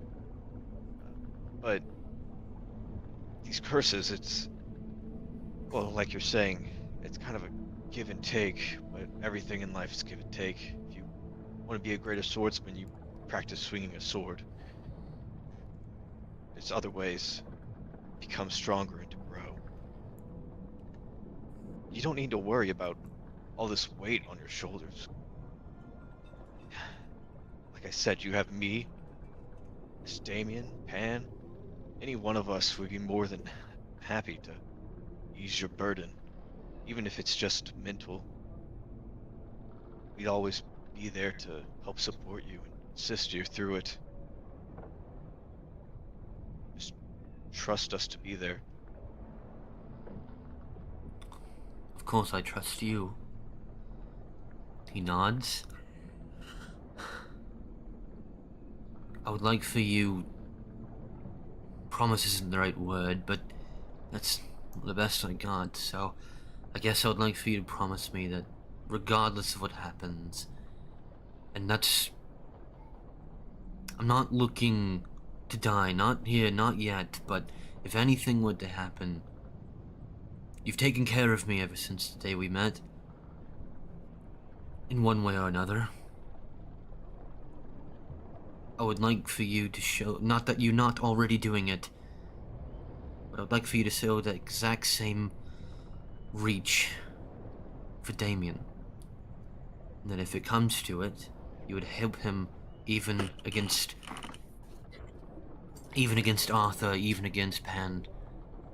Hopefully it never comes to it, but the way you should have heard her speak, it could very well happen.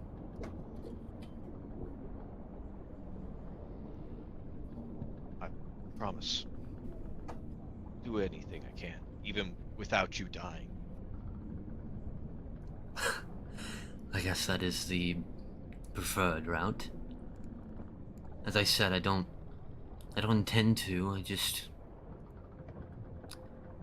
have an eerie feeling that something's not gonna go quite right. So, I definitely understand that. It's this damn sea. Our kind weren't really bred for the ocean, were they? No, definitely not.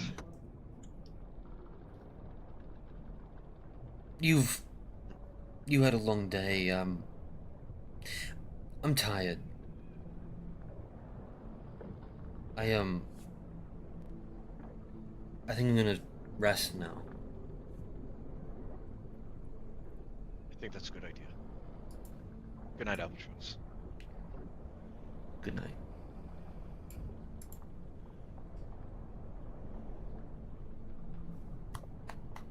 Here we go. And with that, I will ask one final question. With those two sleeping, Damien and Pan, what are you two doing as the night comes to an end?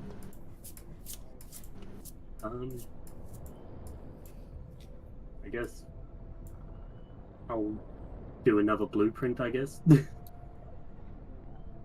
What would you like to do? I'd like to work on my grease fire grenade. Jeez. Have we already had your roll for that, or I don't think we did. No, we haven't. So far, Alright, so I've completed the explosive arrows and have completed the blueprints and materials for the walkie-talkie, I believe. Yeah.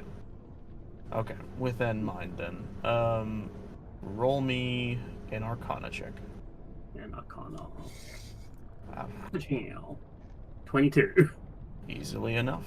You begin the process of jotting down something you know will be very fun to use in the future. It takes you many hours to get through it, but you know, with a few more days of time, you could have a really good blueprint designed out for what is to come. Yeah. And with that, you begin to scribble. And while you scribble, Damien, what are you doing? He is thinking about everything that has been going on today and the past few days. Why everything seems to remind him of Dom. He keeps finding Dom's previous footsteps. It's like the universe is telling him that he needs to go save Dom or find out any way to do so. He's stuck pacing back and forth and back and forth. All he's thinking about Alright. is Dom. And as this thought creeps more and more into your mind, and as a mannequin is wrangled and tied into the corner of a room, and a goblin is resting, peacefully knowing that thing has been trapped into a barrel, you all go to sleep, and the night moves on to the next. And we end our episode here. Oh yeah. You know, it's good to have the return episode be a little bit longer. There's a mega return episode, boys. So, Nearly 5 hours. I just want to say, best episode yet. Really? All right. Yes! I love roleplay, and this episode was great for it. As usual, I would like to thank my beautiful, wonderful players for joining us today. Round of applause for everybody. Oh, shucks. It's on the Clap. board. Round of applause I for clap, everybody. but I don't want to wake up Jasmine. Clap, clap, clap, clap. You're fine. Clap, clap, clap, clap. And obviously, I would like to thank the viewers that watched on either my side or anyone else. You all are the participants in the observation of this story being written. And I would like to thank all of you for joining. And with that, I think we will bid everyone adieu until next time. Good boy. Thank you all for watching. We'll see you on the next one. Do the likes, Bye. comment, and subscribe. Or else.